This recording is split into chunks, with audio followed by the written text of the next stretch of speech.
Citizen TV, Accra, Ghana. Citizen TV, the citizen's power.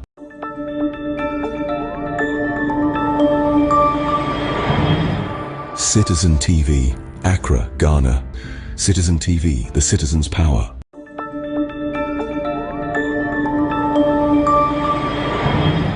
Citizen TV, Accra, Ghana. Citizen TV, the citizen's power.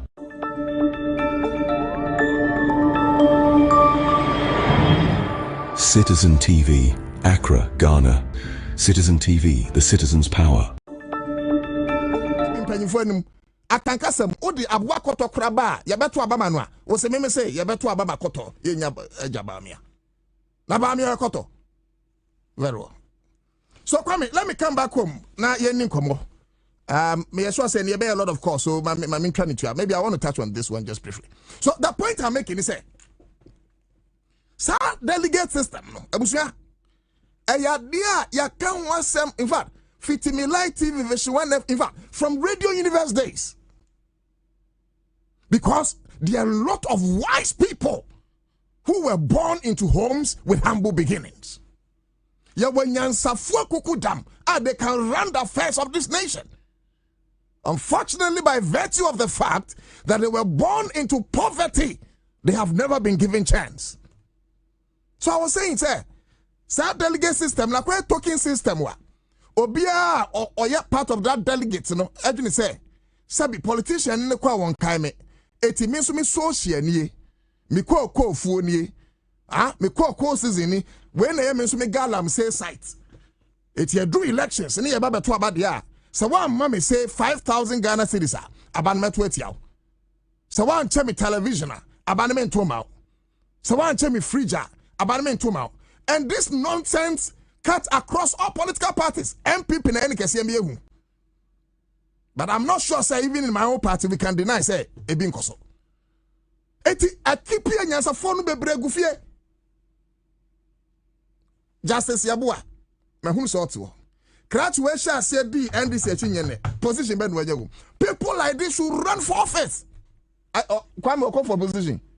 Okay, say what, I don't know. But people like this should run for office. Abuja tienya make any yepa. Send ye be ya dachi no, ye benye enyansafo akendifo. Ene obi abo President Mahama boso. Ana he's humble. Ana President Mahama ya afabo. Ana President Mahama dende. Onye nyansani anke betima kasa asem na fa no. Ada ye ni kroma na ye hu a lot of presidents. President ahodo aba nyina, o nyina na yetimi kasa ensam a ye kafa President Mahama no fom ho ana. Na meka kogo we say a Supreme Court nso kwa asetena ne odi aba say that delegate system has been declared unconstitutional. Yeboye sama Supreme Court. I'm happy for the Bafubani Supreme Court. I'm sure say by now Yamame tokonu tifie usua hawa justice how yanwo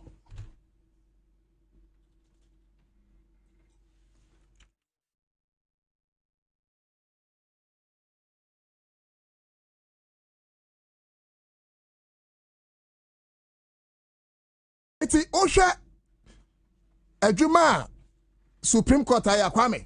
There are some people who say about Mabaso. Yeah, Papa Nyaho Tamaklo. That man consistently has proven to be a statesman. Wherever Mr. Nyaho Tamaklo, or he's a doctor, yes, Dr. Nyaho Tamaklo. Baby Bia will be the youth of this country. We are proud of your actions. Anna Kwame, one other person so count on the court. I think it's only an air lawyer. Kame the other person. But largely, Yura Nyaho Tamaklo has led this crusade for a long time. And people like us, said this delegate system is not helping. This delegate system is not helping. Abusia, there are a lot of people a gusidio mafu edda from yes yenisika ye de beton konya. Not because yenisika de beton konya. Ye wasika de beton konya. Nemom sorry kasa, they must be consistent to press home that demand. But we have certain politicians, what Ghana, greedy bastards.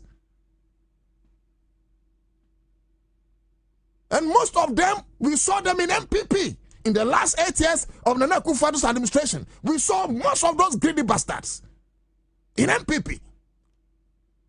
Eti sika, wadibaya japadiya no manu benya humfaswo no. Kwame, there was one other guy, oni nyaho, echo, we know, called, didn't say. Frimpong Boateng. Okay, thank you. And he was a keynote speaker for the 14th commemorative lecture of Atamios. And that's fine. I think, sir, baby, we will go on the phone lines and make some calls. But the quick point, I can say, Supreme Court say within a year or so, political parties no better to make sure say every active voter in all the political parties, especially the major parties who are in good standing, must be given the opportunity to elect their leaders. And in any case, it doesn't make sense because even in NDC, the most important person in NDC is a flag bearer. By the dictates of the NDC's constitution, you have branch executives elected the flag bearer. So why not the national executives? Why not the regional executives? And Kwame, Mamika said, petition. It was because na me calculation on me call for National Deputy Communications for NDC.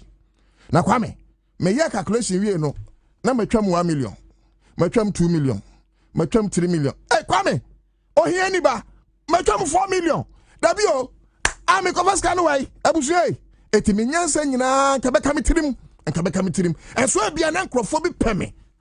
I have grassroots name base. Ebiane nkrofo bin so pem or ground ho no a I would have given opportunity to that.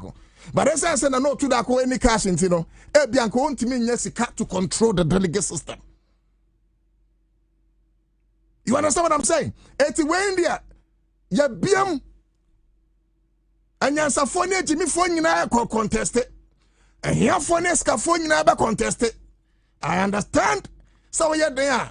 This monitocracy, a person fighting will somehow play a role, but at least it to be reduced to its barest minimum.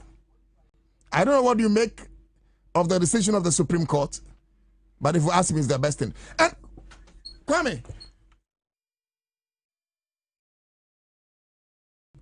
na mitie. Kwame na mitie. Owura Gary ni mako. Anna, journalist BBC and say, it is a delegate system, no. Supreme Court, I declare no unconstitutional. Me take it say, Yehovah, I'm here. It those times now, people focus, they have lawyers, they have men, so they were area boys. As someone, Papa no be say, who is going to fund?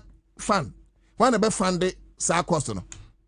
There be a delegate system, no. One na fund it. Worst case scenario.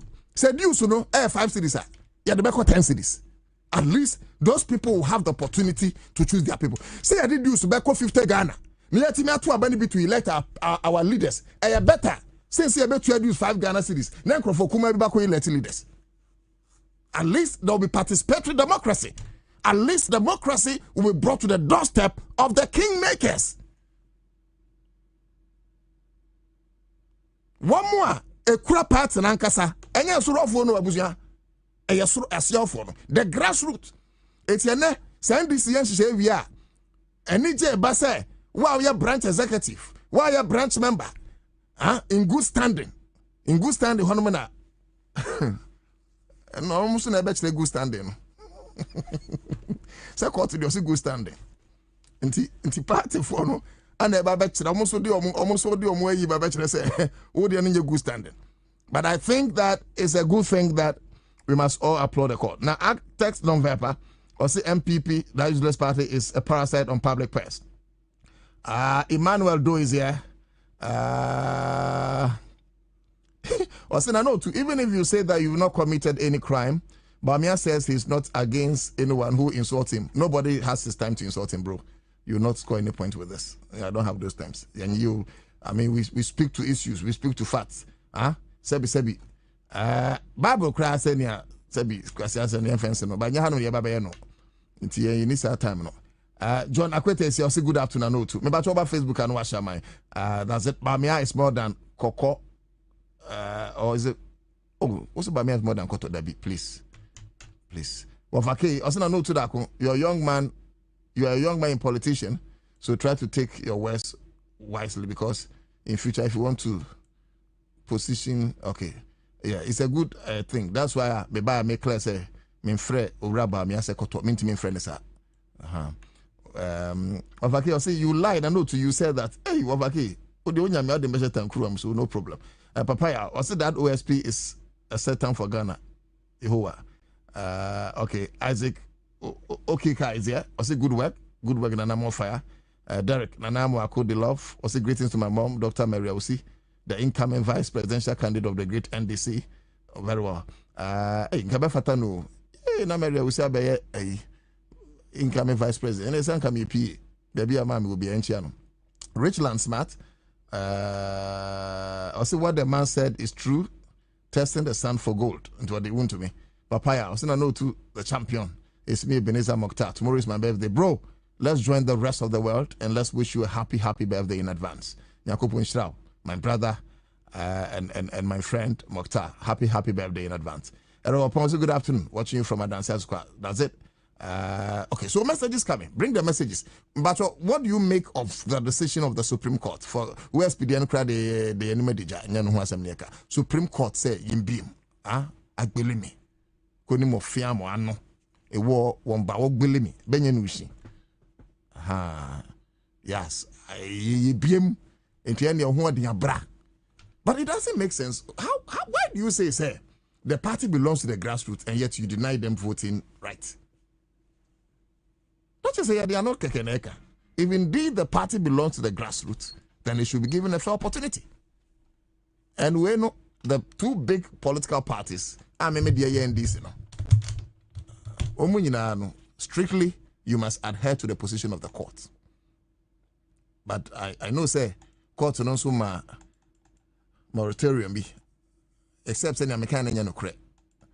But I saw some 1 year say within that space political parties say to make sure say I wish say in the coming elections it will be factored because if indeed the delegate system has been declared unconstitutional then if you do delegate voting tomorrow is that not a contempt of court? I'm not a lawyer but I'm only thinking aloud but then say branch executive I say we need for the positional courts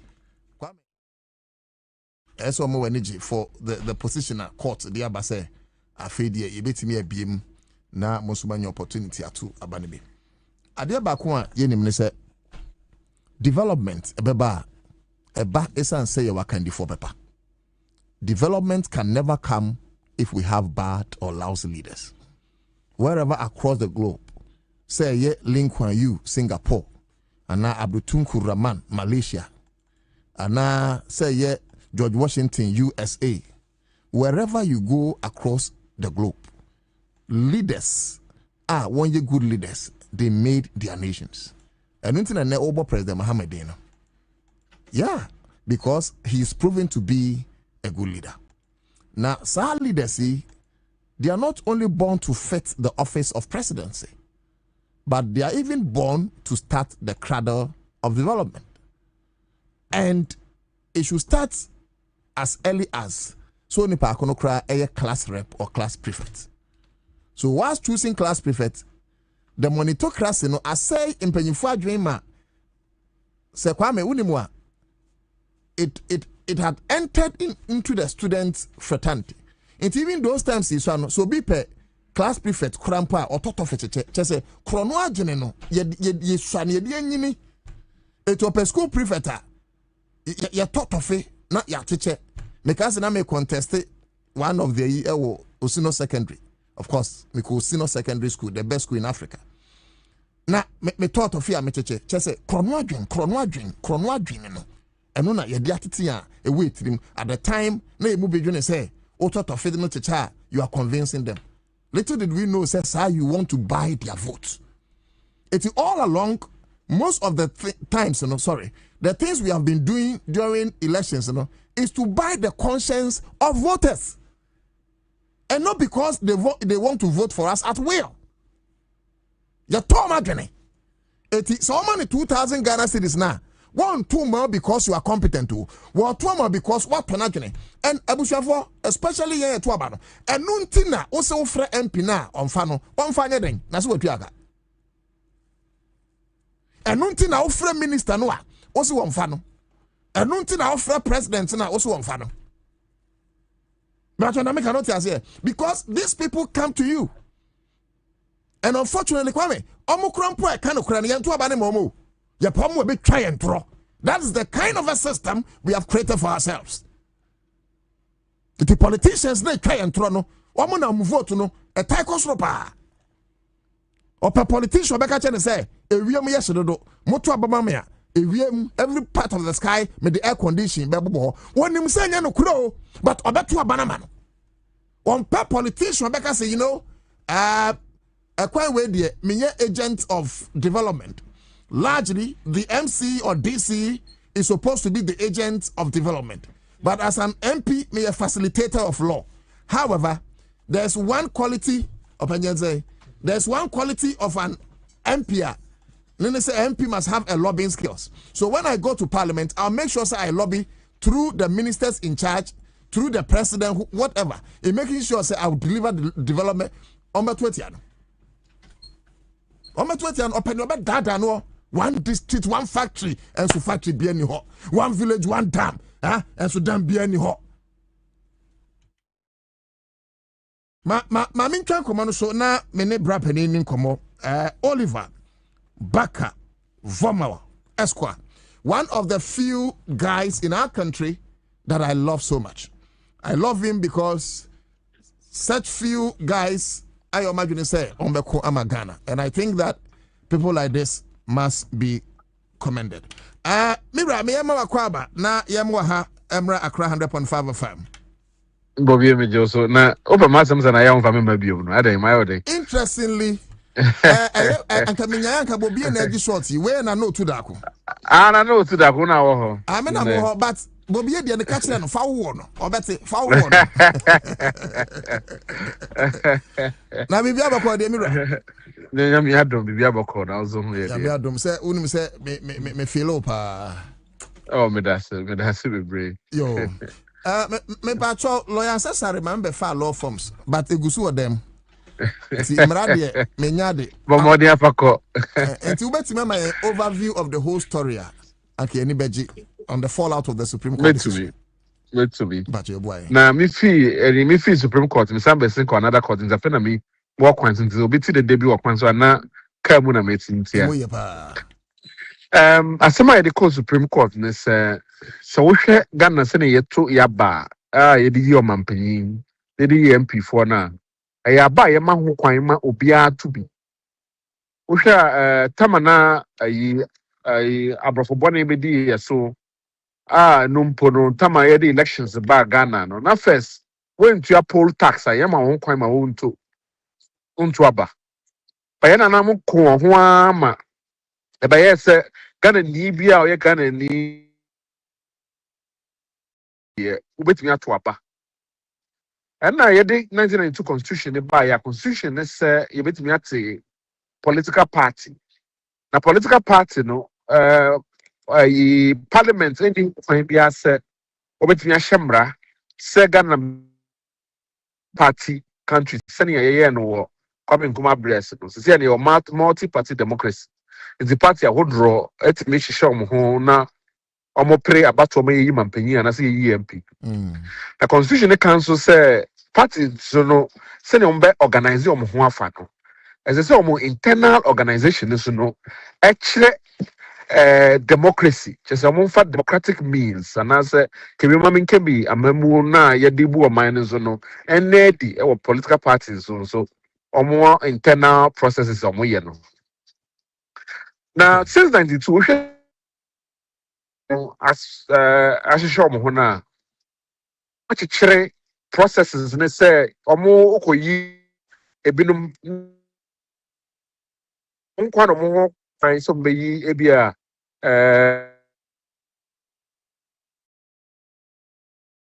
better and I said you baby jina wa MP no delegates ne kwa ne timi ko yi obo nti no when the court supreme court say eno no efa se the constitution can say omo hihye omo nyama a ebema kebema mekebe amamu ndedi kebema mekebe amamu ndedi ana esan say enye party man nyina na nya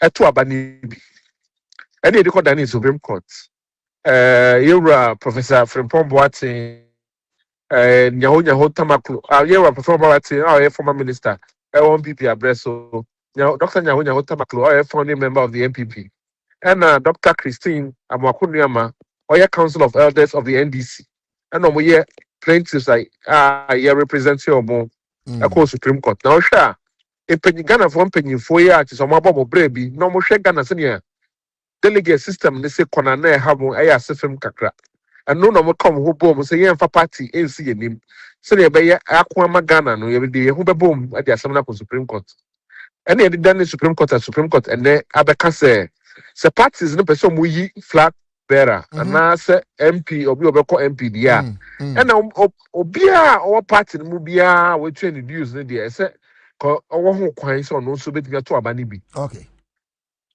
every constituency and then at Supreme Court for the first time coming memory you wait me making that decision it's a lawyer and no better send a flag bearer and MP it's a lawyer ho kra na ka gina ho man na ebi mu kra dwen say ye can about polling station executives na just we no members nyina ka ho I members nyina ka ho bi a we member bia no a o kra baba ni bi it's no and also your fees about parties nimpo ama metimi our membership registration be ko nanim because send your being ko gina baby nko tena baby ka say delegates bi akoyi obi ama wo no so timi de ho gym send e be ya nipa wo free say obetimi di wo party nanim no so betimi to abani ama no bi mate yewura Gary ne mako mranim ni a okasama MPP wo ka say issue of costs in fact also na when cry na be fund this adi ebimpo a for MPP and NDC in terms of funding crampo there sabi they've been in existence for a very long time from 1992 ebia kakra gu them na political parties like CPP PNC APC no mo aka no na ya say you extend ma all members in good standing no sabi for how kakra ba so we say yeah political parties nankasa mra for political parties no first requirement they say as a political party be a BA office our constituency be our Ghana. Say no so ketimi dia ho chiri kakraba na mboa. The constituency near na say political parties no be represent Ghana for nyina na ebi ni mu nkoti political party be no kwa general region baako. And I say general portemu baako or say or they play abedi Ghana so. If she share be white, me share. Send a bit of bois, my kememukebe ne nim kakra.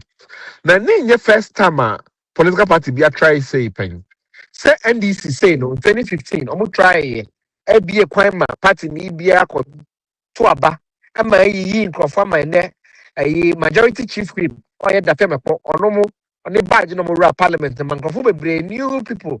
It will be rare parliament. Crass abre so. Sylvia Semo can no, CPP party in so no can case no be.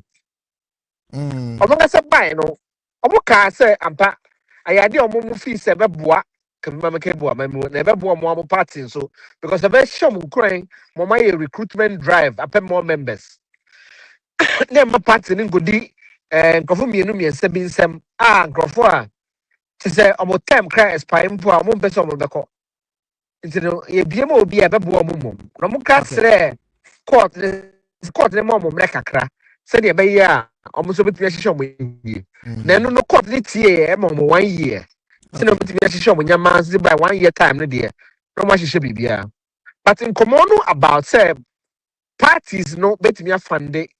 And I say on mine is a bit me a funding process. No, Sam common crowd me da so the mirror but number so santrem kakra han mame na just say 1 year no moratorium near the amano decision of the Supreme Court never started after 1 year na The decision is statistics here. Now court name more 1 year, say by 1 year time ni na one share mo be area because court no tia say abemo de nya prekope. Say na mo share nyamane yi nkofo ato ho no. Ese mo so no say registration say mo ye. Say new register say mo ye. Ni nyina no so be hiam rek akra nti within 1 year ne de obi ntimi be my excuse say onyanya ho nyeye. Okay. Into decision is statistics here by your mom kwan say within 1 year there na mututu na more the bibia hye ye. Okay. Now we can funding. Yeah, na make funding say a conversation about say o man na kasa na be hwe say bia about no election day no kwa o man na betimi support here. Even this is here ampo no delegate system ni ye no say o man na support bi electoral commission for nkrofo a yetu omka mo supervise election.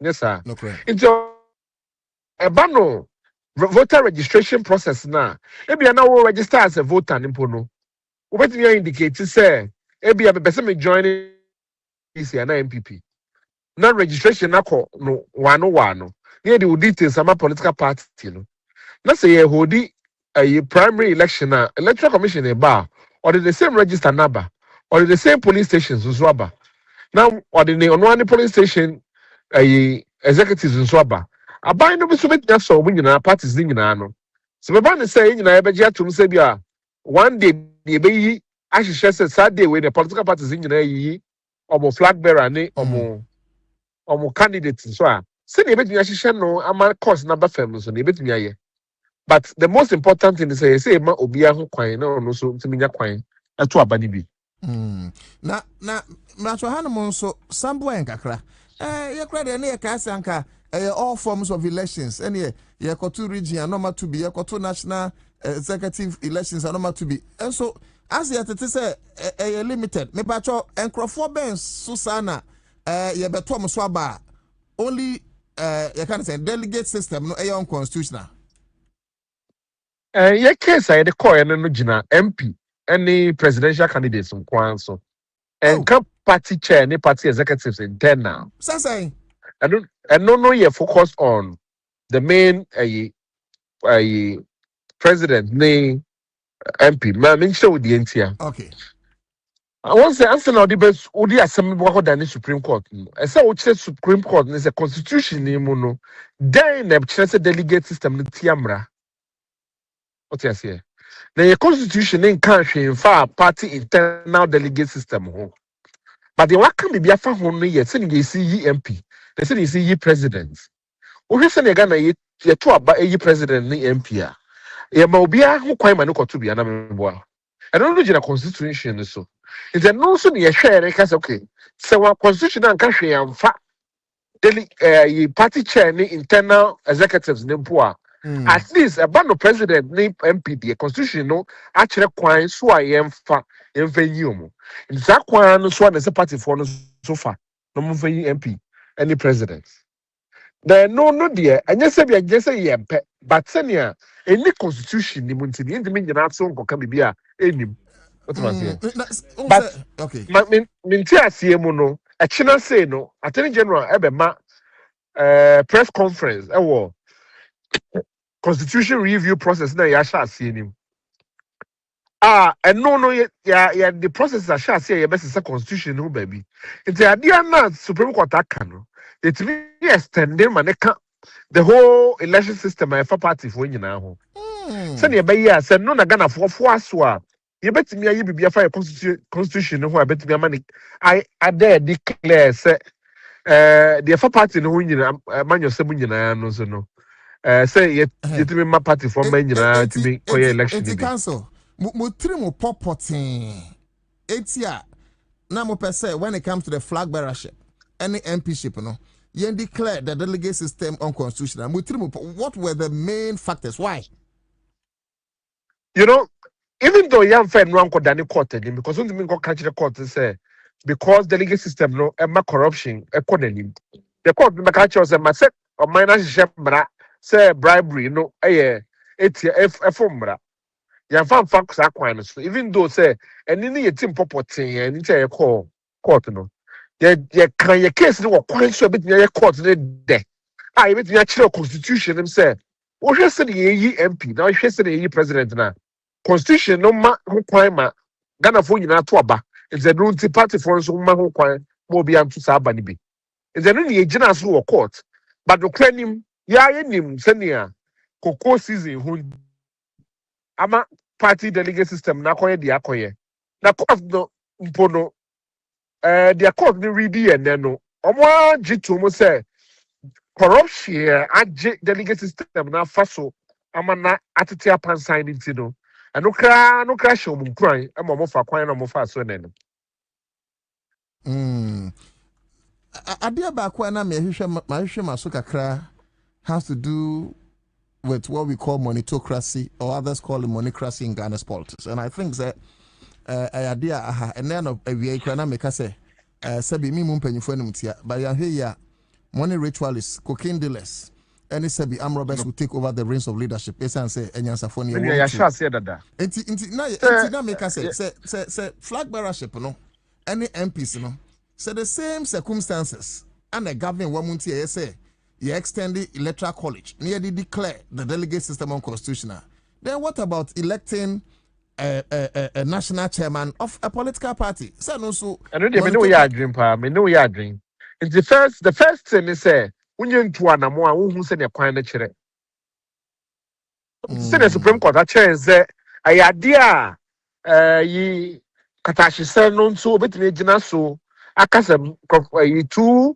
Ye ba the MP president mama ye mfa delegate system ni nyi omo a mama ye next case bit me akono akọ after the entire delegate system constituency executives so ne national chair national executive positions no so enti na we na kwese ye dia na afọ predabre debi ebe exactly say yɛma kakra na w'ani so a no na wogyina so kɔpere mɔ ana ɛne council ɛne ayi mempɛ kakra na san yɛ me council na yɛnkɔe me deɛ no yɛ national ne region mɛwie yɛ nti mede sɛdeɛ wonim sɛ deɛ mede asi me Ghana na yɛ me political party nti sɛ Ghana na mede asi me ni so deɛ a sɛdeɛ ɛbɛyɛ ma na yɛyie nkɔ na memehwɛ nti ne deɛ mede mayɛ krado council kabɛbaba mentua legal fees in the babu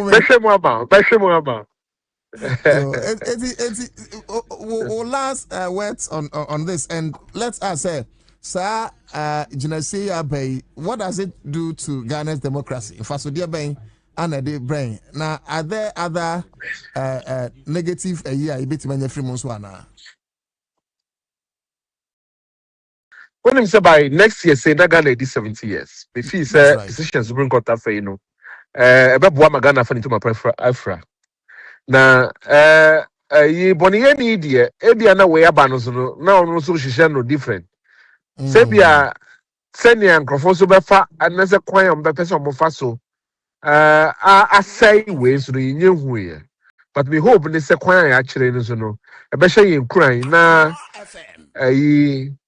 ebetimi de ye force kakra hye ye ntumam na omo mpese omo mpade yie na o tese de aban so mpese omo sign nso no ye bepe kwan na ye mo ho kwan na we na kọ nanim se ne Ghana so betimi aye yie no nkọ ne ye pe interesting ma ye na wase Ghana man so da wase musu me da se bebre ba ka hunu say minya sika no peme ba legal fees minya ya medoko me se me hwe mama ododo thank you council one of the few guys or few men they have sworn to stand for the integrity of our nation irrespective of political coloration papa I na bien say obijina ama Ghana his name is Oliver Vomao. Kwam ona yene no ekokodi enkomo no. Ye hwe so se ye beko NDC akachi. Abedwafo aye krado anka bai. Yes, ye hwe se ye bedi enkomo but ye hwe so se ye beko NDC akachi na yene director of elections, acting director of elections. Or he's confirmed, right? Director of elections, I should say. Mahdi Mohammed Gabriel. He's acting director of elections. Na so Edin Komo.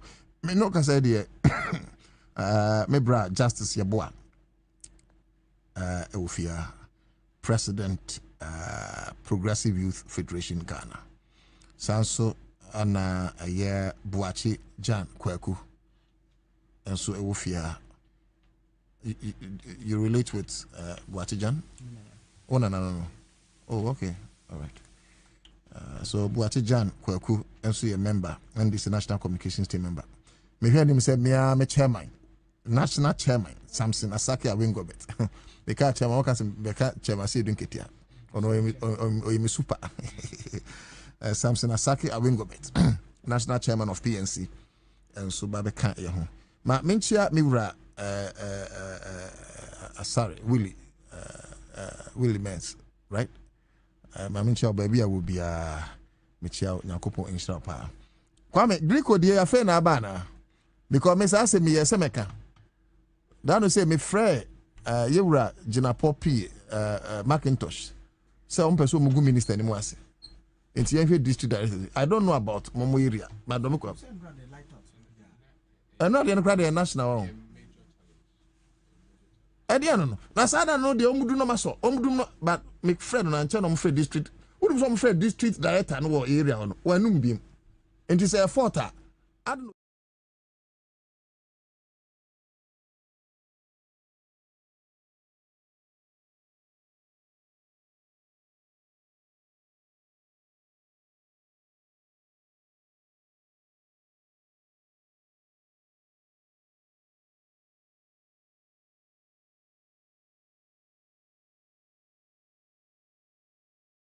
Grid Company Limited, Greco, wishes to inform the general public that the National Interconnected Transmission System experienced power system disturbance at approximately 3:11 a.m. on Wednesday, 29 July 2026. Greco, 11 mudumuno from 11 the disturbance reshuffled, I beg your pardon, resulted in the simultaneous tripping of some generating plants across national power system. It's in Agrico, can you say, or the chopper, yes, say, or Mashada, Yabuapayo, name Infidie nom de Yajuma, or how been a sea and intina in a Canadian MC Idum Echo Hdisan. So, Quado, Momayan Coton Ademra, na Yaba, na Yadin Como Preco, Momayan Coton Ademra. Because we name Commander then Umbeka say see a boot tape be. Tell the born why. At here for money men have minimum bet my ofia. Commander then no I will be at 2 minutes no. No Abeka go assume. And ye bebo paid in on country as you. Master boy we are nearby. Yakwaba. Stay on.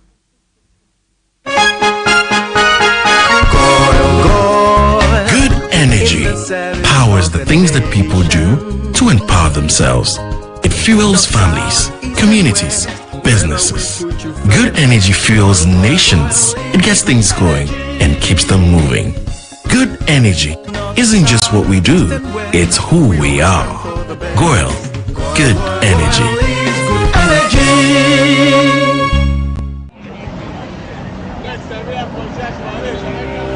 If you are sending MTN back Ghana, a hot na bibia sesaye.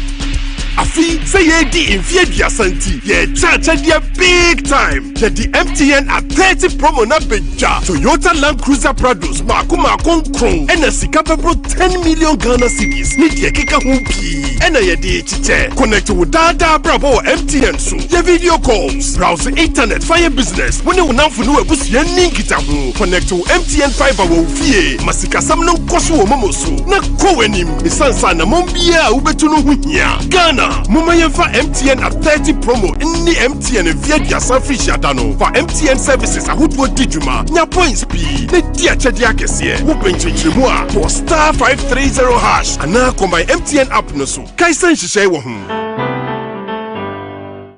Ghana so by track kokro nanso ne mampani ya ba kope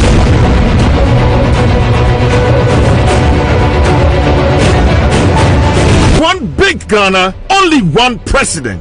esan se ba ko fo san so Nyankopon ani katanti wo enjai Ghana memuo ani wuyedie enhye MPs ani politicians ne sa kasa wutri ho yo Ghana yensom wo hunu bribia ka bribi na pe metiu Mafu pa minkum nka hodo no amama be traffic kwa ba yampa ba ye go so tie no maya de sama mpa ba Ghana yensom aha na Ghana kasa yes sir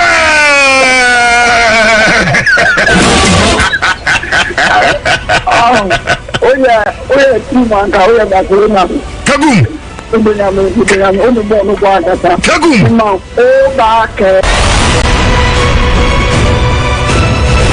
Ghana Yensom, let's hold leaders accountable. Ghana Yensom with Chief Jerry Forson, CJ, 5:30 to 10 a.m. Monday to Friday. Ewo, Accra 100.5 FM, Tadi 99.1. Any stations in Kayeni now. Ghana Yensom, Sofa, Namen Sofa, Accra 100.5 FM, and Demufua.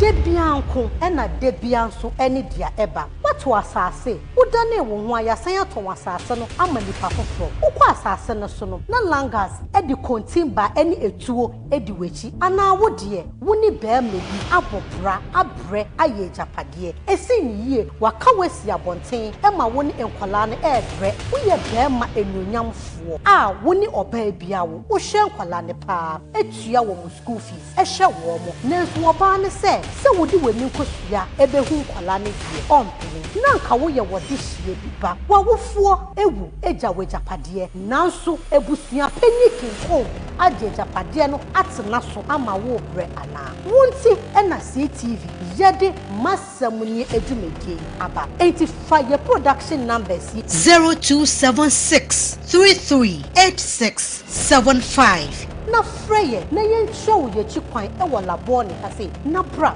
fa wasam no ebra ye ne ya lawyers ene ye kukudamfo ebetena asem no so na ya pensem mu na ya pe anopo masebre e dia amaw tumedie die mi a me di ho chia me no me dia any her excellency her royal majesty her ladyship the only lady in the media space Lady B masem ne adwumadie yi ye de brew ejuoda ebnada eni wukwada bia ewia no mienu pepepe wo CTV Ghana's #1 so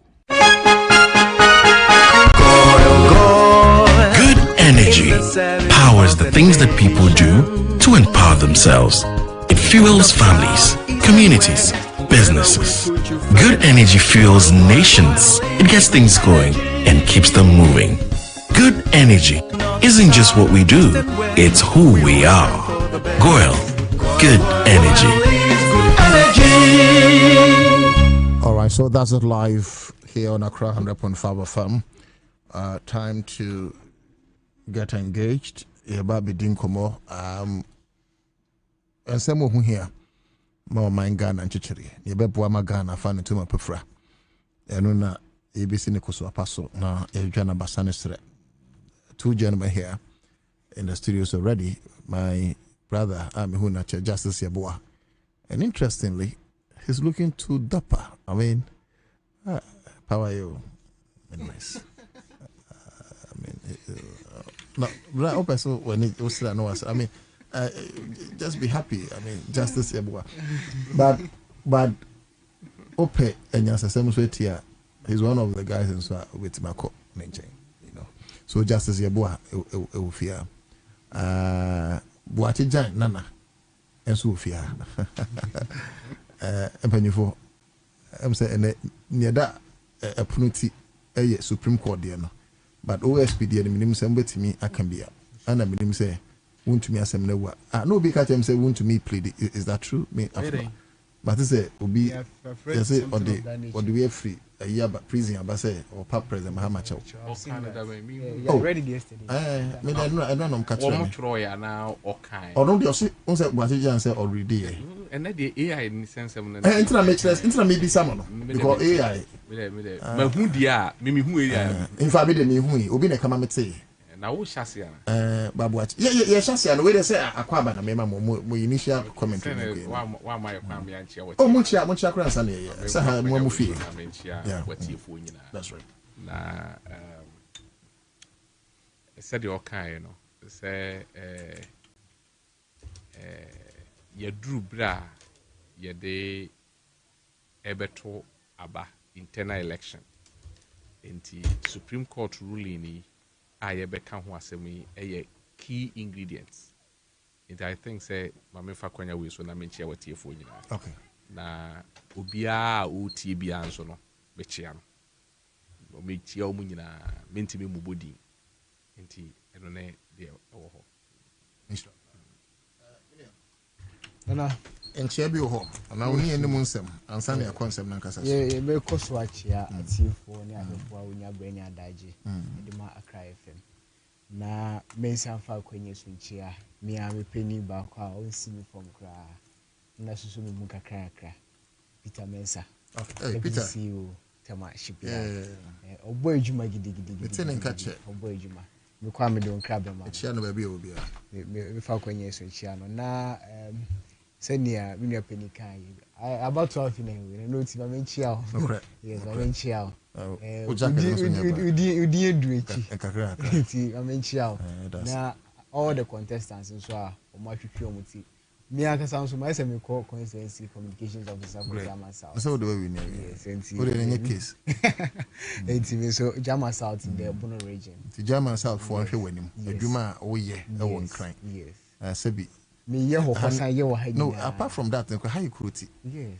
nti wo ha apart from say wonya hwe wo ka se show manunyam nti no ya wo ye wo honum na wo ye wo ha no de I mean isi no da yes nti no na kakra me ka for now okay me ma mention from nothing free ye in your justice chairman W how are you chairman good no but I hire kwa huntia chairman nti wo me course no, but no, chairman Asake and Wingo.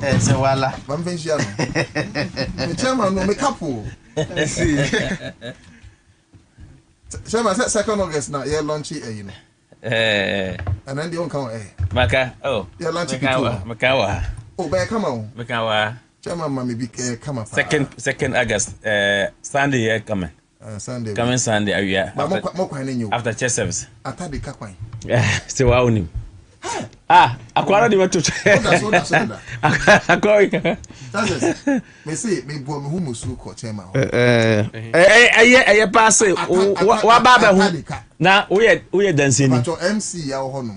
Etini ye wo great Accra. No, me issue no cry road. Issue ne ko Katamanso municipal chief executive. Ko Katamanso MP ni MC. Drip machines no ye de. New road no nyina ekoto BBC New York. Everyone you didn't go.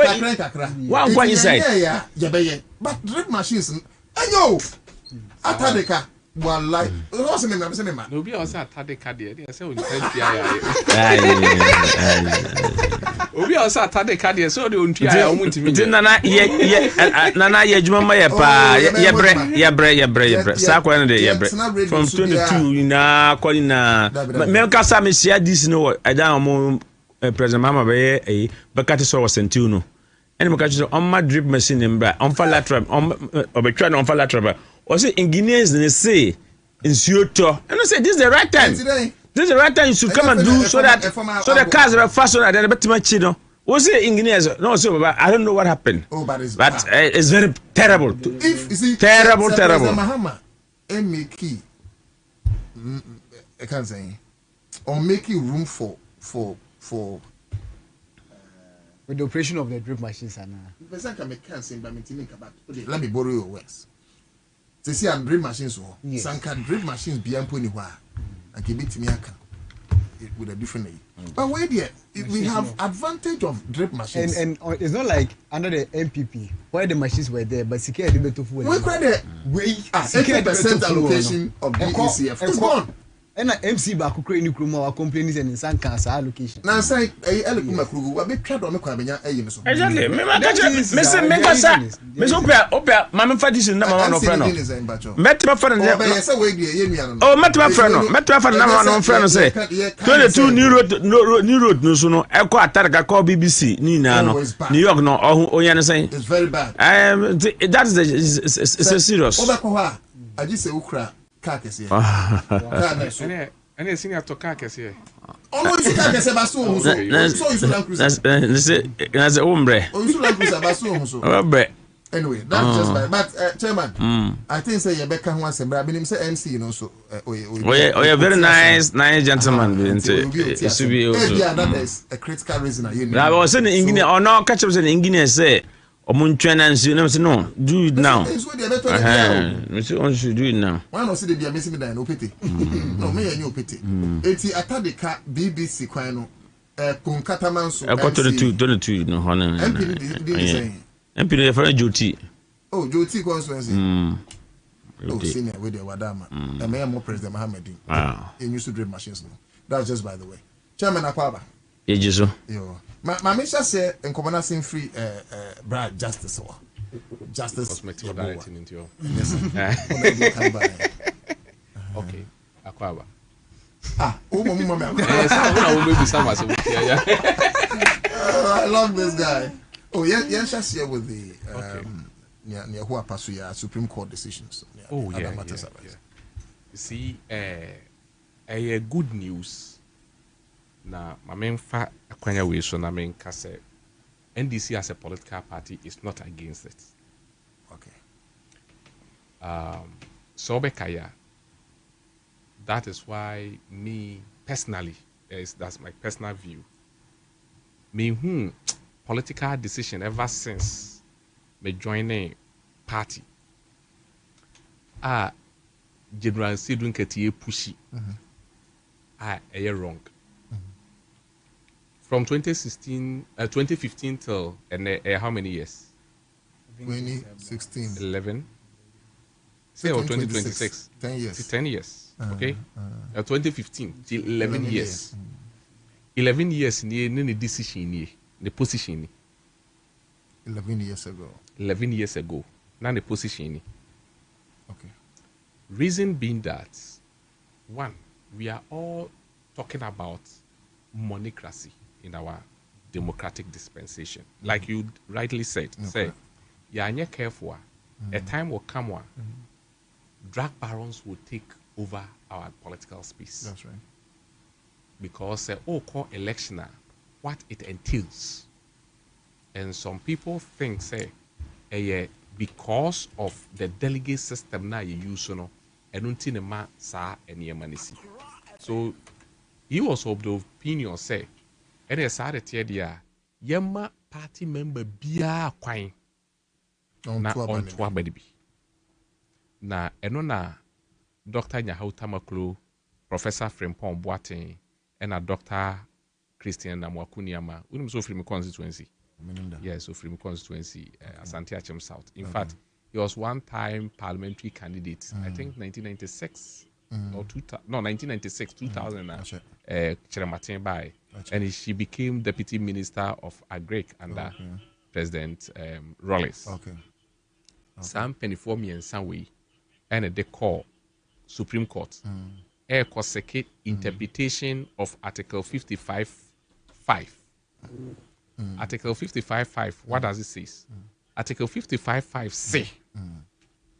The internal organization of a political party, meaning NDC or Ghana's constitution. This is Ghana's constitution. Okay, all right.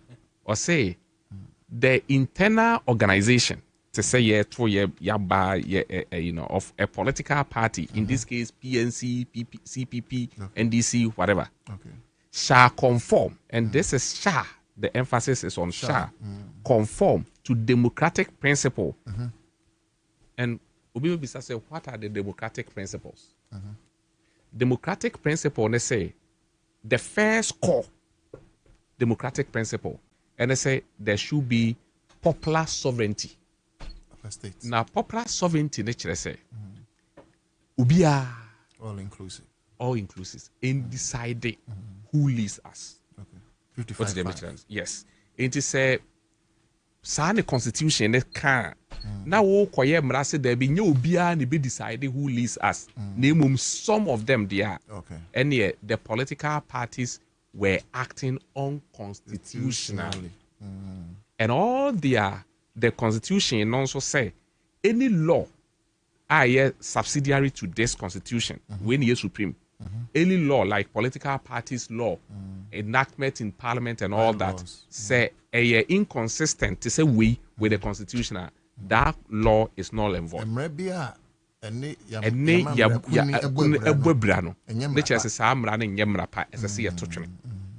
Inti nonna obi pursue num and what the kankan and a Supreme Court decide declaration way aba delegate system. Who funds it? Political parties. So why are you going to ask who will fund it? Maybe they're asking because we has to do with numerical strength. The number because the political parties in Ghana has been lazy. Are you serious? Yes. How? I mean, share NPP, the two major political parties. Okay. Share NPP, membership base. Juxtapose that with NDC membership base. Okay. I can speak for NDC for now. Very well. NDC any less than 3 million or 3.5 million registered voters. Members. Okay. Members. Because not all voters. Okay. Assuming say 500,000 and you're dormant. What peggy would use at the cost of 2 Ghana cedis? Say yen ye ama party manani aji amanyuko ne ho na obi etua 2 Ghana cedis every month NDC enya kora no enye 6 million Ghana cedis monthly. And the Supreme Court is not giving you a blank check. Say obi ankoto. The Supreme Court is talking about a member of good standing. Who is a member of good standing? You determine it as a party. A member of a good standing in general principle say ubia party ni ye bibia o ye bi. Okay. Party ni ye bibia o ye bi ye committee or otua ni dues. Enti say if you are a political party, now every month unya 6 million Ghana cedis. Enti sa nipa na won tua ne ntoaba. He's not in good standing. Because you are not in good standing. What is the mention I say? And the cost to organize election a day, printing of ballot papers. And the fewer, the merrier. And to say, printing ballot papers. Then you pay a to abani 50, so printing 2,000. That's why you pay EC across board. You pay EC across board based on number of polling centers we're creating our debate here. And the polling centers is also based on the membership. Now, I don't want to the American say, membership is PNC, for instance. The total membership number, 1,000. So, on to me, Castle could be a 255 polling station. Because 1,000. 1,000. Into Bayer Ketuebi. Into say, Ketuebia, a electoral commissioner, Ketuebi no conform no abeshaso. Into ne can be conform. Very decent. Let's divide. Less, more divide. We cry there more, less will not divide. But the make can say this in so 3.5 million. That's also Kotuaba. HSS who creating more polling stations. It's more polling stations they are not so better more electoral offices. Why? Because you have more members. If you have more members, you have more dues. So it's similar. But because the political parties don't put proper measures into a party no any attractive to the members. Nana, what is the measure? Attractive to members. Enti member ne who the NTSS will try reduce. Enti now the political parties must set up and media me feel say ebeboa. Because so because who will fund it, like I was saying, to your base, say political parties are funding. NPP, basically, almost as you use constituency executive, any you almost flag bearer. NDC has gone further to use branches. Branch executives. Branch executive, NDC were 9 branch executives, NPP were 5. Yeah, every member at the branch, every executive at the branch to national, etu abayi flag bearer. Said no, yeah, ye fande. Meboa. Enti say, yes, say every member into aba. Yes, cost ni bi beba beka ho. But we must put proper system in place. Betimi ama ubia anso achre na dwen. And I think it will also reduce the monocracy that we are talking about. I heard say now you were how can I come back connecting because monocracy should cut across. Yes. And cut down. Yeah, reduce. You see, men may come away from experience. And yes. I think say Michelle me you on air say na me yes more must be. We hear ni ba. Say obi an so mu a ebe den. Wan hwe adonya say nyina be ka. Because it be a niska. It is a flag bearership contest. And the FSC be reducing monocracy in SKSM and now MP shipper. And you're electing a national chairman of a party or national executives, if not region. Interesting hearing because and also if I can you. But oh, so news. Me don't ya dream. But so be kaya during democracy, during a 10-year time of democracy. Na ubia in fact adwen kire kra no ubia kire na adwen by population e call the nim no and ebem yenya representative system. That's right. Now and also ye dru where ye pa but me feel say sutrom yenu mani ha hane. Okay. However usu Nana there is o ma on hwementi no Nana me hweba me nua so no Nana say Ekoba say, yeah, you should every member should vote. I'm telling you, it's expensive than the current system. Now, what if okay? So the question is to you, the contestant. So in NDC, how can I explain it? Can I explain it? Explain. I mean, 5 minutes question. Unless you decide, say, oh, but now there no one can contest. I need to abamo. By some person who campaign, can was empty the party. Any obi or two abano. As I saw, till was some. It will come a constituency, for instance, 163 polling stations. Now, we'll say every day, a branch executive into a bar. You are going to organize 9 multiplied by 163 in that constituency to talk to them. That is true. Now, one now wabasa obekasachre. So the venue, no, oh my iska. Okay. The venue are yebeko chia. Ama wabeka wasemachre no. Should be your cost. You be sure school them. No. School dan yebet me containing mo so another issue. How yebe free enkuro so abehia wo no waka wasemachre yin. So ye woka. Me man kan kire o se ba contest election. Entu me be hia wo no. Aduane a medi ensu a menom enso be ye woka. Usu eye more nana more damn. Me din di usu. Be nana o and me pacho. Say yakoshia delegates. Say be on 28. Yeah. Okay. Yeah. Na sebi unishe. And Tubaka say be 2,000, which is not be so because the betu so be of a car. So 2,000 cities no. Ain't me organize it in Sue any baby away program. That is the idea.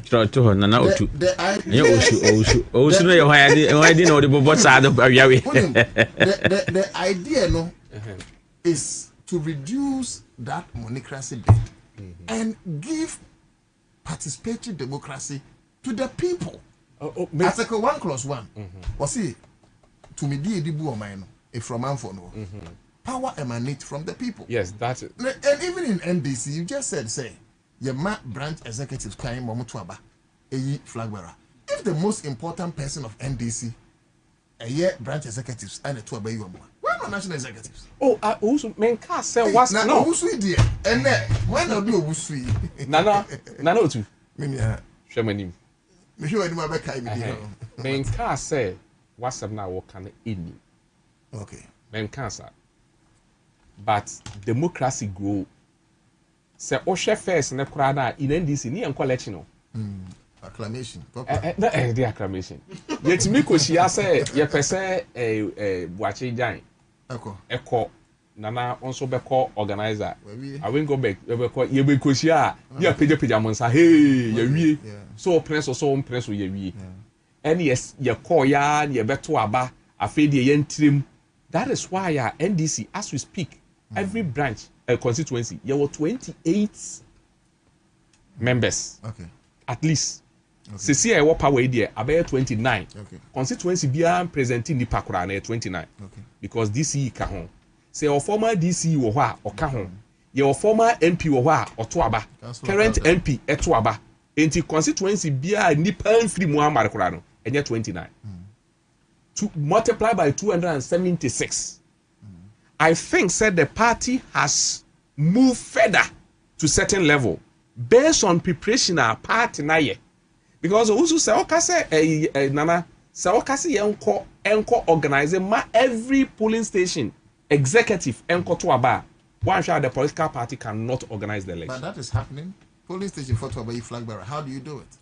In NDC. Who say it's already happening. And quite apart from that, Minia.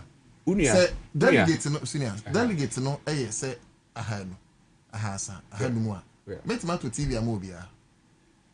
Metima to fridge amobia. Nana. But can you buy fridges or TVs for this number of Nana, I think say that aspect that aspect no say obi a wabo ni tiri mu po so obetua no obetua for nipa donza no yenye ne sa ye woni de wo ho wonim say general election ya yeti kura ebitua wa nkwase no fiako 200 Ghana mewa so kwase no so kokumawu say limited. Debi. Okokumawu. Me say in my constituency. Me ko supervise election wo Mansour Dubia in 2020. They were paying each polling station executive. Member or betuaba. They were paying. I say what they norm. They will induce you. General election a year to aba Ghana fo nyina na to aba. Obi o beto aba no mutua. Enti eno ne stop obi a wabo ne tiri mpo.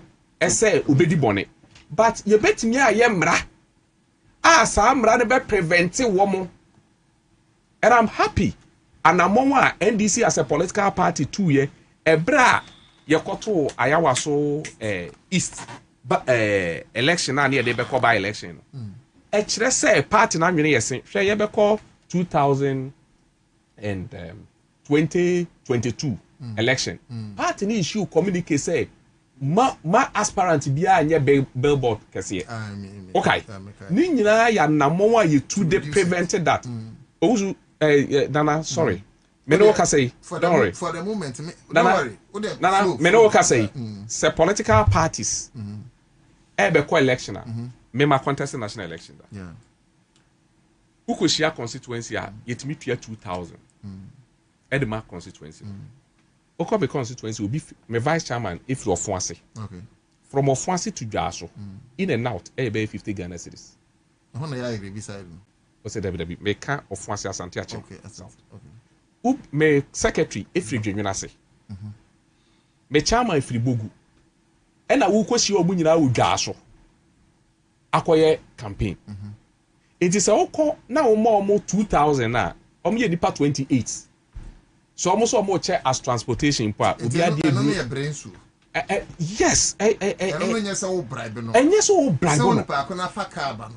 you don't expect a person to walk back. It is a basa. She nipa I feel we watching be contest national election. Munyina mo kwakoye campaign. Obe konde me coachna. We be called na de chie. Nini nyina obe fa ka kwa basa se ne omunye campaign we ni fiabo. The party no so ntime nya hihye. Eno ne me ba ho no. Munyina. Ho na me ba ho no se party no ebetimi aye hihye ye se. Party no organize. Yeah. Ye wie. Exactly. Ene chairman fo nyina mo meka masem. The person who ka no. Ye wie. Obi amfa chire biem. Na ya san jai sa ye election wo stadium a no be akoto fried rice no de ni din abo ho no be akoto yogurt na what's it then pocky no be akoto pocky onim pocky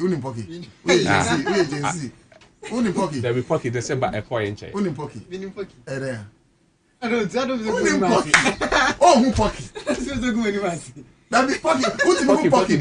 and then when you kakra. That be pocket. Yeah, time never.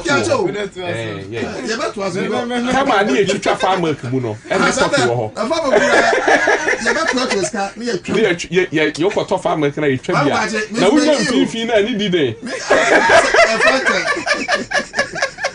Oh, for purpose of education, pocky.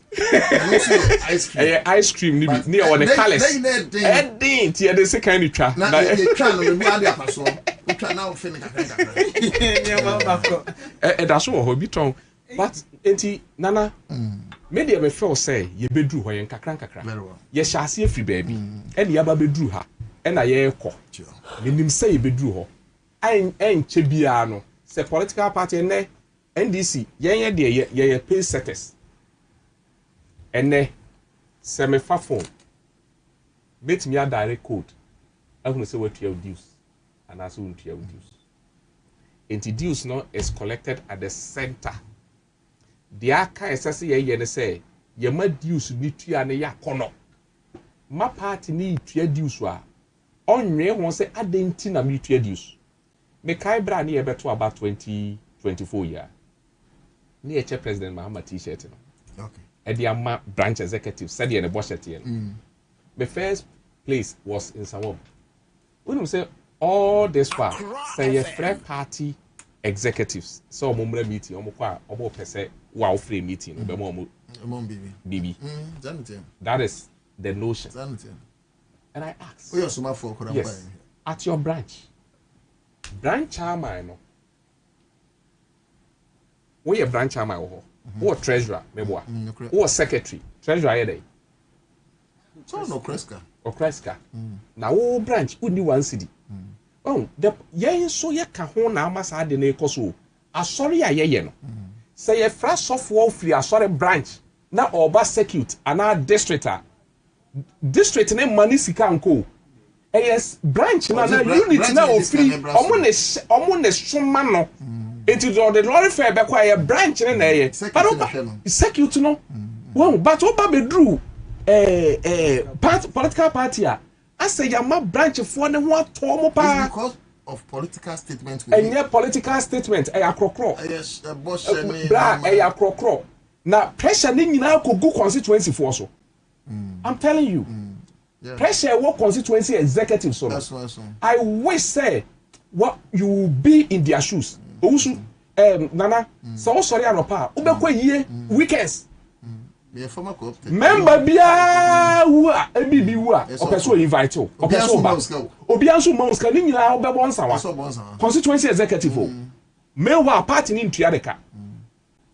Oba branch na ne member bi tene dan na chi. Oyare dadem na otwe onkosra no. Ofa no obufu. What did they mention? And I said, but was say constituency executive na Emma branch ho. Enti ne bu afu. Obi create me found jai. Obi a branch chairman. Osha party in the constitution mu a branch chairman the responsibility ne so obe free meeting. And this branch chairman bi abosome be miensa ni afini enfie mienu ni on free meeting da. Ohun se waye bone. But odo problem of constituency chairman or to abama ne so o man the branch mesra. Enti ye leadership no ye man crofon responsibility e ka ho na amasa ade we e koso enti so ma nipa ni hunu say said the formula ne bae no utua dues na e free branch ho ne bae no ana constituency ni bae the percentage ba back enti say wo crofo 2 series nipa 3 peditua dues wa ye calculate ya the whole percentage aba enti senka ya dia party for ni tua dues wa and Kasasi can be got constituency account. Into constituency next to me as constituency secretary, constituency organizer, constituency youth organizer, so koye juma. Constituency ni be ma misika dia koye juma. But because it's a DNA kosuntino, ama encrophobi from financier and sponsors. It will no sponsor no or no atini baby. A big class sponsor 2 political parties. It NDC bar odidi, NPP bar odidi. Because you have made your system so. But my party members ni only party no. Na ohunu say so we NDC ni a ewo responsibility. I say we no ne kire so we NDC ni. Enti say member eba no kasa as a party for one share no bisas what you dues or tear the dues by some for the complaining pa and I think we need proper education our party nim na me media may come into make a MPP there may can this there yen NDC for no yen fan to also say ye educate your members no ama your members na hu here so mo be party members na omutro omudi no mutua omudius na CPP so yes and PNC yes I think say we enye any problem. Thank you. Be submission. My now I say justice Yeboah there. Now so I can't say be into what you also feel around in Semna Wakano. Wait my joining on Facebook now also watch the wagin on Koi into the other issues have Obesianti Mira and Julie Belinda Obre or say I really love this decision. Daniela Duafari there. It's a good evening. Utuda watching live from Doha, Qatar. Thank you. Fanny Bright, Ansah joining or Penny and a pa. We also know to that equal to you. Thank you. And the rest of the team. Now, Derek, Nana, I'm the love. Said this is a very powerful one. Emmanuel is here. I'll say it's never true that MPP have more intellectuals. They only have loud mouths. Okay. It never be a sad conversation. So, Mosai and Padu, the Supreme Court decision is a good one for the party's fundraising effort. I think that Minya Ekamibi. And someone who say some of the parties will be very lazy. And Solomon, what you say, we remember parties for 7 how they raise funds. Also, because all the parties have to do is to raise their dues to say 50 cedis a month. And 50 cedis a month, senior. 2 cedis the price. You could do like 5 cedis. 2 cedis need enough. It's more than enough. You could do 2. That is if there's proper collection. Yes. Yeah, there was system where they phobia. Also, the Supreme Court has spoken. Thank God, Antiaraba is not there. Oh. Oh, but I also thank God she's not there. Sir. Oh, Masa. Hey, can you see she went mad? Yeah. Kobeko be same people for say be favor one. Uncle Mark be say honorable opinion mark. No be say papa Gary Mako. No say be say no lawyer no. Ah, me o nin crofo hihye ho ansa no makọ court. Godfrey Dame. Be nya cross on konkoje. It's abusia keep bring your messages. What no Mame na wasibi na me san chairman o. Fam say me justice. Asem na what the man see meka no nko decide so be kani nyina. Obese sorry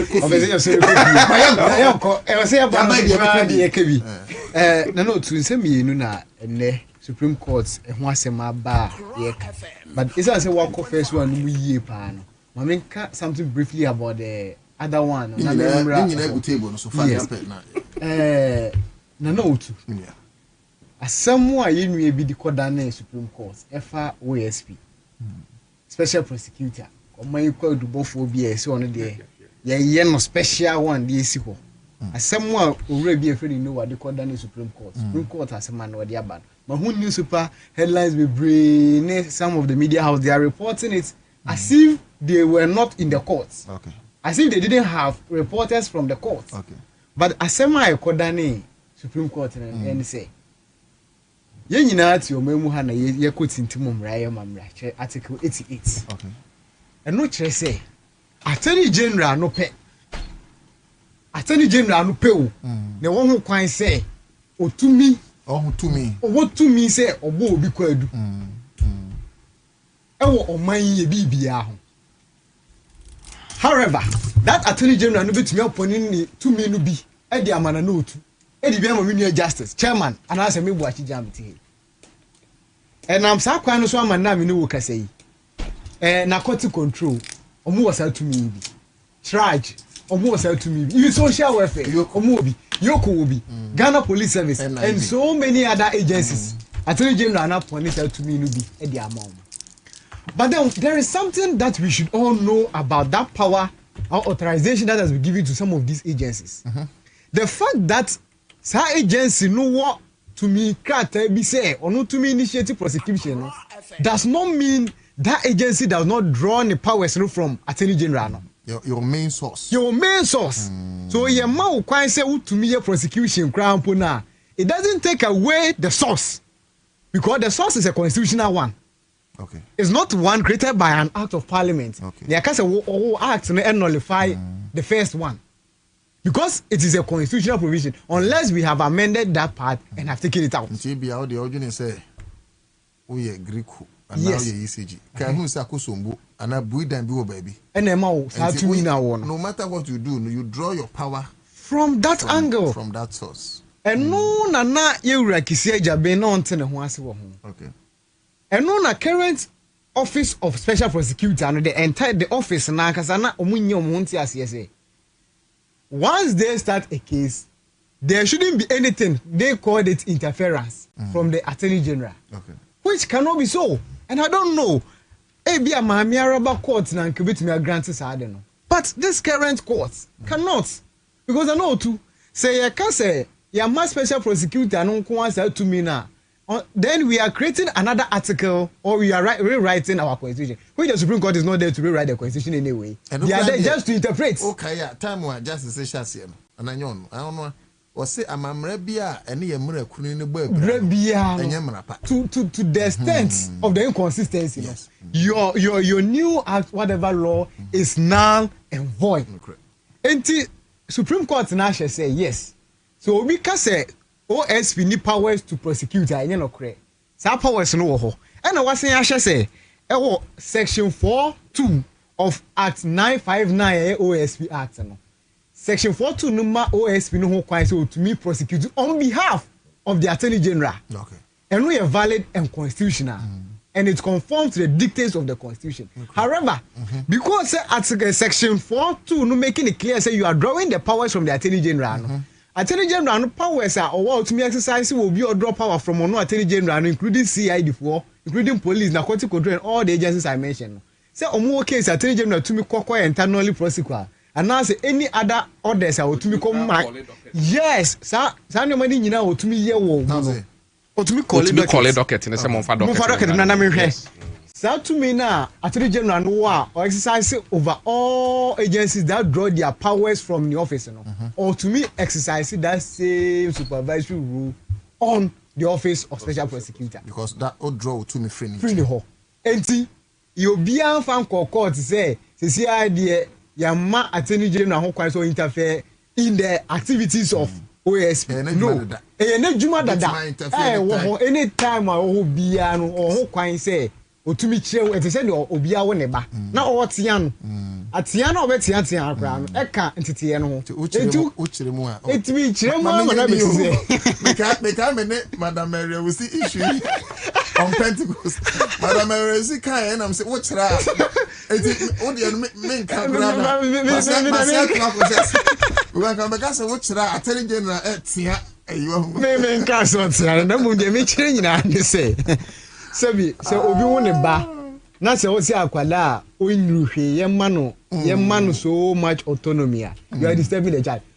Of course, if you are rewriting the constitution, we can consider some of those things. But you see, one thing we shouldn't forget is the office of special prosecutor. This is not the first time it is finding its ways in the constitution. Okay. This is not the first time. Your first Republican constitution, it was there, together with what we used to call the office of ombudsman. That later became charge. Yeah. In fact, if the successive governments had found the usefulness of that officer and can sign the buy, so that alone, we should know say that office no start buying. Say your usefulness be free more. Enka that office no you jawo. It only took one man who, as a result of political witch hunting, decided to introduce it again in 2017. And came and called it Office of Special Prosecutor. Fair enough, it has come to stay as President Mahama has said. But then, young to me, for powers are any see the master office in the Emma no. There was a court who says our office in the Jumabia or Yebiano. The office is working within the ambit of the law, and the office cannot be more powerful than the law that created that same office. It's a known as Supreme Court. I can't want some money. It's MPP for now. More than say. Or mobile some fight corruption and on the office by and the President Mahama person or treaty the office no. In fact, one can cram work on office not to me fight it was say na munyo. Enti sansem no tie for muti amomontungu. Then come watch it. I think say sorry. I think say misconception MPP for the Baba. Who say mobile no man can special prosecutor. No. Independent prosecutor. Who is going to work like a nurse. Going to work like a nurse. And omo who say I doubt why they say some lawyers.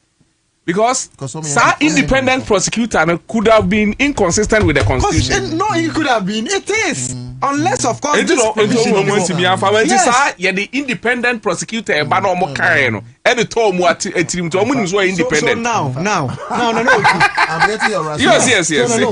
If that independent creature now, the Abba fighting corruption, or drawing the powers from the same place as you could draw the powers, or drawing the powers from the same place as CID drawing the powers, try drawing the powers. Now they are all fighting corruption now. Why then did you create it? But I even feel some doors on the door. I mean, Charlie, you're starting almost all of them are doing the same thing. Corruption will be the same thing. I just want fighting corruption. I said no, I can't simple. It doesn't make sense. Yes. You cool. Because Nana, why the war Ghana on pay corruption? And also, I say, what I even feel? I think that you criticize corruption part when you have not encountered it. Yes. Me say corruption. Anybody listen to corruption? Me say every nursing school. Oh, Nana. Me say nepotism, corruption. Na ye cano. Why pan what Ghana also umpe? And two. Now, unim say, Nana, say, unim so ukra the pushy politician mom ko Yes. Me mabusu ya for do say na nka mo police afi. But me friend wa we share that down your number purposely because of person pushing in the if you never. Obu okrampa wan go through. So still na ye no nko. Nti na unim. Say no mama e for ndeba. Na yoko no ya mano targets. Say a specific crimes been a yoku targeted. Now could create another office and call it Office of the Special Prosecutor with the same mandate. I mean, you are just creating employment for certain people to come and enjoy and get special security around them, bodyguards, new bulletproof cars, and one office away. And yes, a beer, oh, barber shop, and that aspect of the conversation must be settled, and everybody must understand. Say, maybe you do know, say. And I love the fact that you see, beyond every reasonable doubt, the point here we must sit down and appreciate our judiciary, at least for once. Oh yes. Look, me and DC, there are some of the decisions I bar entirely. It doesn't favor the party, but when you look at the decisions I bar. Now to once read the judgments are ever. Now the reasoning behind the judgment. Now say the legal principles on which the judgment was made. You have no option than to appreciate the decision. I feel me judiciary. I'm saying what we need like judiciary. I feel me judiciary. No to. The things I am seeing. I see a board Justice Bafuboni. Yes, because we share a name here. Refining judiciary. Now share mame. Araba the crowd and yeah, mame judiciary. Unanimous FC. No. Wait me point to say papa wo di asem justice je we nim so MPP. Papa ya contest e o kita we be. O say you find e yin obi. Ha! Say ade ya clear command. Utimi court ene anopa. A bedroom by near constitute a whole Supreme Court. That does not sit on Friday. That does not sit on Friday. And only yes. How? Yes. Because so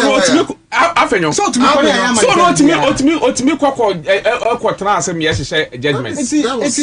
I have a brief of the judgment here. The full details are not out. But okay, the Wahana Kwanya Yashisha judgment. The reasoning behind it. When I finished reading it, I had no option than to just thank my Lord. For the level of intellect, the level of seriousness. Then on the second issue, look, Nana, I say this and I'll continue to say it every day. Say we in the NDC, we believe in one thing. We believe in this constitution. It's the method is near class because yes, when we were creating this sacred document called the Constitution 1992. When people catch it and say, Omoni of Fumfoni Nikanika for near the font century constitution because they are lawyers. In fact, they have come, they have gone, they have come, they have gone. They have not done any amendment to this.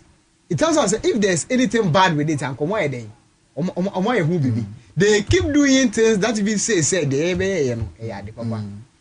No to say any constitution na ya chura to one. And my adibi osie not for all this for political parties in ye. Na say NDC ya penso Supreme Court said to me nya kukudra ka say and na die political party na yan konkoye say NDC we bossy. E was say to me bossy out of NDC constitution no. And that's sad way about. Yes, this one. Yes, because we are in a yes, no.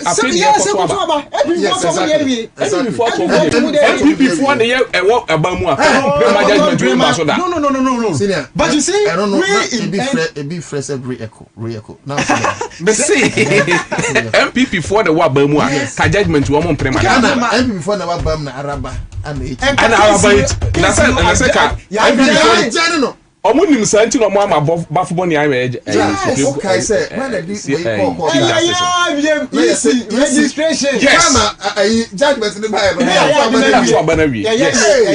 registration now unhwe sa yes they did representation for almost 4 years it's na no to me there with hey look say me kase mani ya na meboa say under NDC timu yeah this share constitution mu say ye nyina pese Omamufo ni nyina contribute to decision making no ene ya benso na asanya ba na yempo ye party na ye take steps ye hye sa adwumadi na sedada say the mean justice multi asem. Look, we have started organization from the branch level and look at our numbers at the branch level and compare it to MPP. Almost say they believe in rule of law than any other party. No, but the only problem I see here, say in this decision. Yeah, in this decision, you see, there are two main decisions. There are two main rationale behind the decision. Like the lawyer himself said, one, they couldn't push at the Supreme Court for a reason. That is the monetization aspect. So, okay, monetization aspect now, I see. Say the decision does not solve that one, and that is something the political parties themselves. Yes, the political parties will have to devise internal mechanisms that they solve the monetization, because right now. One even aspect I see me say I hear na political parties no so have liability say you have seen in recent time the filing fees in the nomination forms are yet torn. You have seen the price too much. And now if political parties me go here and me contest it me calculate me salary and no my fear is that my only fear is that right now say the political party say NDC, we are going to elect our flag bearer in 2027. And if we are going to apply the system, it's too much. I'm sure by that time, not party into me through our branch dues. We might have not mobilized enough funds.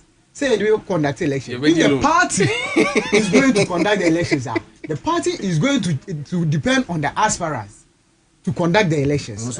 Now. Well, let's think about nomination and those filing fees. Near that fees are hold on. Are they not going to be costly? They'll be costly. And see, because without that, you to me organize elections. So that is one aspect I also hear. Because parties are not depending on dues. Yes, dues no see MPI. How would they run? So then the political parties. I believe it's a time now Supreme Court the man na because of who bibi a 1 year. 1 year no so betimi ahwe who bibi na yetumi aye ni yi a. No for 1 year no nkyere say ye koto about na. You are going to use delegate system. 1 year they because yeah, Osha constitution anymore. Yes, they do time prime minister. Now 1 year now. It is a 1 year now, so we would have to go by that. You don't have problem going by that, but send this SRT pace. Yes, but say years where the capable to aspirants. No, no, because say ni ba ohiani na wo. Ti yakoba sana na wo ye ni. As ogbona no to da kwakutia. No to da kwenyi na. No that. Then one of the problems is here. There is a party in power. I ne obi a opposition bia no ko down ho ade e ka che say first cabra. Me can say me ko contest elections. Obi papa was say on the first born mo to adaka. Wa frame. Obi school fees. Obi dey bo say na we for teacher. Because no sana so far me nyam no bia ba pay school fees kakra. Oh serious. Na ne do so pa me yare no. Okay. Oh me pia. Na no pia no. So now the problem is that nipa na o ti wa wo be contest election kra na say wo anya position kra na o say your party wa be mu ti be me no. When I catch any party say we pay to abem me 5 cedis every month. No, can tell me. Nipa na the party abem mu on branch where can say. Ye emphasize can free national headquarters emre no bosu mi bia no. How do you convince that person say Bosumi be omra me trade these 5 seats? Even on that score. So that we mobilize it to go and conduct elections. Obidi, even by so no one young one day. I'm a branch chairman. But no funds come to the branch for management of our activities. That is why. Thank you, Justice. The top must do something about it. Then Samuel, okay. Also a branch chairman. Samuel Nikwe said, I know too. Please, it's not the guy. His name is Justice. Also the guy at your studio. Anyways, I'm not sure it's derogatory. He's a guy. So the guy at your studio doesn't know what he's saying. Look, I'm a branch chairman. I do rent chairs for meetings, and nobody gives me 1 Ghana. So if you are coming to the branch, you should know better. Not just say you go Roger. Ousu. Okay, can make amount. But you're the fact, when are you Ousu? Who is that? My name didn't you Ousu Diaka when himself. And I mean, could be some mammy. Hey, be an crowd. Okay, You know the spirit. Banana. I mean, control. Make us say education. And yet purposely on this particular platform. But when we meet, branch chairman, what did the mention say? What is a software our branch and unit? Pentecost and presiding elder. Presiding elder. And Methodist and catechist. And okay. Mo catechist ne ho to oye kofini ama beboa. Yes. Omo to for ye, omo to correction beboa. Branch ne yeden. Na party ne kura ye hwan na ekofa sika ne de aba eye deals ne de party everywhere in the world party. Yes eye deals ne de party enti first na agigi deals wo branch no and America says deals ne buy no senka ye tua ya ehon ne percentage no eba ye be de abra we have not been empowered by the party. Oh no, me but justice. Oh nana justice me but who empower you me but ye nyina ye dwindwene se na be member if you so much reduce yes only pa akoni mu no akomode no say this 2 cities na person dey be reduce no or pay the akoko to go fruit be edi party comes to power come to power some of the times if not all the times those grassroots now ye so be reduce no are neglected that is true and we expect them to pay this acquire software. They be your pursuit to your tight. But baby, we are Jumano. He doesn't care. But a discussion but it doesn't take out the fact of the responsibility should not pay dues. It doesn't take that. I agree. But yeah, so then I'm trying to land. But then what I'm trying to say here is that number one, you are coming. Yes. I'm coming. I'm descending. And then the education come fast. Going to convince Papa Japan and also Penny Kwapon say the party and this in a while be Musumu be on momentum 5 cities and 2 cities in the party. And we are going to be very hectic. Okay. Then number 2, the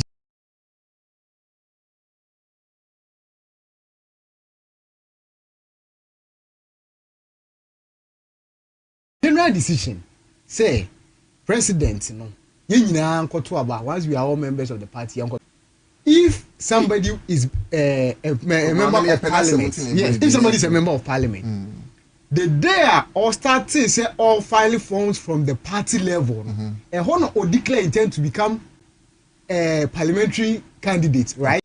And so all the qualifications expected of a parliamentary candidate, started when you filed forms with your political party, and not when your political party elected you to file forms with EC. Okay. I don't know if you are getting the point I'm making. If that is so, then Obia Obabe presidential candidate, the qualifications does not start when your party has presented you, but when your party is electing you. And here was a Ghana for University Ghana for president. Then all party people must also be allowed to elect that flag bearer and identity present Ghana for Ghana for and continue so on. So I don't see any bad decision made here. I just see that there is a very comfortable decision made, but the implementation is another hectic that we should all have to be. We all have to sacrifice and do this. And I am happy that's come under our party, like I've said. I believe that my party, the NDC, will take steps to implement this. I know it's going to be very difficult. It's going to be very, very difficult, financially demanding, but we would have no option than to implement this so that the betterment of our elections in this country. Yes, because now you're talking about because if the case is that if you have the entire constituency, the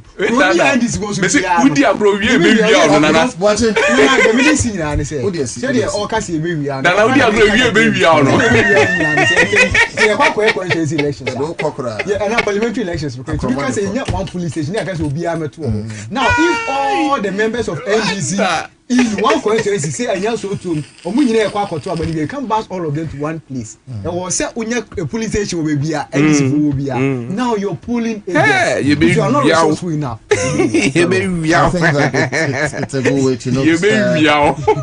So also a grandson of the veteran Buachijan, NDC communicator, but NDC have the men. I mean,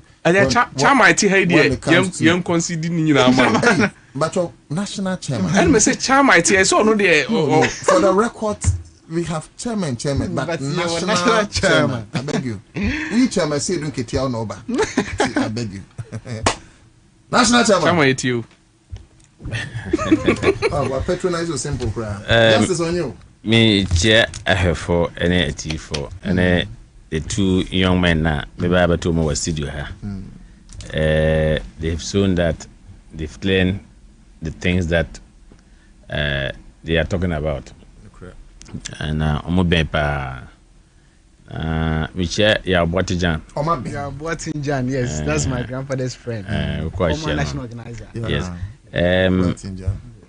Nana, me say justice of Frau. Friends, we didn't know I'm happy. My name is what was it you who na we who so what go to David my name say I wish you na damn phone na omo ya car na because even when make say my prompt to have to grab my name say my they be see wa me ne wasem na ye nwa say be dia ba because say no boy ozo have say ozo ndi car na ozo kofa na ire jam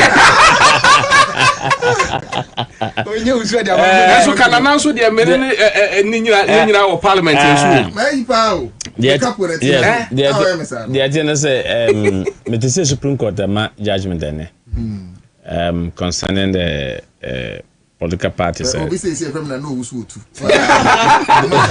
delegations delegate voting no na what you ke beti make say sa Supreme Court judgment ene no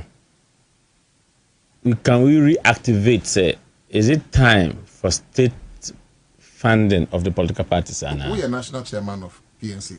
Obisam because I because MPP NDC how many million your database is 3.5 average million registered voters. Yes. So we are candidate rather so we 50 me. Fuck it. Oh, 50 is too much. Because the last elections are flagship contest. Transport, me be a bar down. Transport, for Ghana. Good. Okay, I say the OSB was casing people. You remember? OSB was casing people. Right. Now it takes. I think that time somebody came and said, "Oh, President, I'm gonna give for transportation." Transportation. Yeah. And then that kills the whole story. Okana sana John Kasambi say ne who are opposition 2016 election President Mama Lucy election me wa correct Timuko opposition for 80 years that time I'm sure power din all hands on deck yeah at the point grandpa I mean Akamba right Akamba a former organizer can say muntu abano say wini wi na omo ye appointment wi na yokopedjuma na obi nim ka se ko first certificate bra bonusum o ga sa statement o kai no okay won me kai pa me kai pa na because at that time I'm sure voter ya sure qualification we are say appointment for paper bra and ho no say bonusum I'm on team for 2016 election, 2020 election. Then 2024 by year, all hands on deck. That time, Mukacho move from a polling station base, right? What executive, what chairman and whatever. And a polling branch executive. Yeah, branch executive. Such a person also contribute one should call contribute. But say, our community knew. Now, more winning election, you're almost going for 2 years now. As a no, United community no. You have time me acquire maybe youth employment coordinator, maybe NADMO officer, maybe what position again in the district? Maybe Zoom Lion insurance manager, health insurance drip coordinator, school feeding, even if you cry mama school feeding. Or no, or that's what they not to be a man here. And I was say Kinchina on for 5 sitting bra. Okay, Uncle Fawemba, Uncle Dog Pa, and Famro. Uncle Dipa say because my Jibinti, me party, me don't me do 5 sitting inside the Cocoto, a gentleman, Nicola, and I'm 2 Nicola school fees. And I'm the top biscuit, Mamma Colana or Coscuno. On Fambratia. Because political parties. Me catch so that the Omo who say Senibana bread. Near see Yabama, you winnie party, you winnie, you must go back to the grass to the grassroots. A court to enter and Paparacana some say, Obian Fahi Mano. Or to me, yes, I sacrifice no sacrifice, so opposition. But on to me, yes, I sacrifice, say more power. Count it out. So opposition will be our opposition. Yeah, United Trump opposition. Now I don't know. I can't. You know, I can't party no. So make it no. Say what has come no. Menu you have a election there. Any yetiati and I can say yetibeti. And where you go? Because yeah yes ask no. Some millions of people are part of say let's take it. You want national? Is it only for presidential candidate or presidential and parliamentary? Presidential and parliamentary. Presidential and parliamentary. What about the national executives? It should be part. Oh, it's supposed to be complete. So, I say almost the political parties. National chairman. Not then one. National chairman. National chairman. Yes, we am. Yes, because we are national chairman of a political party, yes. And assembly near cannot affect all political parties. No, this in any suit to know on the account of only parliamentary and presidential. No, wait. No, some who call parliamentary and presidential. There be anything in the case no court now. And NDC, an individual, almost serving political party. NDC join here. Yes, they joined the suit. Yes, we joined the suit. MPP joined here. Yes. Okay. Yeah, we didn't join. Yeah, join here. It make us more join because the decision affects all political parties. Of course, yes. And the attendant say, for me, I strongly believe that if state funding now, obi antim kokoto obi say, but because the danger is that, and I know to the the danger is that monocracy emma obi anwo anyonyam. Jan to abama. Omoto abama obia onya nanya papa na ya obaha Ghana bakasa efanon oye motivation speaker Patrick Lumumba, right?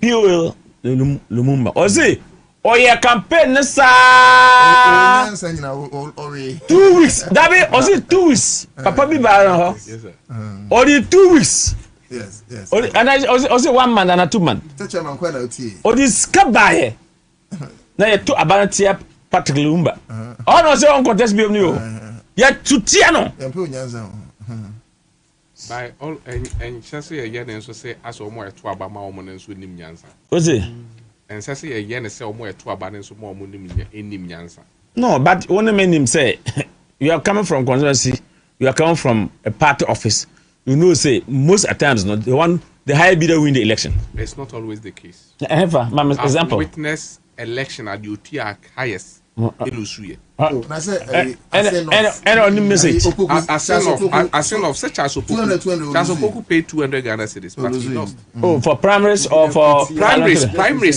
Most of the time, no, primaries. Oko Asante Achimwagogwa. Kwajoba Redune, Kwajoba Ajimai, former sports Andy. Okay. No, 1 to 5. What read will leave?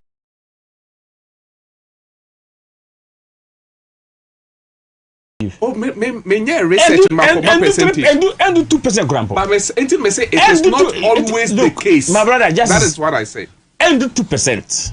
Now we know. Oh, I spend money. I went around the country. You pay. I said I spend money. I went around the country. I can pay. Throughout the country. Good. So you cannot say no. You cannot. So Obisa will say. Obisa. Is that what I'm saying? Is that what I'm saying? The truth of the matter is that you cannot go and meet the people and never sort of say. Because yes, democracy now, that is not democracy that we are talking about. Well, next time from Obiamba Grabo. That is not the democracy we are talking about. Until America said, not also because you're educated enough. No. It's not about education. It's about principle. Listen, Chairman, I'll give you latitude, but I believe say MPP, NDC, especially PNC and the other political parties, you're about to get to say henceforth. Yeah, start to educate you. I believe say inadequate or lack of education. Because now dreaming mono. Say utria and sanwato. But the consistent education, remember when we say there be when him say obi wa Nana wait. When him say obi wa you talk about man obedu palo you your friend on fakol. What you can find there? Say Nana,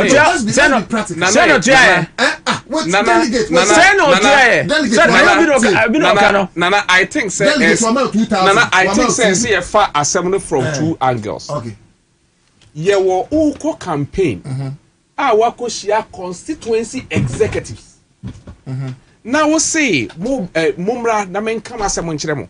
O kama asem no wi asem monye na momfanye ka sika enkofi. No no grandpa and no we different from say onipa no party na sponsor e the delegate na ba be shia center ho aye koto aba na usane na mo akire say je ne koto ma me je koto ma me no e ho ne ba bi esase ye katetia. Yes. What did I mention? I say anajo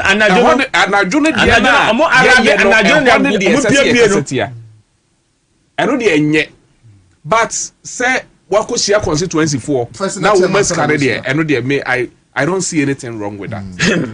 So name say see a reduce there say a reduce there say part in the farm mechanism say we need to reactivate doctor organizer hopeful we need to activate the state funding political parties no.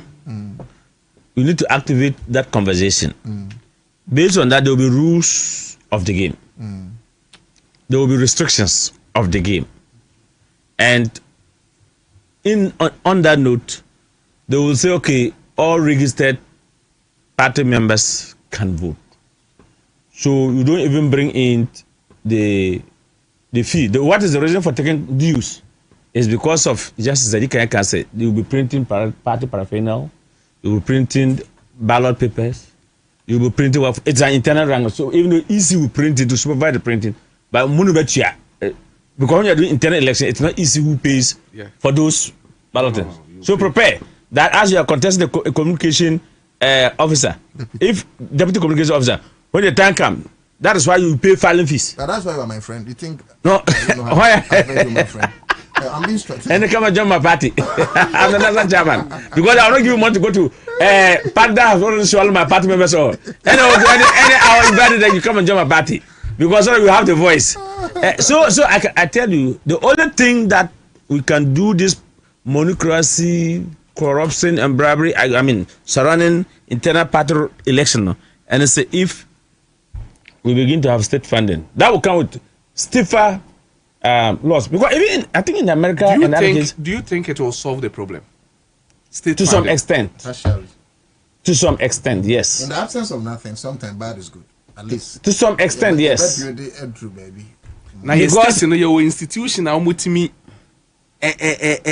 Regulatory. Oh, that's what the CSOs, civil service. That's what I don't think so, because Electoral Commission, per the Political Parties Act, every political party be a offices in all the constituencies. Yes, do we have in regions and districts and in regions and then the other political parties that you know? Do they have? Most of them don't. And the Electoral Commission responsibility so I enforce the law, no? But I enforce it. And what is the guarantee? Says a state, no, ebe fandia. This same body can regulate the stiffer punishment or whatever. Yes, because if the state, because if you spend the money, if the state give money, the state will fall out to audit. Listen, I would say yes, you raise the issue. If the get like audit general goes around to audit, if the state give money to the public, they know things that you're supposed to do. So, but when you spend, you have to you'll be audited, Chairman, and it will be filed. Too easy for them to know. So they still do the prosecution or no. The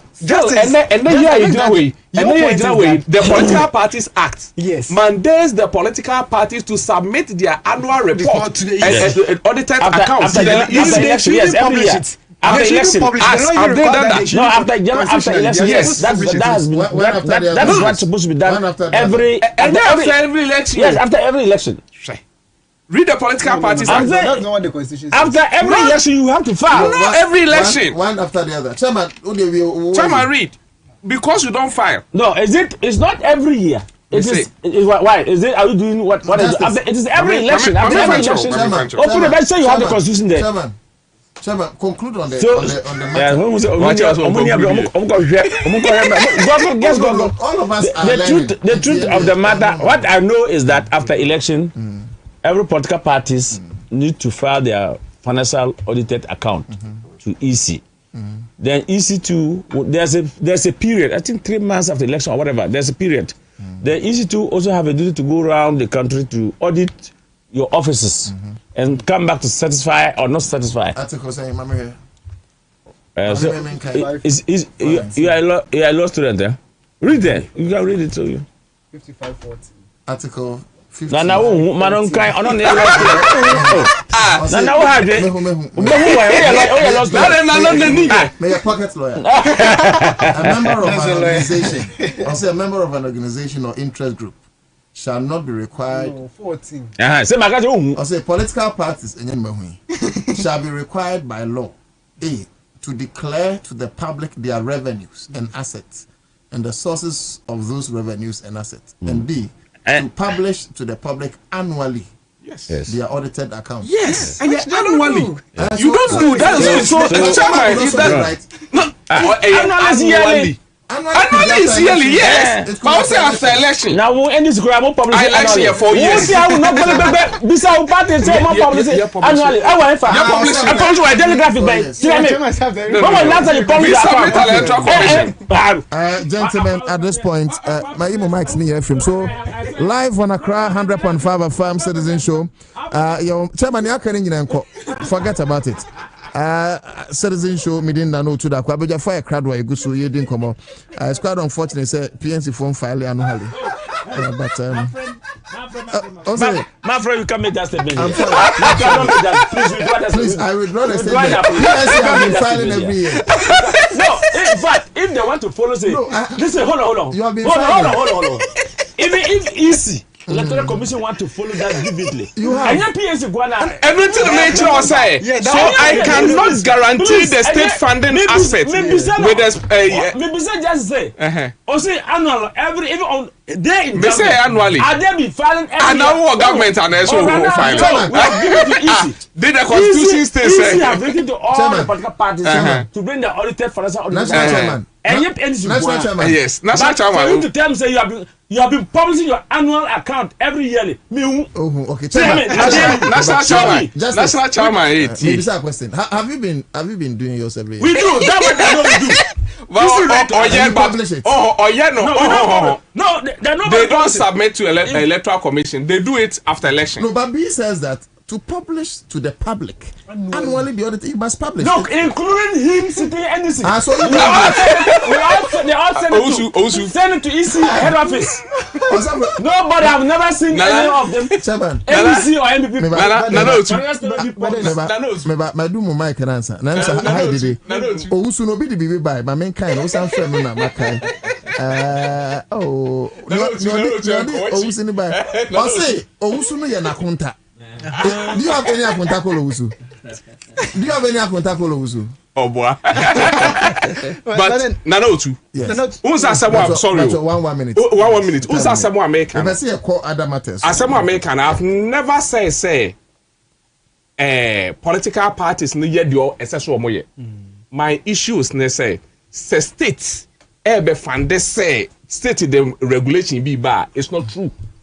It is just going to embedding limited resources now. That 55, 55-14. And this is what is stated in the constitution. The electoral commission now your body to see to it say ayeduma enyeduma emrade say obey political party as soon your office in all the constituencies across the country. A bit political party omuni emrade no. Emrane say publish your annual report. They don't do, but we don't make sure that they do it. Ensure where you're getting the money funded from. That is why I'm saying, say into Okoka say state member fund the political parties. No more for regulation. Still, a better question and Crawford be fund the crowd as avenue to come and siphon money from the state. So that is fine. Quickly. There's one of the aspects of the a very important aspect. I won't say. Do it in 1 minute. Yes, you feel or not obiantin. But let me also announce lawyer Ibrahim Yusuf, NDC legal team member. I'm saying. Sure. So now to one aspect of the conversation, I was saying, yes, a honor a being from Wasika cry. I'm just doing that in 1 minute. And the aspect so people say, what about internal elections like chairmanship, secretary, other ones? And then the Supreme Court now factor. This is the reason. So we Companies Act now what got and the various acts recognize political parties as official bodies now. The laws do not, to some extent, interfere with the internal arrangement of companies or such artificial bodies, unless when their actions are in breach of natural justice. And now Sunday, I was a man or me and no number addressing those issues. That is why when you go to the Church of Pentecost, they have their own way of electing their chairman. Say, we no we elect on chairman. Say, use Pentecost. Why? Sorry. I use it because I'm a member of the church. Pentecost, they use it. No, I use it because it is my church. Sorry, no, but by saying he's a member of, he's a member of the church. He's a member. Why? Yes, I'm a member of the church. That is why I use it. When you go to Methodists, they have a way of electing their bishop. He's making scenarios. And when you come to Savior Church, we also have our your way. When you go to the Catholic, they have their way. Those ways, no, we elect something for them. If they are not in breach of any of the natural justice principles now, the law will not pay attention to those trivial matters. That is why in NDC, so quite first a national chairman, the general secretary, no. Say if those principles that's quite fast elected, if they are not in violation with those principles of natural justice, the law will not come in. For me, I think that the applicant attention did not go to that area. It definitely will go, but it's just because the law may not want to interfere with the internal arrangement of the political party. But when you come to the aspect of parliamentary candidates and presidential candidates, they are for the general convention of the populace and not only the members of the political party. But we can also neglect the fact that it's also because those applicants, file it for those reliefs as well. Because in a convo with Oliver, I raised the issue so it wasn't part of their relief. Yes, possibly if it was part, maybe the court could have also. But let's drop that chamber now. Okay, drop that chamber.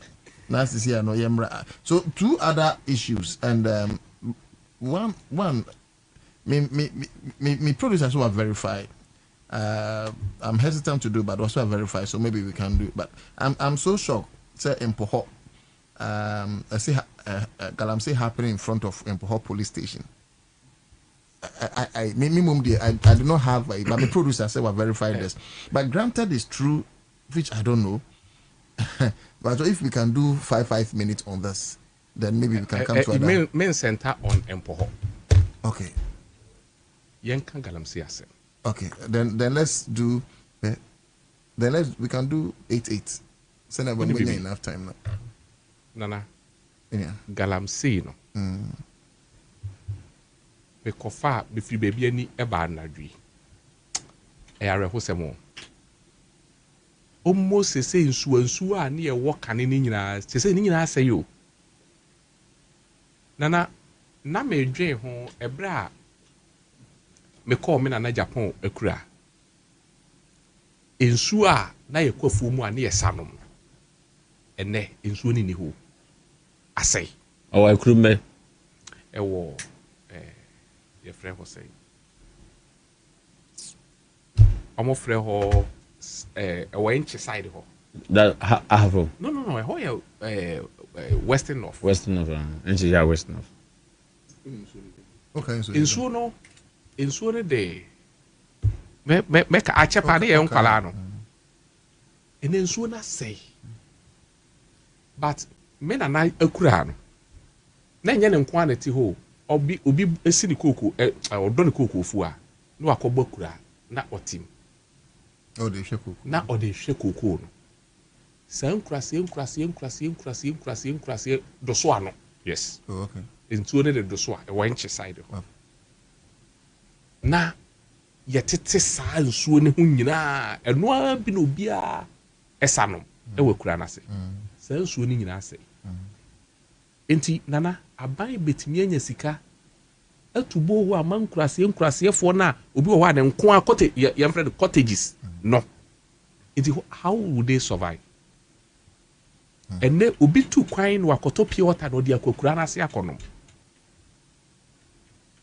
so worrying baby a ye keka kono ehu na meme de me feel say ye betimi asolve ne sei maka na masaka ne biem ohiri bia ni wa ye du Galamsey woni kromu a onka ho onimpa oka ho me from Paramount to the me nana obo hene ka se na saase so ye ntu Galamsey ye ntu bo na saase bia ni wa ye tu Galamsey do ma hene kan se ntu entu ohiri bia ni ho a obek oye tu Galamsey woni kromu a obeka kire me se onka ho oka ho 19 nananom e ensase a mo nananum ja maamo a mo bedi akonwa no se mo wunu mo koba mane a mo beba mane se omni mane bo nti onipa so mu wa mudura sama no e mo nso hwe ye ka ni aka no aja ni nyina as a politicians nko ahwe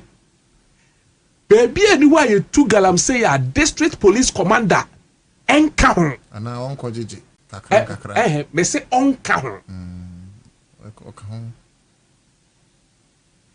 nansen ye hwehwemu bi nana unim chamfai honest are you so sure me say commanders any only chamfai police commanders me catch ebi only chamfai o say bi nana opa ba mun publish e meba say ye serious as o mine say ye kwati Galamsey ya why the befa watch mine edinatna ne dan ano say onhwe ne niema a eyira debia obekọ ne niema na yira ba usta oda so tua watch mine ka na kra no self association enti police for ye dey law enforcement agency ye the district commander akọ SSC Assembly ni mu say ubeba be district commander ubekọ interview problem we woman so enkwanta Galamsey with my solve ka kire ye kwan a obefa so a o de be solve Galamsey issue woman so okọ ni wantimi within 6 months a ye fire but be ka kire say menye head of dissect head of dissect na Roberts kwa okọchire me say onye head debi oye law enforcement agency law ne say meba okay Beba. We a law enforcement agency. Law ne say. Law ne say yentu galamsey wo nsuo, yentu mine, obi enu o tu mine e wo nsuo. Obi enu ayama ne tumi se onkotu efom agudie wo nsuo. Enti o be enforce sa law no. Ena nsuo na eda wo ho no police station ne kura achi no asai. Enti wo wo kwakire kronfo no te wo ye den. In this case, a simple police station name. Men compo. I mean, no crap. Men compo. But the American say, and then commanders are fighting. Minimum be a ye in a free mining area. No, Osu ekoja to a pacho. I say, yes, Osra, yaman and Trao. Police phone penny for our mining area. Opa ya attempt say o transfer the penny free ho. Ebi kwati me kase bacho ntimu impost me nko ha. Na adentina ye dada e ho as if you are fighting it and we know how to fight it. Oh, you think we are not fighting? Me say debia me come nko to dwanim na me debia maka me pekwan aye kakra kosia otumfo. Na ye de. Asante mamu de betimi aye adwuma. Eso hini bia ye tu galamsey e woni kurom no. Ontu na de so. Na ono akasa ura na akasa se ono oni okumase David tie okumase asante ahini no wanti ase a afen no member permutation David member permutation. You said in your earlier statement say me say ohini bia ye tu galam e wona saase so David ona asante ma ye tu galam say and me kire o say but tio biological reasoning you are concluding logical reasoning.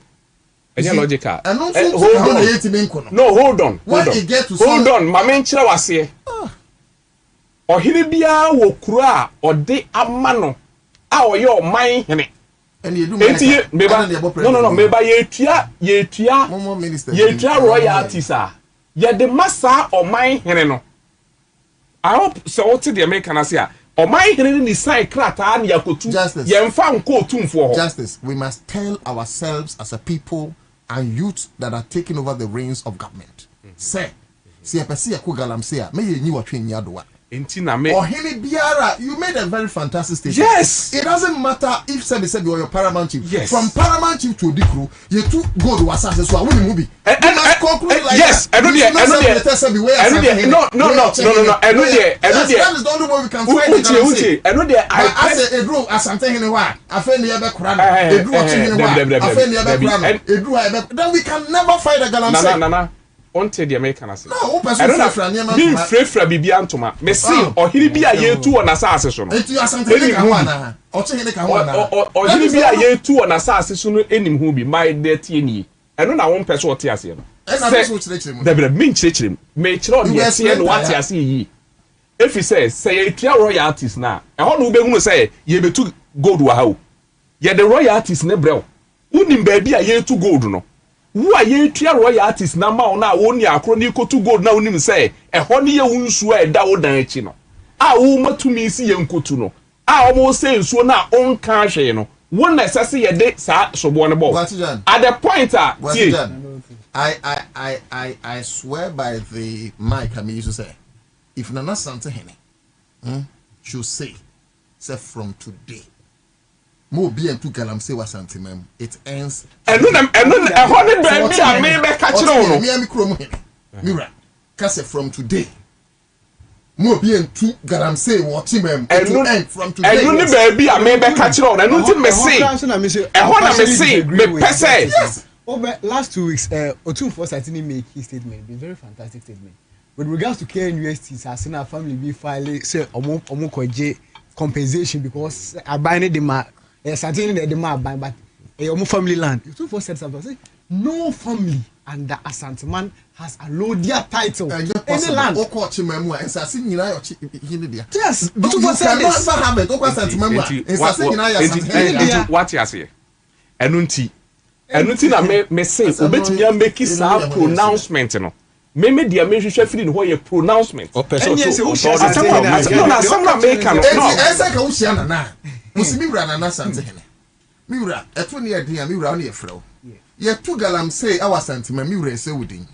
Miura utimi kasa se me yenye yi empo ma me wuye hunu ye efi ne kro miura shenkom ana shebo ana sigina yese ma yentu galamse wa santimem ushia me nso miura otehene ya ka the same thing kire no ba bia yetu galamse bia ohempo on ka the same thing kire no na bi som senti miura muwa amane be na mrekoma nananom no wa bisa nananom senti nananom we se na ma ye munso e mu na sama no so sa na ye no a eso ben ye de be no the solution is that simple. We must fight it like that as youth of this country. That is the only way we can win. But say do something in what? Now you friend into politics. If you be rotting in what? Now you friend into how can we win? And they are destroying the forest. People are dying every day. Huh? Mira. What are you making? Me say pronouncement, no. Senkaya or paramount chief bia. Yes. Why am I not calling on the various paramount chiefs to make that pronouncement? I'm calling Otunfo to make that pronouncement.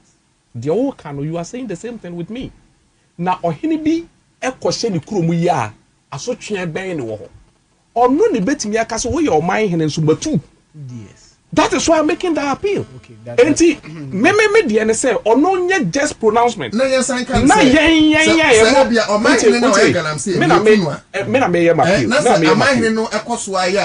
Or him ponso to Obroni. Me appeal. No, it is only when Onipano etu anu asem awo from no one yenetwe. But the note we can't also say Obi oni krom no ye reckless. No, the last statement I agree with you. Yes. Yes. Okaso onye no anya ne hwe a. E ho na me no ubenya problem. That is what I'm talking about. But then one who didn't know to so can a also like also this shame be more statement na perfect than say. For example, when you go to the Ocheman, you can also tell me say that's where I come from. The Oche Hine is not aware that the paramount chief in this paramountcy is giving out lands for illegal mining. That's what you can deny the knowledge. Yes. I know na me person obi atie say ye can royalties are. Say usua mra kakra. Yes. Ye tuama hwan. Right, is a tuama the specific stools. Which is the paramount. Yes. Paramount chief. Yes. What did they mention say? Enti ono ne ye tuama nti ono ne be of known. Yes. Said this is happening here. Yes. And ono ne ti kuro ne so. Enti ono ne nim say we na esi wa ha. Ena okwa santimamu a Ansah ase ne nyina ye Otumfo dia. Ena ode nkrofo asisi ano say wo hwe hama me. Ena bra we ho yetu wo ho yentu ye. At the point on cashing chire bra we no ena me ne benya problem. I hope so to the American say. Enti say eyade a enka yetua royalties no yetua ma Otumfo dia. And the nature so no so oil of known, but that is not the case. It's what about Achimwa? Ordinary person the come Ache or Chehene no. I have for share as in mind. If you say what did I mention? I have for one as in mind. If you say this conversation, if you say I don't know. Me person only quote tradition because I am for share as no. I am for share as no. Let me tell you. They are not. Let me tell you. You are mind. No, me. Let's leave those issues. So your man. Why? Nibara ya turu na sia Kenya so ya mahene. Let's leave those I understand what I'm saying. Let's leave those Achimas and here But the person may say the decision of a king in this country is soon crossing the decision of a president. With no disrespect to my president. But I'm saying so Otumfo Kasane. That president be a Kasana. Otumfo dey carry it. You know it here, you perceive Kungalam say, and yes, sir, and I perceive no near when yesterday. And I mention say, see, I perceive Kungalam say, dear, bra, you started a good foundation, say, and make our foundation so refia. What say? Kroha, or he no chief can extricate himself or herself from Galamsey menace. That yes, say, that's my position. You two Galamsey be an or he name would be. Yes, Sabi, you need to get 1 Henkesi. Or he or constitution defined or Henkesi. What I'm saying is that Ohene Ohene, whether we you decru, whether we division, whether or mine, Odikro he why are you now even Ankobia Hene your Hene? What I say, maybe for me your Hene ba Ankobia Hene your Hene, no cry sub chief. Okay, the chief for Pranya Hene. I say, Mammy, sad no about to a bomb to be a young one. I am saying, say, we get there. I am Fuchi away. It be the beach. It's like kind of sad, then the back stops with the Paramount. See, yes. Then the back stops with Mura. It stops with Mura Asante. And found and only problem now. And only problem now. Because I forget one more. Why not here? Cassia now. I don't know the coming up. Men are me appeal. Oh, ben to any appeal. I know about near pencil. Now, me appeal. I want my amendment appeal. Why did you also make my appeal? And you're rough to me. And you're rough to me. No, and you're rough to me.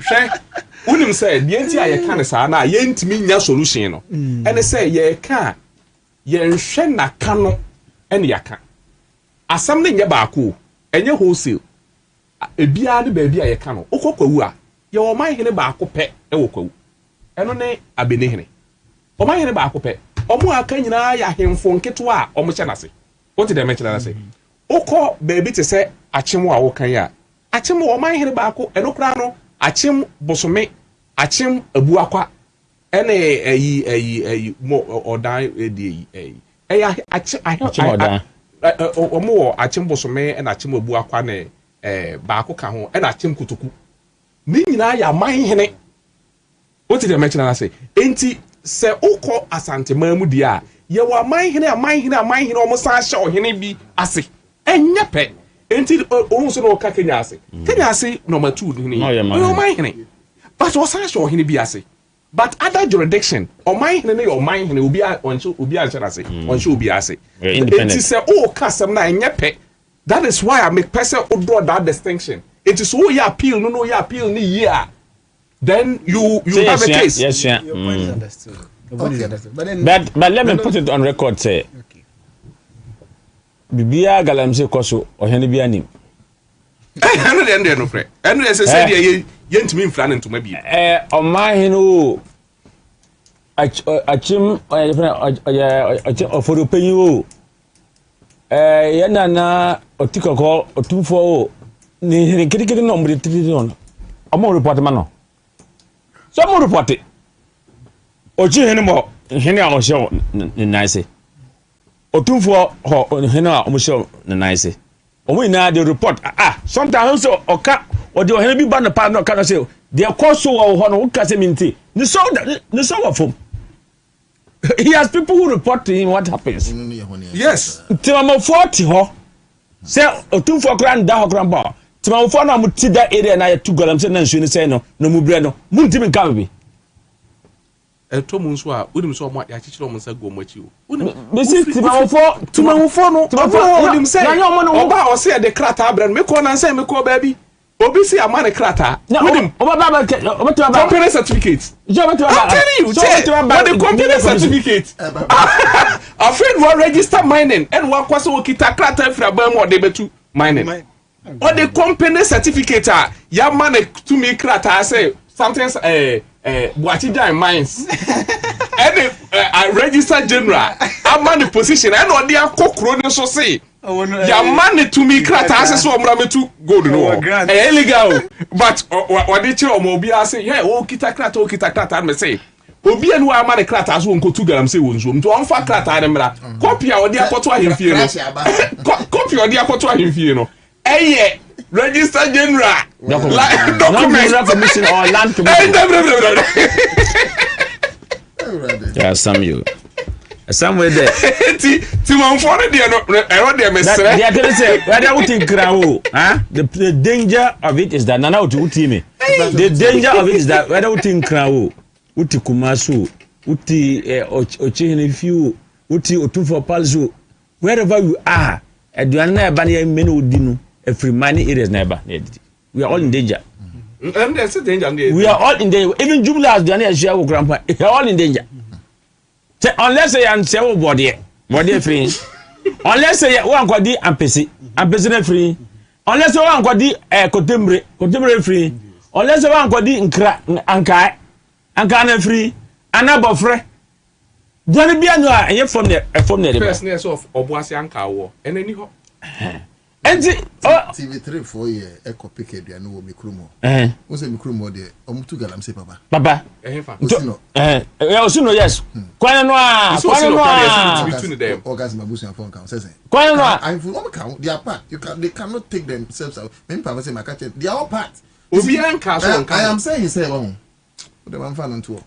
Ko fa nyinem board there Unim say omnya mercury you acid we ne back on cyanide to someone e diane no and how no so na diane bank line no me catch you obi are affected they who sorry ye bonus ano who sorry na panasibu pe apesidi a chemicals ana na odi and then na unabu amabua now he's become enemy war enemy bo enka with because amabua etietia toes bebre so yes because amabua so person woko ana almost amabua person woko no Omoya Kimpins. Ebi kuro party financier. Ebi kuro be former minister, be a minister. Nyame ka tia se. Eti no then o ya mabo a. Say utieti atosu. Eye kwale eye say yanjai MPP NDCP. Then I'm saying no by NDCP. Me proposal ne say. No me allow me to express my opinion. Me proposal ne say. What Yemfa ahemfo. Me try say me proposal ne say. Bra boache. Yemfa ahemfo. Yete task force. Okay. Yemfa ahemfo. National House of Chiefs mrem. But obi mfra Kwame mame. Yefa police. Kwame. Commanders nti IGP mrem. Yemfa assemblyman for. Assemblyman for. You committee say you no America no. Queen Manus can never fight Galamsey. And ka task force a bit me a fight Galamsey. Baby a two Galamsey no. Ahemfo. Queen Manus down. And na ahemfo. Say Queen Manus ko o man or the dia ojano. Okay. Ahemfo. When bibi. Me the class also from Kabore. When Kabore was there, somebody from Naimus asked a question. And the question was this simple. And it is very relevant to this conversation we are having right now, in the sense that it's about police station. The person was that Namus ko Krubiswa. They are quite stopping the activities of illegal mining. At the moment, yes, the police now they are not able to enforce the law. I'm talking about. They are doing what forming Naimos to fight Galamsey, no, it's not the solution. So, but it's part of the solution. But this is not part. But just even with what you're saying, with even what you're saying, with what you're saying, make us say irrelevant. No, don't put words in my mouth. It's not solution. In Accra, it's also not the solution. And no me try say no asama me no cano yes ye dignity e masem na American wasem no say me solution ne say yes committee na e be fight Galamsey we go be frek abori mame ohini na wo kromo na ye tu ne Galamsey ni wo ni kromo no e ye part of the committee IGP and police commander na wo ho no a o supervise no e ye part of the committee. And the assemblyman now over area now year two no a part of the committee. Yes. Now this is the tax. Who or hene no see a badness ye dasu to Galamsey no and now mine and ne waha.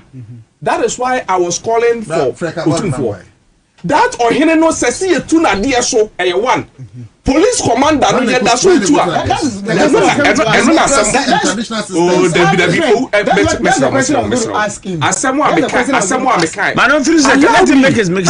Ashanti region it may work. What other regions are you no, he's also pushing you to the wall. Yes, I understand. That is why I make say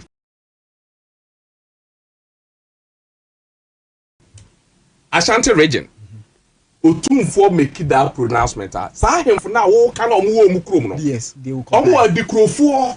Yes.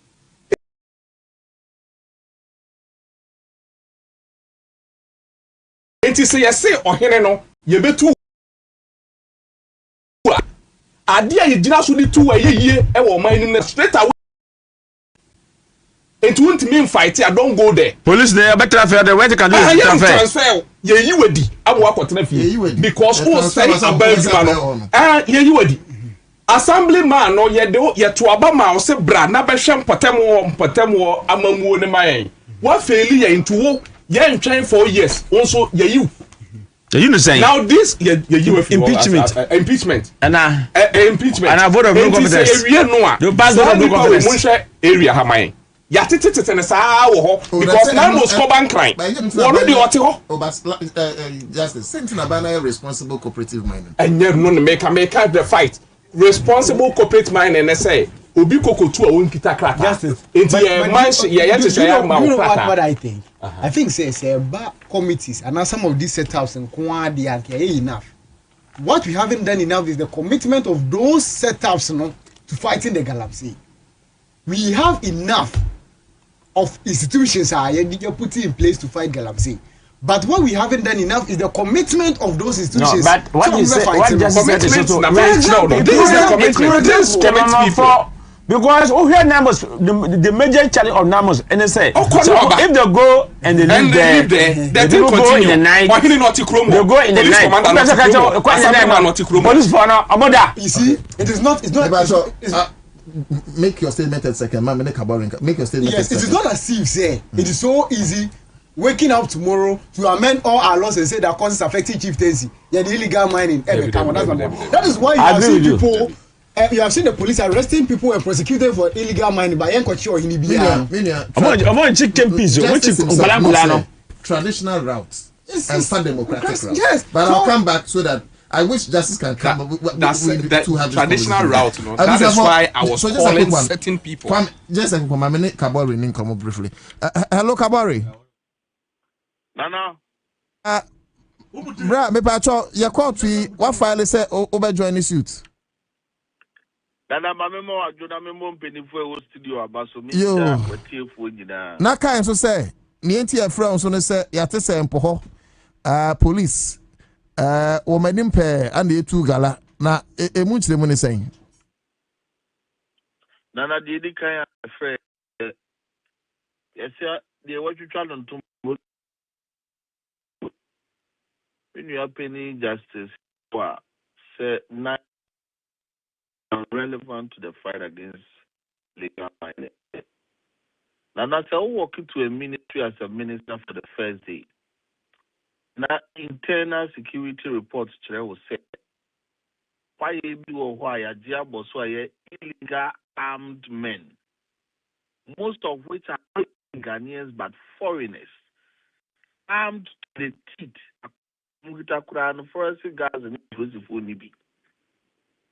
Now you need to dismantle these gangs. Make sure you clear all the bad guys out. And then I'll be. We have so many security sects in our country. It is a Obana say, Ubiati Dasabrano Aman Krowaso.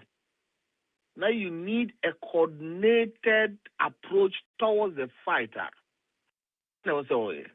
Mira, I'm reading into over 5 minutes into Ankaboneto Fat 9. Yeah.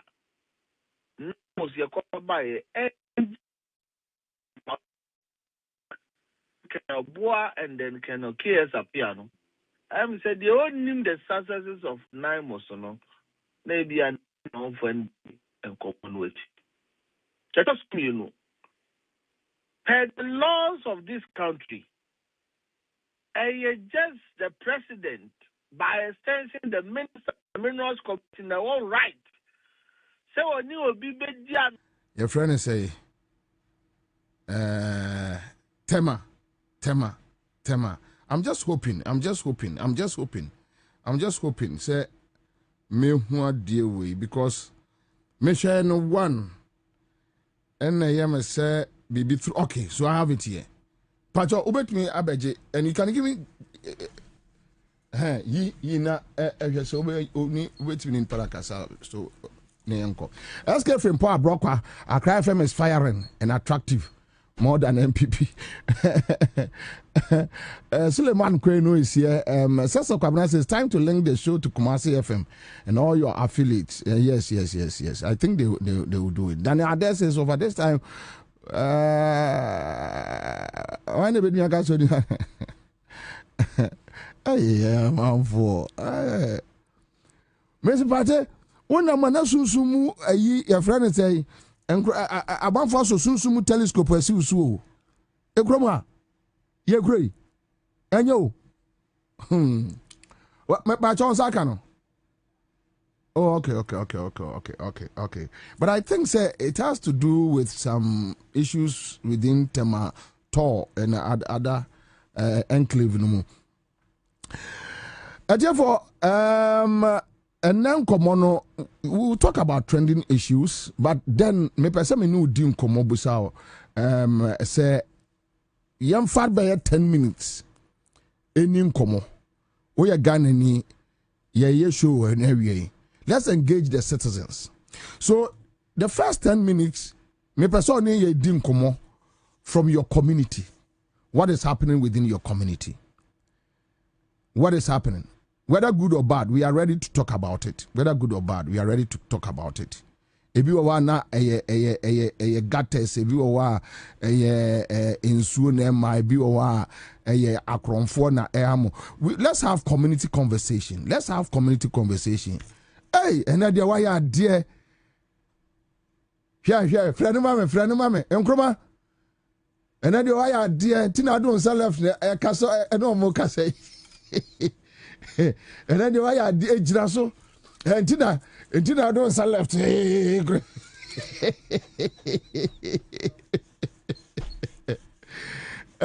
All right, so first caller, right? Let's talk about our communities this afternoon. Hello, Commander One. Yes, sir. Pacho, from free. Unless Kofigo Hoho America. Oh, long time. I salute, sir. I take him, sir. O community ni mu fa na wo e dey na ekoso. Talk to me.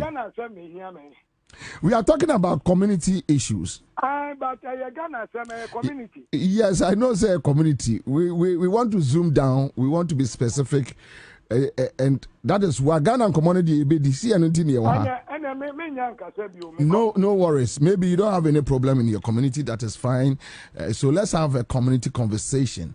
Baby, we talk about national issues. We leave the little ones, and so yana 18 crofo pa. Sometimes some of the communities omunya baby no maka issues about even rent. Hey, Nancy rent won't come up and you say a member no more a dine day rented no the young Nancy me share young girl be a video. Wabe rented dine. O si aji se fie wura ekipi isafua baako. Hwe nkwasi asem. Hello. Yes, sir. Good afternoon. Good afternoon, sir. Me did not me first Lasibi. Okay. Na aje kojo Lasibi Klagon road no omo ye bridge do ho. There are bridge na ma traffic back no so no any 18 Omo ya bridge no anfa. Between Klagon and Lasibi Charlotte Court. Adwuma na omo ye no but omo da so wo e wo site ya omo ye adwuma. Dabi. Omo ja ato. Ohokwa na say I so to there omo nyina flood e ma amanfo edem nyina ye ma. For almost started bridge for how long in it? Almost started bridge bridge almost shot ya but I'm a porte. Be say ni. Klagon bridge Yeah. Almost shot almost jaye. In the MPP buy, almost from the Sunday car, MPP buy, almost be shot here for some time. No, almost jaye. You water pipeline, you have here every pie for about 2 months. I young so area. Now say I'm baby pipe, and crown so said I'm back. Oma ba pipe no ba nsuo emma. Pipe no ba nsuo ense da amba. Etie mo no. Okay, so may the producer a number beto your Facebook page. Baby to say Clagon Bridge no. Say nyame wa domna da obetwam obi no. Just video it and send it to me producer na contact. Why? So that we can do follow up on it. Why? Okay. Good. 18 Salon Sport Road to Abattoir. Road no bridge do almost. I what I ask my father say I want na hoto FM wo. Yeah. Me baby I walk no. So when you chance be a fawa, you can just get us a video then you bet me the home komo yi. All right, thank you. My main call for another caller on the line. Freedom Kwakuji Sam Commander, please, our road from Pokuasi to Myra is in a bad condition. Bobie, it looks like the black guy from Ansah FM is doing well today. Hello? Oh, okay. All right. Because Ras Kotoka Jr. I say Richland Smart says, Commander, the prison officer shouldn't take off his eyes on. Oh. Hello? Hello, Commander One. Yes, sir. Pacho. Who are you for? I'm boom. Boom. Fidi boom kumpe on mo ale back boom kwan se o ma yeso mu ye kwan de ba Bobie o ma ja baby mu on mo man so eta on ma o ka se ye e wo fom pa Sir, we pacho mame go from Pont to where? From Wednesday. Kokumpe. You make the first city baby gapo avo mu depo ni ono. So on mo buy back boom kro ni mu no. Omu ye kwan ba o ma ja esi o ba so di to a baby mo asekra. Okay. Oh, na me ka se mo the number na to so na. Oh, to me can most want anyway. Master, sir, I try say uche mo na say picky video. Okay. Share with us. Why? Share with us. Okay. All right. Okay. Thank you. All right. So we are having community conversation for the first 10 or 15 minutes, and baby, let's talk about anything. Hello. Commander, good afternoon. Good afternoon, sir. Dodo from Home Sense, Nikasefi Westland. Home Sense Westland. Yes, please. Okay. I don't know. Yeti in commodity say ye cleaning no na ball na muti yana na egu no. Yeah, you do Westland be come star egu ho. Oh, you don't mean it. Senior, much my video as an ammo back. Say, aye. Do it. Oh. Okay. And then nature you'll be ma or no negata or were broken into a person opponent in show but from my bandiano. Just ensure to ne busa opponent in the fear more solid Sunday more solid boost were opponents one or from me bubble boy. Maybe what's this number? 0246735331. Police number. Ayi Bolano. Me too. Fama producer mama says here. There's no problem. But baby, also Obia Sidan or block it. Or broken the gutter no say. And he said about one on this year Bocono. And he saw Obinso from call. Insuna a boost who Ghana Hano, a boost for opponents and opponents in your mini papa. The more solid near from the chaos is when she number bow some banamebo mopoa. So Ubet me a pick you on so am I? There's no problem. Okay, all right. Yeah, Chel. My producer was stand by or Chel. Okay. You know free Clagon Bridge no. Me ba the number now so check. Na encabet me on my feedbacks is here. All right, so Rask Kotoka says Bobie, the road from Amasaman to Asaraja is really bad. And you're not back home in here. But Dennis Kacheku says our pipe and roads not, especially the bridge to Abattoir Community 20. Oh, but I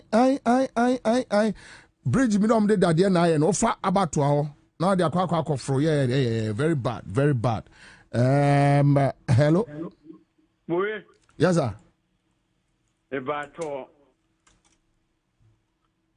kwam kwa chewa mo fase na me bade we wale get me bano o wari ama kwam kwa che masa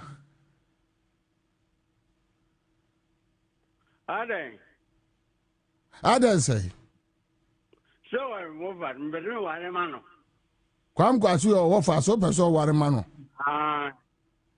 da be na kwam kwa che de beja so person wari o de da be no de beja me ai o de ja me da what did you want here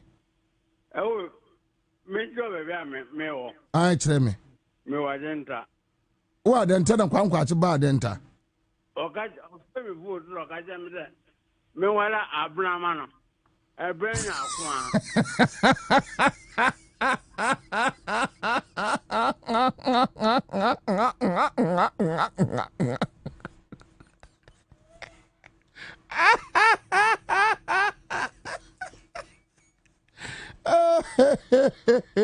and the citizen show at the child.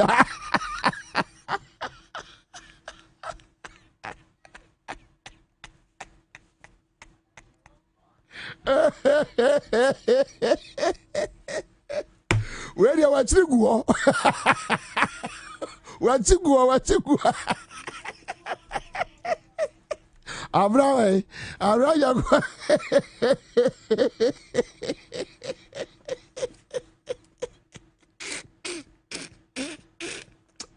yeah, ready, come on.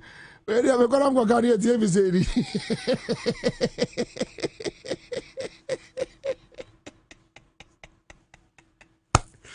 Where's your community report? Community report, damn, baby.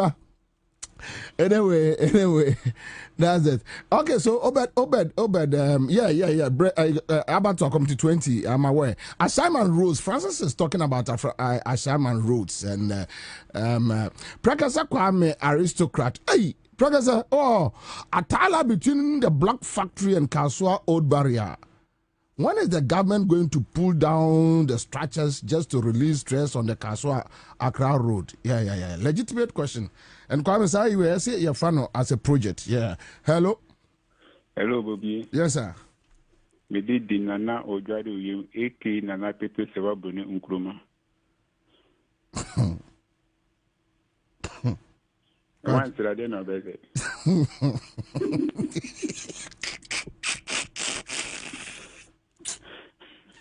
Yeah, more wrong. Mean to be my mum kumio. Oh, that. Mean to be my mum kumio. Me catch away. Hey, Ansah me ready. Yeah, ready Jacob for. What is shower? Shower is come catch you go explain tire.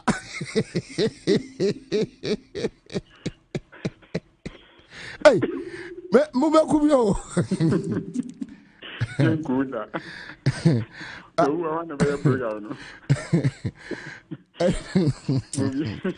Ready, Jacob for Jesus Christ, living God of the jar.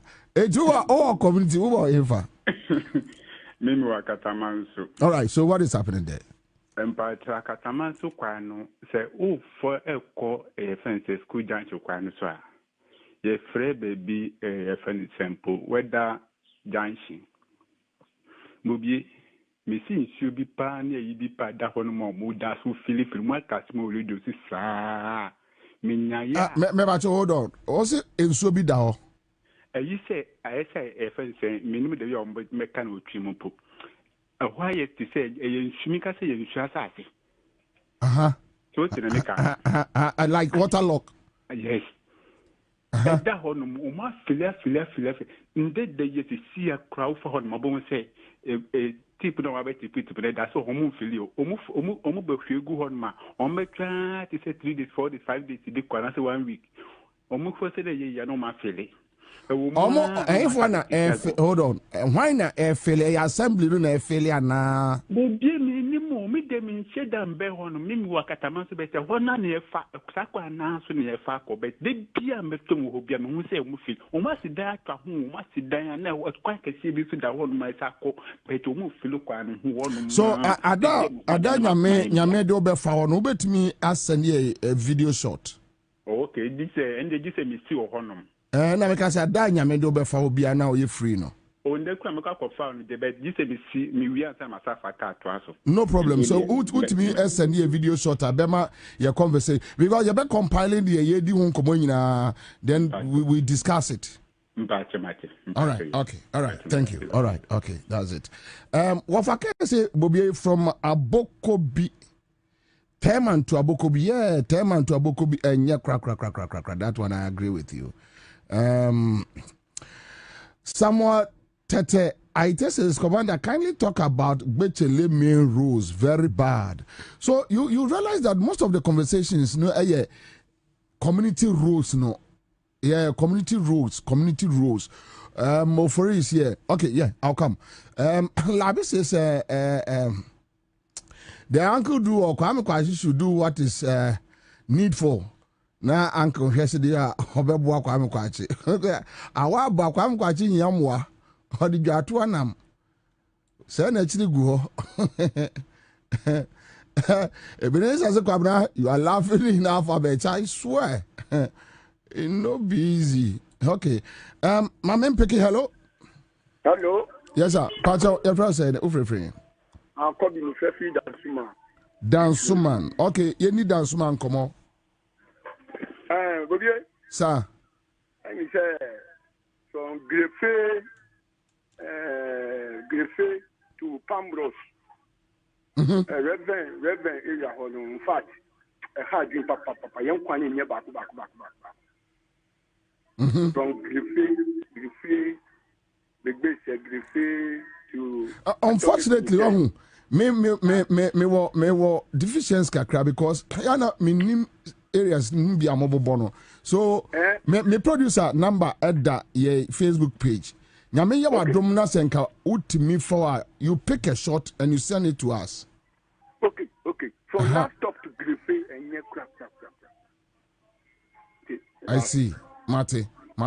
Let's me that say. But me for another caller. Yeah, mumma kwam kwachi untono. It's okay. All right. Okay, so David Sabeko says, good afternoon, bro. Since 2009 to today, no water to drink. The name of the village, Tafle, Agogbe, and Potame. I know Potame. Yeah. All right, I'll come back. Hello? Madam. Good afternoon. Pacho, lo, machine kakrama men, Pacho. Okay, Pacho can say free. Lasibi, okay. All right. Okay. Road less than 2 years, it's a 52. Pacho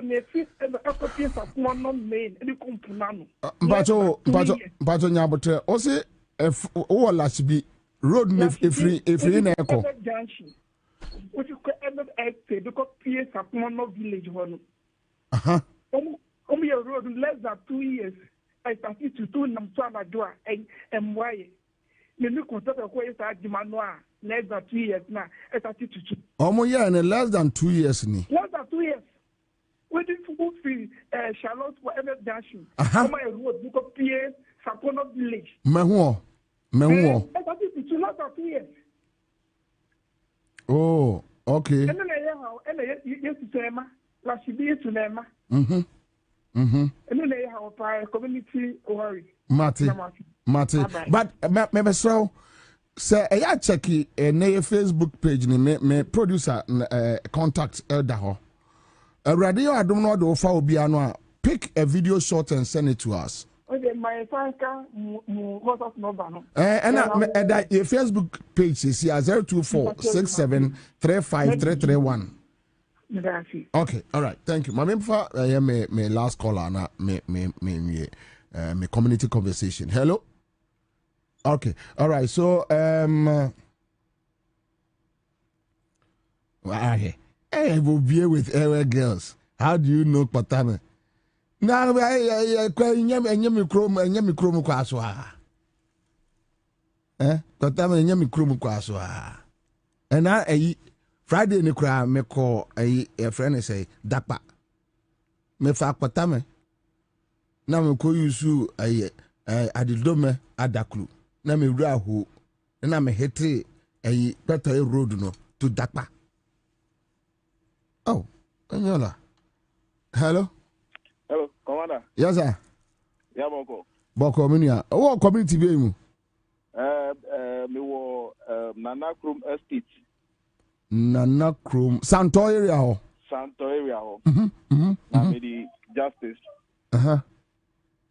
Baby on say brabi Africa tamanso. A whole problem no.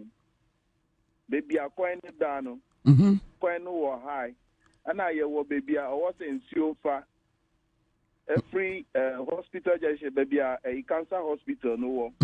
I do call down to Nana Kungata Naya and Chokino. Now so Oma base see that I see sa coin estate be crowd that sa we no met me about estate in this we are. Okay, so which means in so no waka say a tie no eya omo ede anwe obi na e feel e ho asi edan o ma feel ho e dia asi dan enti nsuo na to no nsuo no to etumi ta kwa no so be say 3 hours na nsuo no ko na your friend say military task force na omo ye a rounds no omo ama ho this time I hand nanga sound say a new site in happy na ahanum no develop paper. Okay, so what now we would see any panel now what area ho? Yeah, me area now so before the problem no I just say you talk then you have oh no at least you a location shot. Okay. Hand to would be take baby more failure and yano buildings now or no a short amaya. Then we know what to do. Okay. Me bacho obi mami WhatsApp number be. Your Facebook. Me producer. Ne number at your Facebook. 024 67 35 331. 024 67 35 331 331. Okay. All right. Okay. Thank you. All right. That's it. Some says, please, Bobie, the road from Opa. And you pound Opa to Sapeman. Opa Sapeman to Canada City. Opa Sapeman to Canada City. Hey, where do me anymore? Where do you family? Commander from Amasaman to Akraman. Akusibiadi through to Doblo Gono 3 Johnson Ajiagu where Abra phobia. Hey, Abra phobia wo. You watch me here. Mon fan tell communities ni bi wa edino tete me pa ba binjirem pampe se ashawo ni ebrezia no. Jilin pampe. All right, so Abraphobia is complaining about Amasaman. So Abraphobia, you can get on say some of can say na mujaya one to the producer contact at ano. If you can get us some shots. You need to me any MC for no. Because this community conversation is about getting the MCs involved. So my producers so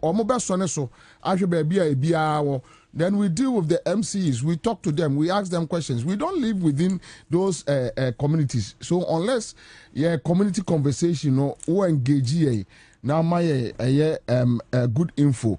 Moses Azila say Galilee they call Omega. Now Kwame, why not toto say dinu Ghana ha Galilee Samaria your friend is Jordan Ashama you see a friend baby Jericho Jerusalem And why this are sabi eniamo eniambransem and some force ano. Why this answer no? Okay, all right. Joshua, forgive me. I'm on air. I beg. Da da da da some but shoot Ashaman and Clagon Bridge.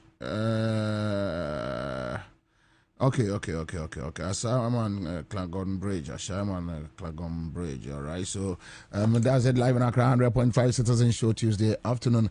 Baby Bia Obiano Memoaha Ebio Emao Akwaba. And you know that yes, the main man is here. And it will go be a very good afternoon. Let's do it this way.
we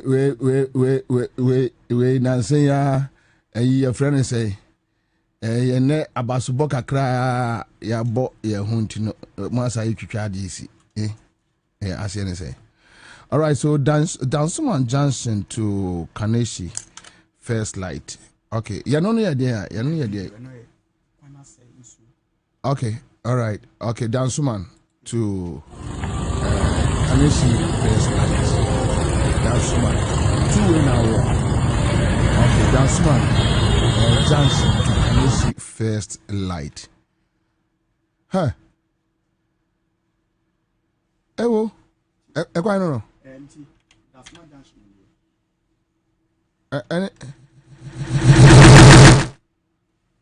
That's what.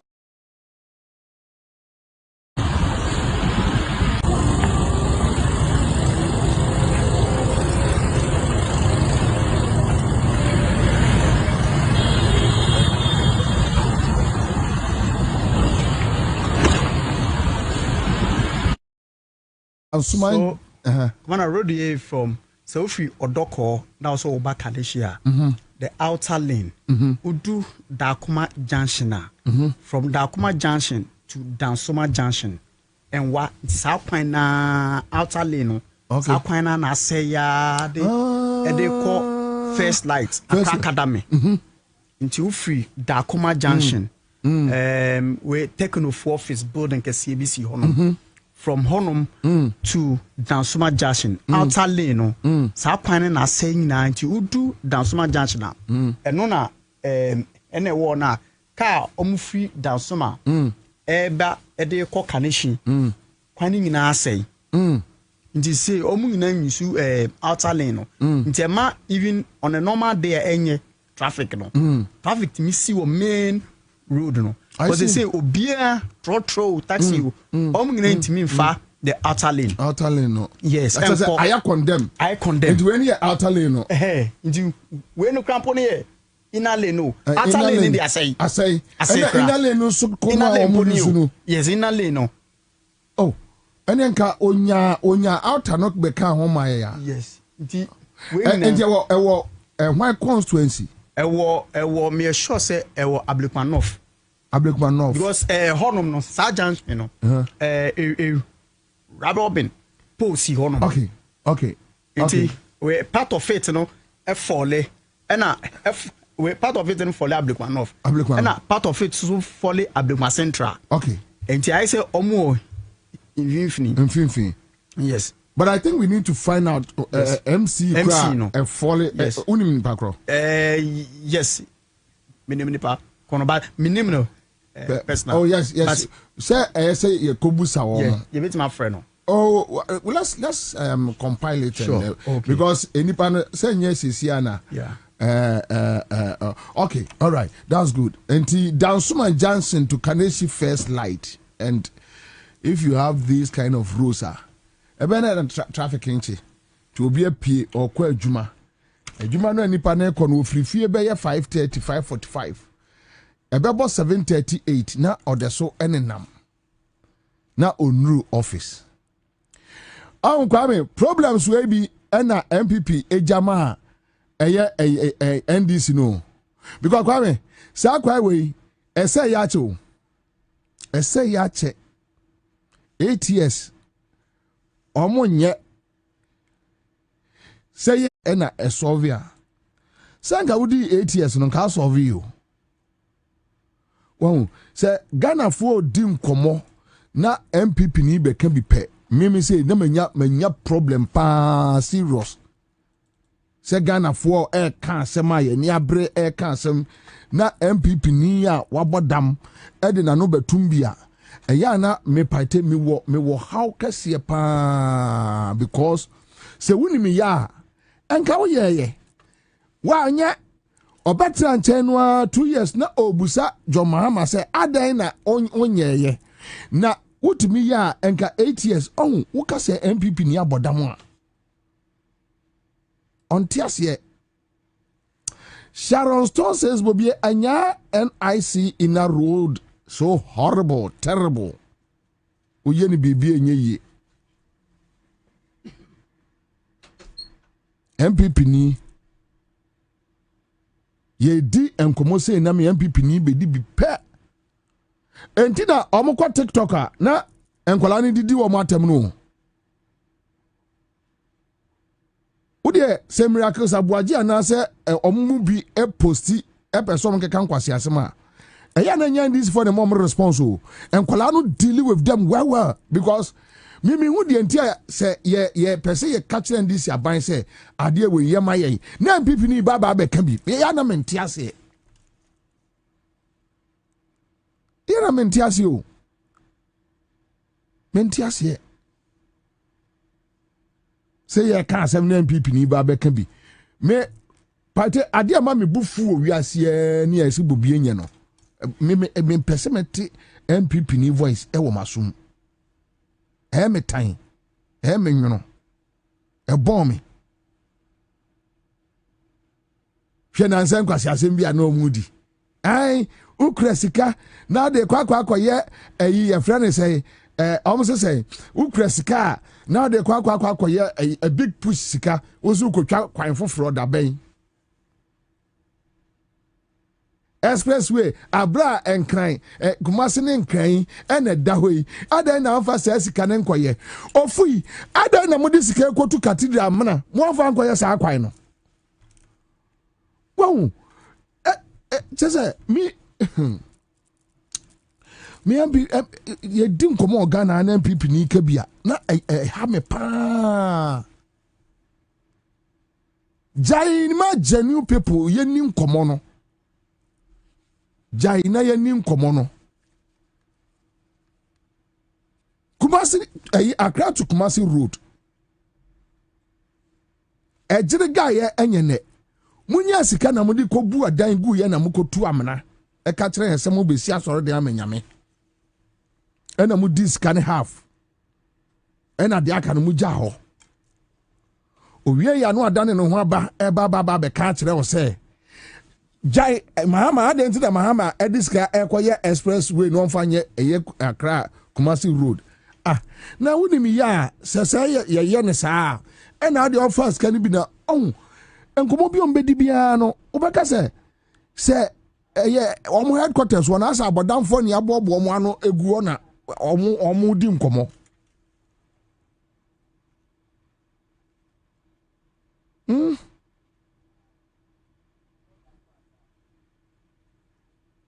yaye rose enti muja problem we nyina oma NDC then you come back kwa me hwe college me engage omo about 80% inner roads so the 8 years and there be pa na mo ye for 8 years nothing tuja problem we nyina ma abanya mampani over 4 years mandate. How do you expect him to do magic? Obasonya day. Ediana personye. Tell me. NPP ni eni abre. Fa me kwa Simon Clagon Bridge no. Simon Clagon Bridge no. And mo amotumi send you videos no yedamo ase. Simon Clagon Bridge. So where is the bridge? Okay, sir. Oh, voice home. Okay.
but at least this is the road.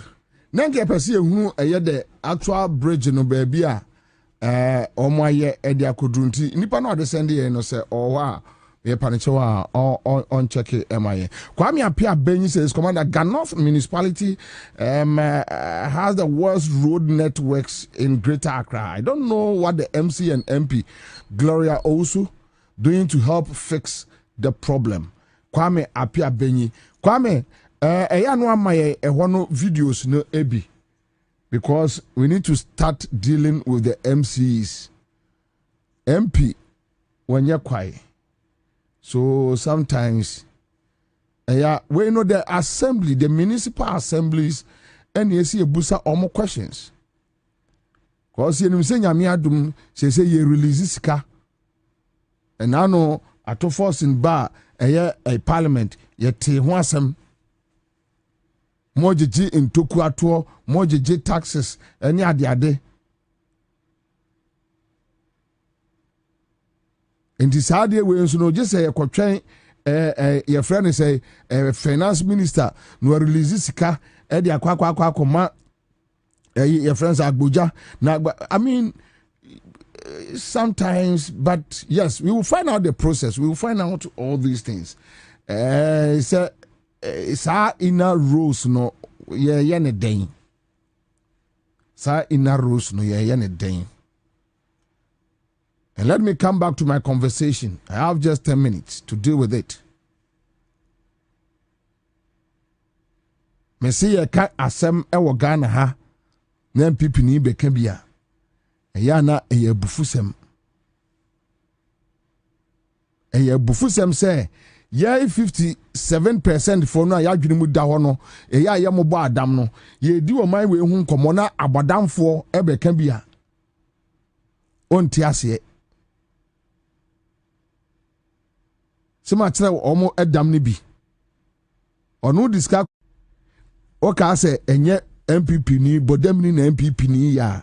No say chairman sabonsu be ka chere NDC say NDC abana ama journalists for positions entina journalists for nyina ka omo anu atum.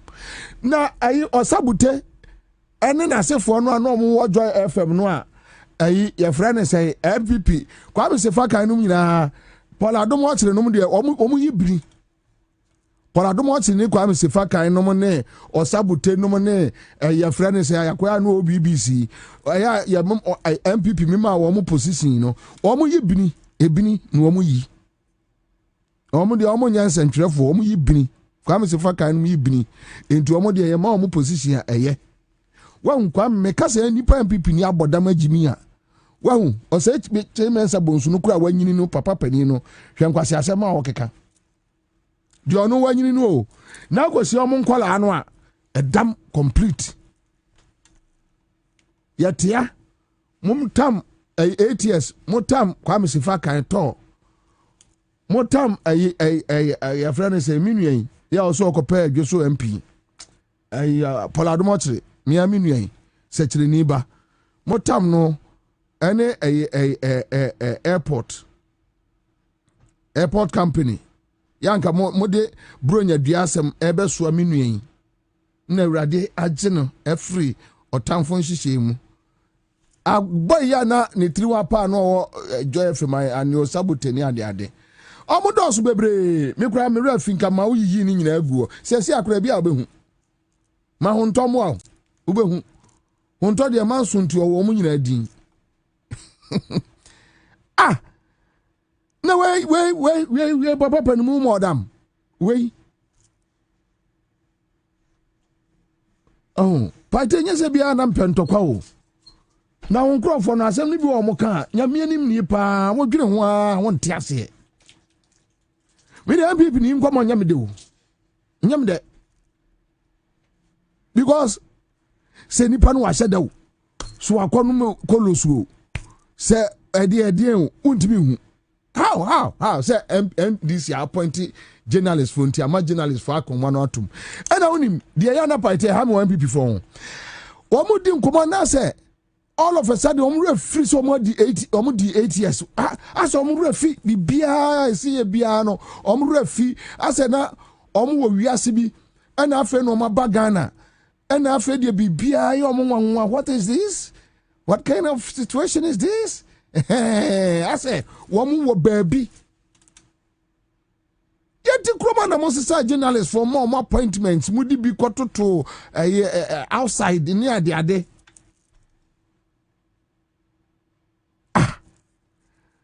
And this is so, maybe, was there be all the now money there, and yet,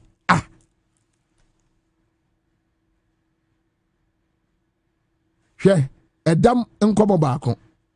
And go get near Yessica. Now, I almost say 25 million Ghana cedis, say, now go conquer tenkete, Anna, or much a che, Nankro for a kumuri. Oh, so quite a bossy and a baton chinam. And go conquer tenkete, dear.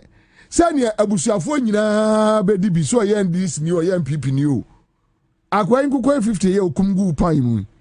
A crow, about day. Mosa Dakwa J. Bossia Edebet J. Antimuni Adasia Kakraka, Namo J. Docron, and a fish, and a motor party the mood discano.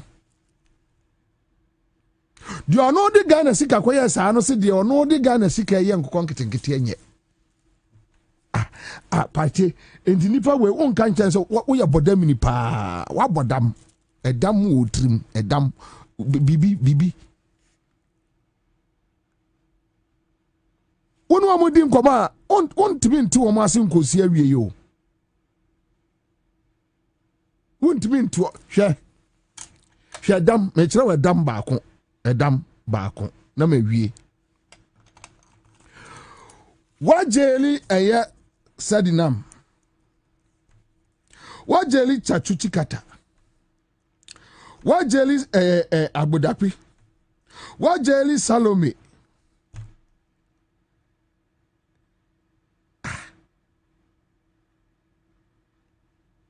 And this Yabana Emra Eddie won't to me akotuma or say she said what jelly a year asantini. Hey, MVP for your wow. Fetch me. Na edin said nam ene chikata no ene ade no efri dweso ana se efri mampo ana se efri kokofu ana se efri hin wo mo bonton bayi wo time wa jeli agbefu ofo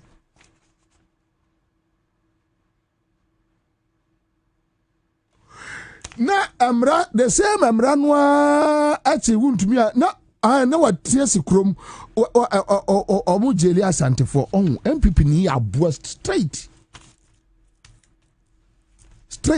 yan to sabe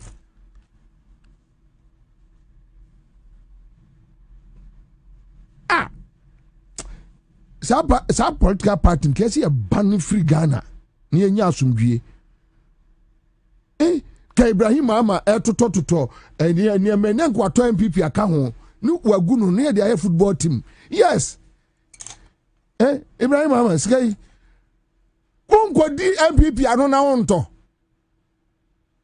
Ibra Mesrao kwame mumankra wentu Ibrahim e TikTok no so mame amantenta no na omo antape no omo anshare no omo like mame Mesrawa ongoto MPP Ibrahim koto MPP na yangu no na se ne se bi kura se ma fekuo bi oni ade ate yesra Ibra ongoto se falso kura na ode baji a enke bebo anu no onye ongoto MPP no because wo wa jeli for no wa jai be ka chese I be for the omunya Ghana for nti ujeli wo mo a omuye Togo for ujeli MPP ni a wa jeli Asantini o na Ghana ni wa jimi so on be jimi asase efri eba jimi wa hu be jimi asase efri ba ka Ibrahim ama ekoto party amamia ka be me de papa ya guno ya pamu ni penyina ya but ebeka miensa pe ebeka se Obama de memana ka Ghana ha ondi onko ba bia enka se Obama PK Saponse obeko yempam wo mo wofake what Ghana ha ya adwene ofake onko onfiri Ghana onko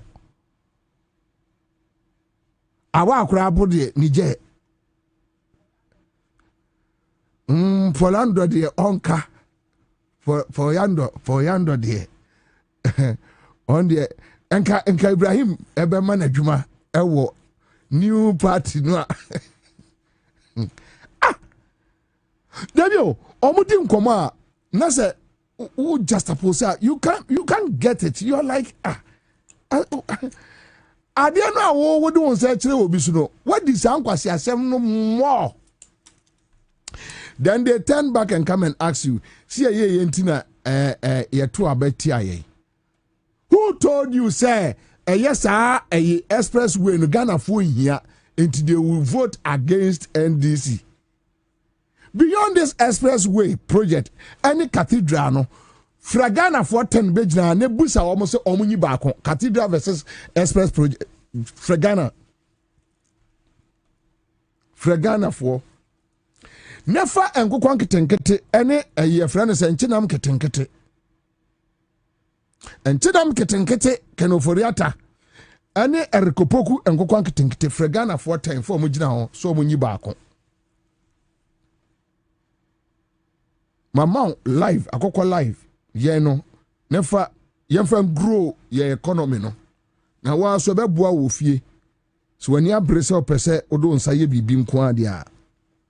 Nyame adom NDC fu anwie ska no Ewrade adom arakwa any good leadership erikopoku no amfa ska na anko ba bia o say me de ye taxpayers money no ade ade ya mamuni o se hwase wo mo we na nko okuma nko famra wo senwe okuma na ode abra wo se onye na onwe asembia wo mo no beka bia no obadwene ho saa waja ina rose ato 8 years wanya ba akokra odrufia no ahyase ye dede na se ni ebuman hwe asem ba ko a ema uhu se chese eya abodam complete pate se wo modam a woni sa nkomo no wo baabia da wabodam jesu wabodam ansa na obetumi adisa nkomo no eya nkomo be ya hey Petro na dru 14 no ye hwe Petro bua ye din papa na ono waton Petro amaye 23 Ghana o na ba omia ba be chire mu 2022 said the Ukraine Russia war na ye no ese ye to fuel 23 cedis per liter show time I turn 23 cedis per liter no na omo atemu your friends say break the 8 well free 23 and now or turn of 14 was it omemu na ye din say pate enipa we say what na se pa say wo mo damo a so timiti nipa we ase na wa osusu no abodam bi onipa no ate klagon MPP ni no ate klagon no wa hu dia kwai na ye over by 6-7 years ago okodro opposition a wo fa kwai no so a say dia Ghana na atutu sei na omulas enkomo ayeme ahomete I see an intina ye tomorrow. Yes, it's true. Yan intina toma NDC. It's a fact. Lie be anim. Nampacho. Yadi 17 months na ya. Udi 8 years no ye say. Aye no kure. Yane de kwa bia so yentini etuma NDC. Yanto ama NDC say omumra metu cathedral amra nkyere ye. Yanto ama NDC say omumra me wi aye. That one we no go gree. NDC wi aye ya. Ya de NDC buy ne betwe omo ase papa. Untimi wi aye. Ya mfo ama se be wi aye. And JM nini leadership ya ye nyina ye ka ho no. Ye bo game no according to a man for a wish pepe. Nyamia dum bepem se sa amre no. Krasi ni bia mefra yimu. Enko fa problem bia maaye. And we are happy. Don't steal. You suskano fire the other year. Now see ya nintini atuma NDC. Ai enokre ya nuntia. Number cho ya de 17 months, 18 months ya. And God if you want me anye. So you allow the person. And na me madam for MPP ni bi ndim komo. And also catch omo mpanyfo no ba ko say ade omo ye omo e government mu no. Ka so omo ma NDC be 2 years kra no omo ko off. No omo restructure omo party no. No omo ko off. No omo jai Ghana for omo hwe the NDC so eye. Ko jira nchen ya na ke getechire na asembia mo beka bia anso no just why worse. And even NDC is not doing bad. Ni akokasi ye compare. We don't. All compare the area. The ono first kadia ko to amana ne the this ka big push roads. Eneko drobo brekum drobo kokoye akwai ya ekoso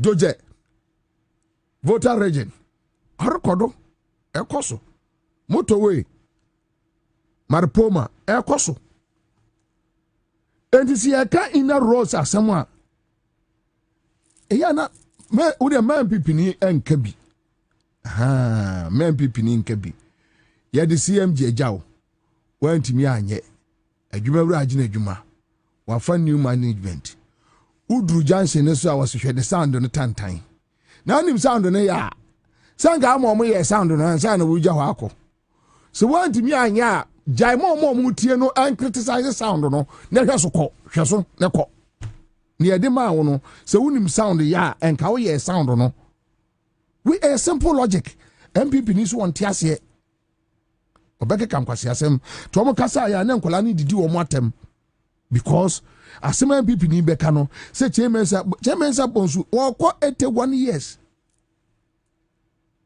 okwo 81 years now chairmansa bonsu say your friend say ensentwefo nyinya positions wo under NDC into omo ntimi enhwe NDC animu enka asem okay assemble partner say omeka party ka o chairman sa bonsu number freno mam busane mam man ko samam senti assemble pa no peso omonka se assemble on peso obi abebo omonka ne say ye becheche ye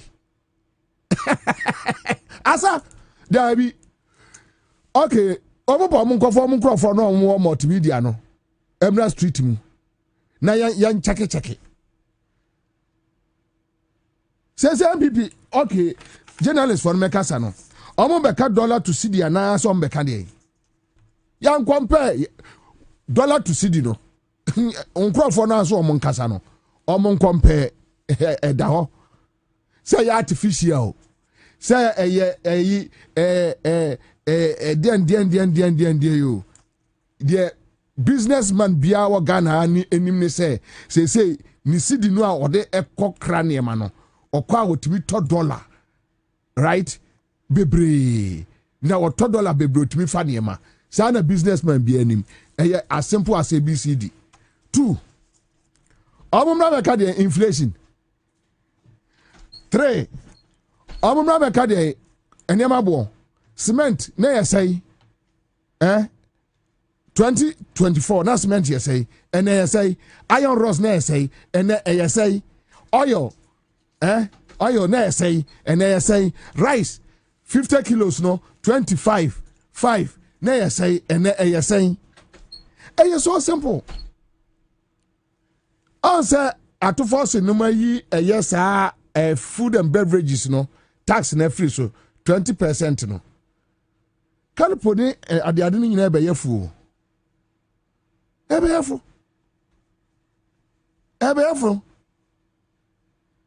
sɛde mo agye mo ani so what's the journalist for NPM run or make a day infrastructure? What's the hospitals? I don't know what say. Nan say one more be a buyer, no more coach away. Hey, Nan say another see race here. No more coach away. Hey, say another see race here. To another see race here, and gun will be any abo. After them see and this for the drew in the Hugun microphone here. Wait.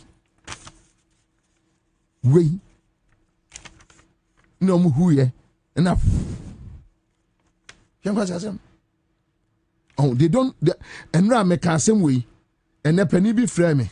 Me say 1980s, 1990s school not logic and your course. Say Colano almost your logic. And two cars match no car somewhere adwene abababua. List was abababua wom. Kenya Ansah somewhere abababua wom. Enti omum piemra omum meka de ye Kumasi omum ka de obiasi se Kumasi market phase 1 phase 2 where nsi 8 years ofri wonu no akofrefre MPP former omo wo friends central market say omunya press conference say afu enkwa wie na John Mahama ansi phase 2 no a de bekesa 8 years onu asi phase 1 ko phase 2 no wanye 8 years no ehwo na o vote free ba okoye no anu akofrefre MPP former munkosu enkasa John Mahama say ni power wo se ma me nka nche so e bodamini say ni power ye wo MPP ni no wo se ma me nka nche so e bodamini wo ya de ya kachira me oye de yan so so wabodam ka no ho a na me de mu nyina afra so wabodam te say MPP ni no a wabodam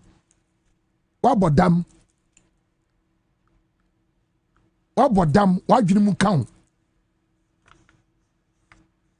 ti journalist for MPM meka de wafa ministers 125 obi afa 56 journalist for MPM meka de who discarte a private jet mu shawa na akokra te sew yakwa sew dencha uyi dencha no na de esi oba ya ase se omum pie meka de wodu o mai sika abubu de akotu amna o meka de hweso obi a wodon wakra tricycles e de abra Ministry of Health akando bae akando se da bi ade we no ya ntumu endibum yankra bi meka ho ni yemfa nkonkura na se sebe ya health professionals se don be ko no on betimi mobile akwani aba because akura ni bi wo akura no a ekwan na can't mi mfa so no masom abobo ya de you said your health system ya gu abobo ya na omunam krase omukwa na omakwa abobo ya ne ba kwa to fom you say abobo ya ne kwasa na da fom we nipa wo modam nipa wo modam ye nyina ya bayire ye ho to build on it sebe ya omo health workers ye de omo konkrase no omo ni baje ho na omo akọ na ye mo tibi aboa ye maame ne ye papa no omo konkrase no na onipa MPP ni bodam ni wabodam omo mpie meka de wuti moto we hu fie nwotwe wantimi anye adwuma na ekoso girigiri no enti journalist for no omo mpie meka de ade na journalist for no betimi aka obi ntimi nkyerechire mu ade na kwame se fa kan na say Poladomot se be kan obi ntimi man response ya say o ye hwan ana de ba say na mia menu akwasinsia ene o man hene bofrot o mo be ka na be ka o be ka de Obeka dey 2024 na the same fidie no anesi wo so mo kasa na ne eboa mo na ye yi an ko mo kasa boa mo na no nye Ghana for radio na edada Ghana for de ye tie ye kwame de metie ye nye no na dada obia o they already have access to information omo nim de ekoso Ghana for ni ma de kura ekoso tina na MPP ni be kasa ya no mo di na tem no se for ojimi etnase na ya nyere NDC no mo nchechire wo man no NDC journalist for kura no ya bo mo do mba ya ni abre wo mo so papa ya ni abre wo mo so because ya pese NDC wini NDC ya ni mu banyam na Ghana fan ntampa efra na ya so ya kwotranchen ya bobon kokora ya timia ka kire ya masa ya time ene ya yire ya ho ema Jomhama ni NDC ye say ni say Momo buy no mo journalist for mo to adan e de che wo mo adan cars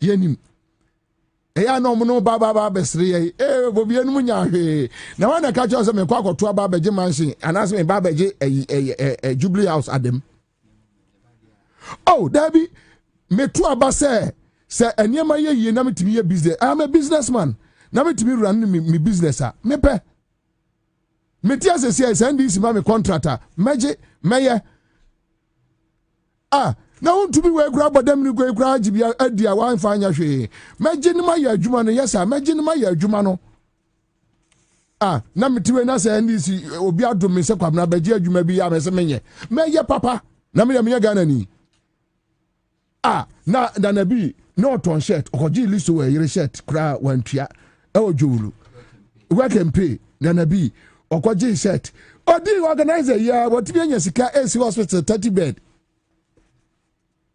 na bi me ne yonko me na bi nantiba studio na me tekamu na me twika na bi fa from no ba studio ayakwa ya okodidi matemi bantu MP no okodidi matem no sabe ye kwase ano no ye wo hello ni nasi fin okroso fra race course no aba hello FM na hello FM ye wadum okay kami chirechirim kakra mati me ene megai enti se wenum kraso o mwanya bia mimi nya bia mimi asan ya oku o se radio asemi na mde ne call radio so ne wo Pyramid House oba no masiama lorry fair John Kuma me na mde ne call radio so oba no masiama lorry fair because ne nya ye wo Alan Camp John Kuma we na $30 million na that account me $100,000 crab ni bi kolada be di aja mama ya di mro baba hey bu ye de sesia ya numu ya numu di be sia ni o hia ni bia wo so wuro o hia ni so wuro wate samu ye sesia enye ye but the point is that we have a country to build and that is the most important thing and I'm the best live at 100.5 the point is yes many about yam for say come you engage ni pasai yam say one after more than 10 more than 10 oh. So let's say you engage in probably 15 or the man around figure 15 about 80% in the ekasa efa community roads so which means in so some improve in Kanyani improve so these are some of the indicators and yeah actually say because about 80% inner rows a quiet for fast the call fee very bad and we start engaging the municipal assemblies say yeah day drip machine no mama manins wo ensay say drip machine no mo anfa anya adwuma ya no say MPP for the NDC for atem a me join MPP amomo didi mo atem say wajimi say obi atop machines agu ho na wate drip we kura no mimi say me kan obi ne ye hu dede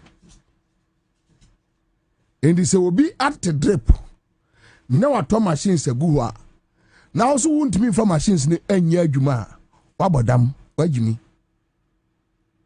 ti sadan pipi be so mu say omo didi NDC for atem e wo drip no me join MPP near NDC for other pa because wajibi machines no MPP for amphibia anko baabia omo ankwawe omo antwitwa amfa nto plate so anwe ewo ho ewo municipal assemblies no ho say your budget asem a yenka ne yie say obi frame ayi Gimpa Westland on say mene okanse ya adwuma bi bola no ebi da so go enye fe enye asewe maka enye local government Ahmed enan honto ya CMPs no kosia Ahmed wo ho ko buku no say Ahmed ayedwe yes Ahmed ayedwe say we di minister no hunu de wo ye no hu bia wo wiase ene say wo bobo ayi life fun bi go MPs no ya si ho one Lord Mensa ya keka no mo ya o ba chi anwan fa udwa ne o maso no a baso no fa ko achi wate Ahmed Sabole you can watch them last week or last 2 weeks they should check it because Crawford complaining and yet local minister baba besesa but adianu why we are monitor said you see airco na instruct municipalities no na yensesa emfam free ho yen na kire se yebu oman onkotim free gota mu mu nchen e ma ne wo en ma ne nsa nkonko gu gota no mu enyenka wa me anya sanitation day ne kura nka ye ana we anya jo mahama adwuma ye ni tin wa yi nkrofo jo mahama wa bre adan wa bre wontimi muwa no a na de ato na akọ obia musa wasem thank you aja unto akwa Ofa mi so na po me de. Ye kram den. Erade ase. Ye kram den. Mr. Kanse, akwaba. Yeja. Boko de. De bi eniama ha me papa. Onkwala no, youth no. Onkwala no. On say ene na say video bi pie mu na nkola ya fa bo e de bo mu nwa o intako. Yeah. En si ho a video bi a mi hu enra. ATTC4. Yes, I'm ambushi bus. Yeah. This was organized. Yeah. And yes, Trukayana, Bufuana, moto ade bi ball bus bi. And they me say yesterday. Say crime you can truka. Oh, okay. And say and yes, just of the spot of a moment nana omoto ebuono ebo bus no. And so we dey o share that pa akọ ambushi o mako te e wo kwan e ma fi omu didi bus e chi na omu etoto abo bus no e papa bus glasses na secondary school dey addition we ekosua ne nti mum ade bi a say video no so wo pa e say omu hu students ni bi pa nti we dey say no aba na omu ye fi secondary school ni ama no any primary school nyina na ye pa omu cho fa ba na mra minim say mo hwe ya SHS 42 na ba kusum. Yes. That video is a very worrying, very disgusting. Very, very worrying video. So, boss, Brenna, you know, I can't even carry a report to him. Once a student be a cry, but she's your man, the Marco, headmaster, and a housemaster. And say, no, only my dear who. Say, almost tried dear war rural areas, no. Almost cried on mass memorable because Colano were gangs. Yeah, say, oh, you're strict one Colano, so to me, bow fear, but yes, we video business. Yeah, teacher also. Yeah, about 5 or 6 students. Yeah, soon no more teacher. Yeah, but let me say, the papa. We are sitting on a time bomb. So young say in Kolan say everything in Yasa could no. Say Omuko Dinakwa, or Bush now. Best about 20 of them. Now be a crab or papa. And no more tata can papa glass no. To so. Now where they are the feeling? The feeling. Suban we say the coin. Ha me pa video mi hu ha me pa. Anyway. I say go for there see please ni say sign bio. I see. Yes sign. Because I no power na me take go for the or say 74% of your profit your car 8 billion what. Yeah do must say. Yes I. the door must say Omaya de papa Omonko na ye nyamfa so 1 billion yepe. Anyway, but today we will deal with trending issues. So you guys, I'm not going to restrict you. Yeah, restrict you won't be. Yes, if you want to go there, I mean, let's deal with it. All right. So my brother Madrista says, Commander, your comments on the drip machine shows a clear difference between MPP and NDC sympathizers. NDC sympathizers criticize our own when necessary, and I always want the best for Ghana, unlike Yanum, a bunch of greedy nation wreckers. Yes, so me mean to me to Abama. Now me yard enye. Na me for many enhwo. No we ni say ade enye. Na papa panu baby a menyina dri. De minima ne ye choboy. No. I can't do that. And even JM and this Yankasano, Omunye party are criticized when you are with them and you are inside. Now criticize more. They don't have any problem. If it's constructive, unless say be about to any ashedes will be soon a person can kwasi asem. Yene dia any panos no be problem. But I mean, it's drip machines no go there. Yemfanye. Now where there empanifo obi adome we kura dey sha or see journalist appointed by Akufo-Addo Fifi Buafo Kwame Sefa Eugene Ahin Kojo Ponkroma Egbert Fabel Paul Adomochre Fatima Eni Osabute Perukuja to onye perinye a journalist, but they are more than 11, 12, 13 going. Omdoso. Yes. And we Chairman Sabonsu say Obo kwabena kwachi delete. Okay, I say Chairman Sabonsu Bobie akwaye a friends a board member GPC 1620 photocopy. Photocopy I just 1620. Now it's 1620 board meeting open. But yeah.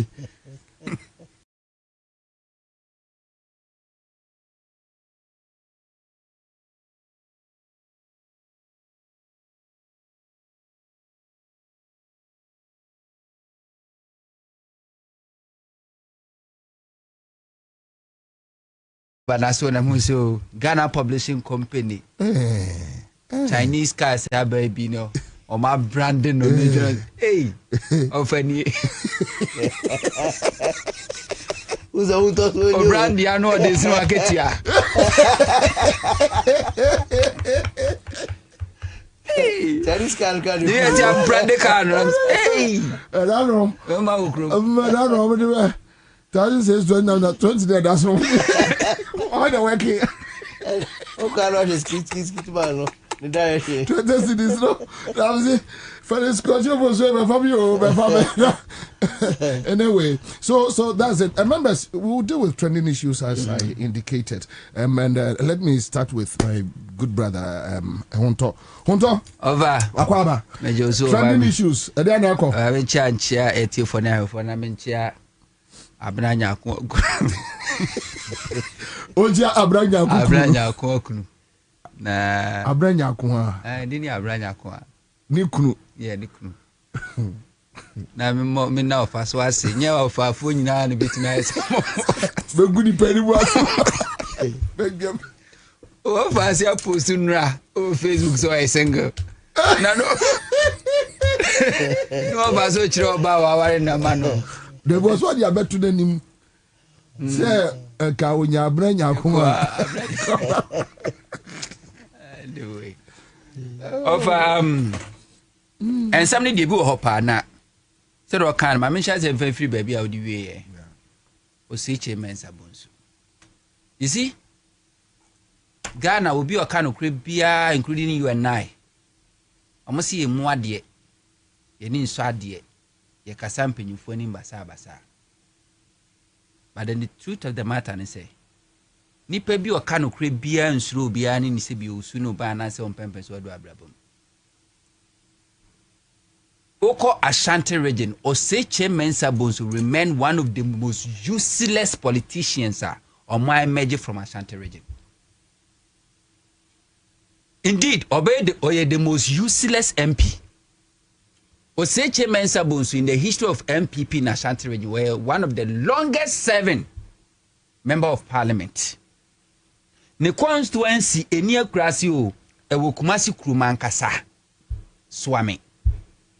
Oseche Mensah Bonsu beye MP for almost 28 years. Secondary school went to be in constituency. Secondary school went to be in constituency. Parliament oba no amai mani na parliament ko obeye minority leader beye majority leader.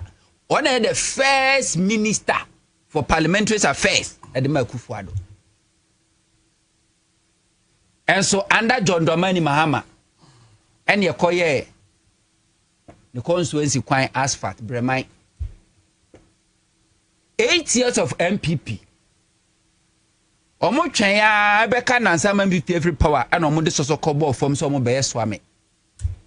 Any makro kwan. Offer mesi enne. Se wudu makro pa makro asese ko offer ni makro. Die mfutro pa ye makro enso ta petampe enso anta petampe. Enso ta tache wo ho no. Ka ni pie ya no se ka we free makro na eba. Oseche Mensah Bonsu legacy. Long journey bi. Eno kodu Kumasi a obia Kumasi nkomo obia die Swami Mazi. Eno ko Mazi pa Mazi me fa kra na me eche Mogadishu.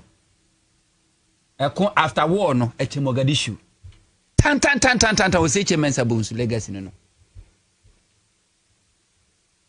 Ene wo Bobie bisa questions. Why are asofo ene and central for being near agenda and farmer war. One gets as a member of parliament last election or call the constituency in the man for a panabo, pure water any of the panabo, Oseche Mensah Bonsu. Such a disgraced member of parliament, disgraced parliamentarian. Who for 8 years no parliament. Mills 4 years no parliament. Mahama 4 years no parliament. Akufo-Addo 8 years no parliament. When timi anya hwe amana manfo e wo swami. Enne wo so na ye hwan. Can say chief of staff Emma Bawumia. Na nya Bawumia hwan na be chief of staff amana. Enya Bawumia hwan. Na say asofo nkasa. Because asofo no omo ne kasa aye and the MPP o man kasa na so fo ni boy am appointment Duncan Williams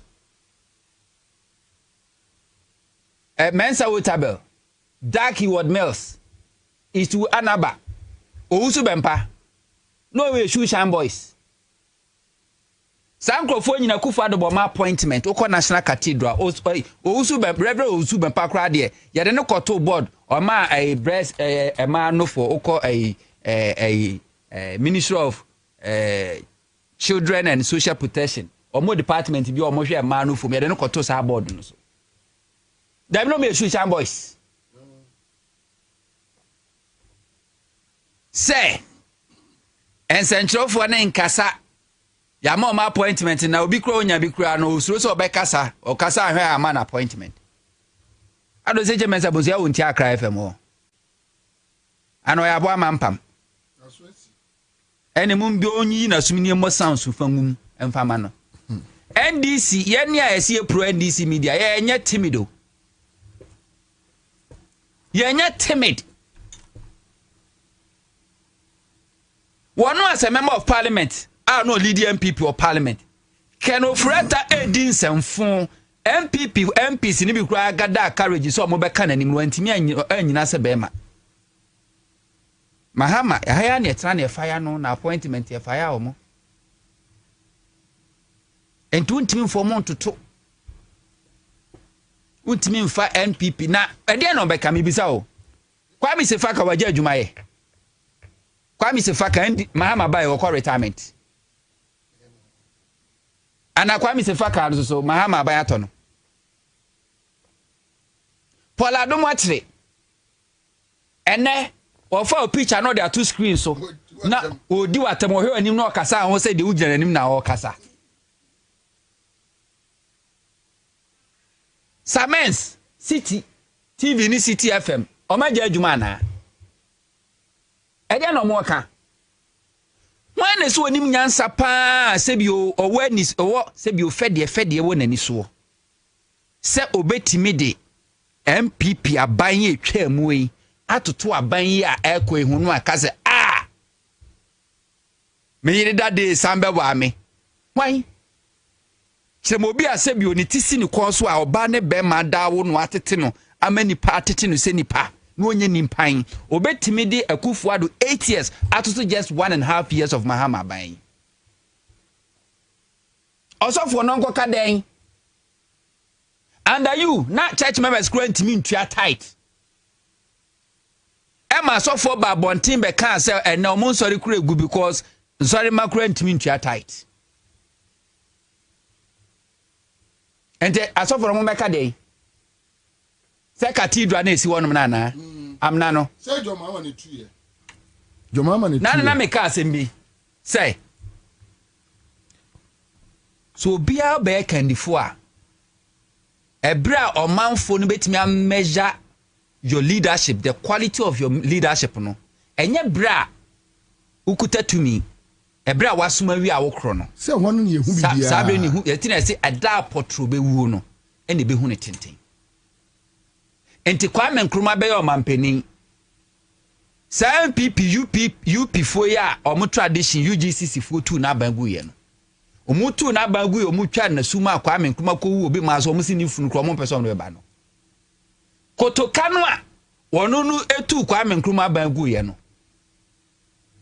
MPP UGC for no after few days kotokana propose say no omo sankofa Kwame Nkrumah mla no oma meto na momu so eno omo di kokun no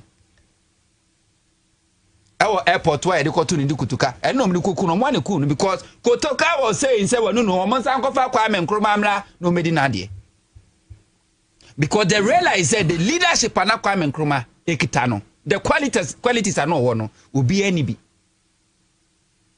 Professor Rollins Bayo Mampeni Omo dinatem oyampenaba oyamanfrani Omo si Rollins de asojafo abakumase ya betwa ye maame no nantem mpre asemo ananya no kre wa begege maame nim sika ens Rollins free so na sankrofo no a Omo si Rollins asasabonsam na Omo so wa fero mo per Rollins Kumasi Mayo.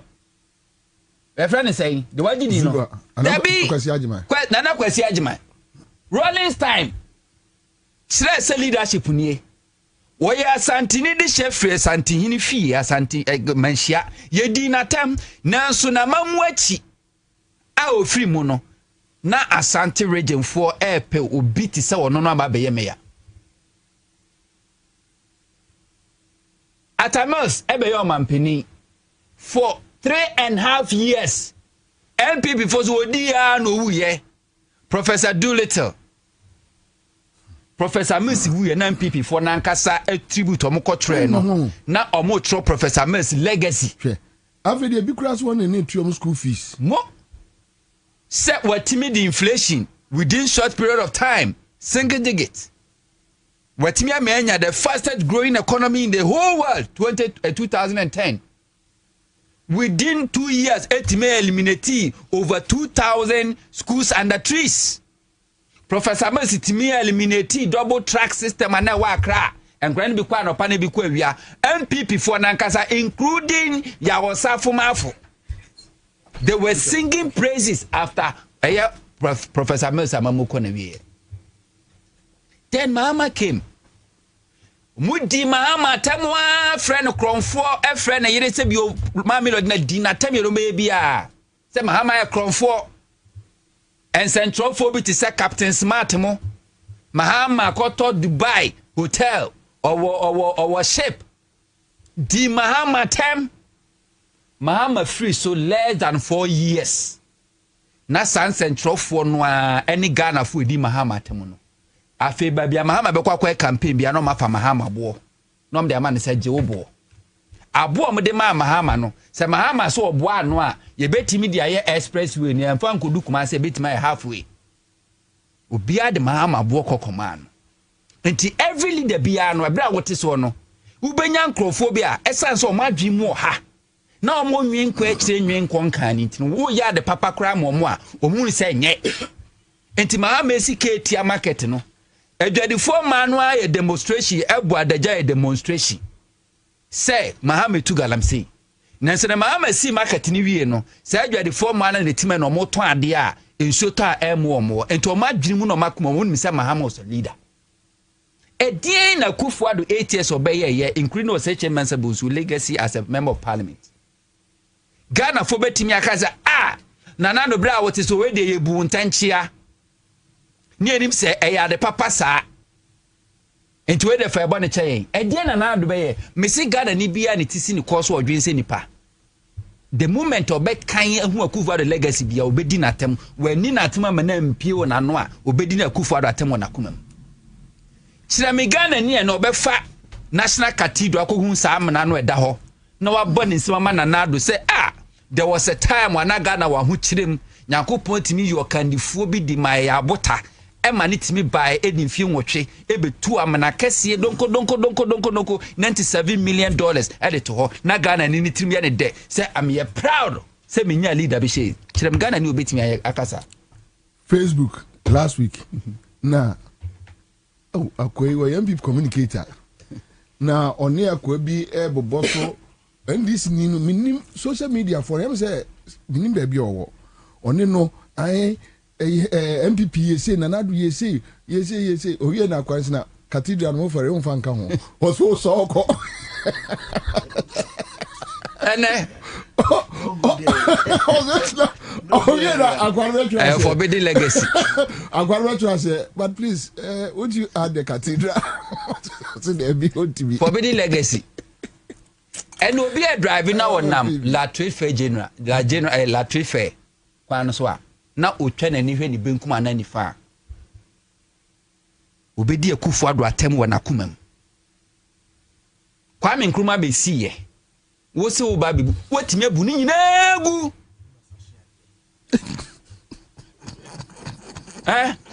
nana obu nana obu adan obuni nyina gu en wo tutu obu gu so a wonya ne sa nwasa tutu fom ho basa wo je wo sasa asere so wutimi mfanya hwe Ghana ni be ne bidu obeka se me ye proud se be to abama Kufuado no bebu sa da we gu ye obedi natem La General Hospital. Hospitals one se mabuagu.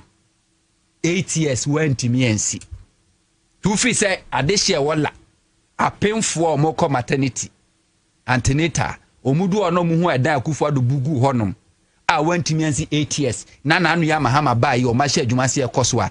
One no free say one no be praising woni trim na one no be di na tem woni trim. Mahama de just 4 years. AC Rage Hospital. Emma painful mosada no mudi Mahama atem eko Rage Hospital ko wa na mudi Mahama ho adanse. Legal Medical Center. Dodowa Hospital. Mahama E-Blocks. Domiko abenyafo anento aba ma NDC da. Omu twam no mu da o edan nie. Adentafo anankomo nye NDC traditional supporters. Because Afra Mahama just one day etimi commission a whole brand new secondary schools. Mienu Frafra ene Domiko abenya. Awofo a mo mpe Mahama asem a mo manya kwan ko Mahama E-Blocks no ko no mo kosra mo ma. Omutimi ka say Mahama we dey wo ya ade. Ghana for need traffic mu 2 hours, 2.5 hours, 1 hour, 1.5 hours. I was circle keke. So we chum keke. Which mean traffic more than 1 hour. Mahama ye circle interchange. Kwame Nkrumah interchange. Udu more less than 1 minute, 2 minutes no chum. Of a case here cry free SHS a BT the okay nyina. Omo kan. Free SHS na work no. Akufuado graduate na nka so ma anya video ani na teba so wo fira ba mu. Akufuado graduate, free senior high school graduate. Akufuado so ama mo Pasco. Pass question, one conquer exams, we dito. If you Jubilee House never encourage you, or say you do. ne records na mkofa pasco 400 million Ghana cedis yesira koto pasco di ama so munkosua enkora ne kwa ye ma bo ho apose si di ama enkora na ye video enu mudi akufo ado atem o mse mebo o monko internet ne so videos no ho enti akufo ado ye secondary school no akasa no ono akasa ni graduate edi natem te akufo ado live any legacy a Ghana ni odwen pass nipa ebeka se papa we ade obeye die waya manchirima ye betimi akan no nemum unya body din se pe de beba wakuma mu ya tenie enne me ka me kirewo MPP for credit die akufo ado atem chen NDC for mo ene Ghana for MPP for mu die akufo ado atem esin obia o Ghana ba o muntimi nka na bonten nemum mu pa no mu hye no mu di nkoma o mu die akufo ado atem papa to say Ansah bonsu o political career na ende na Shadio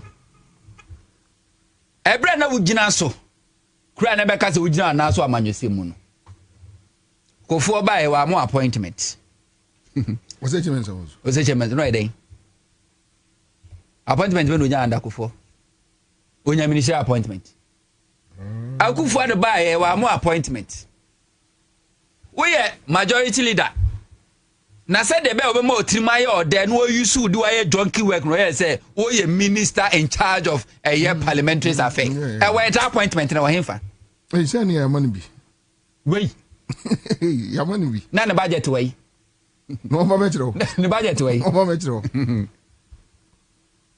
entie na wo kwa awie ye no uni ba omi na mo retire senya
we na tadi gu bedwam ekobo blues we ni nyansani rankrofo atwa no ahia na nabi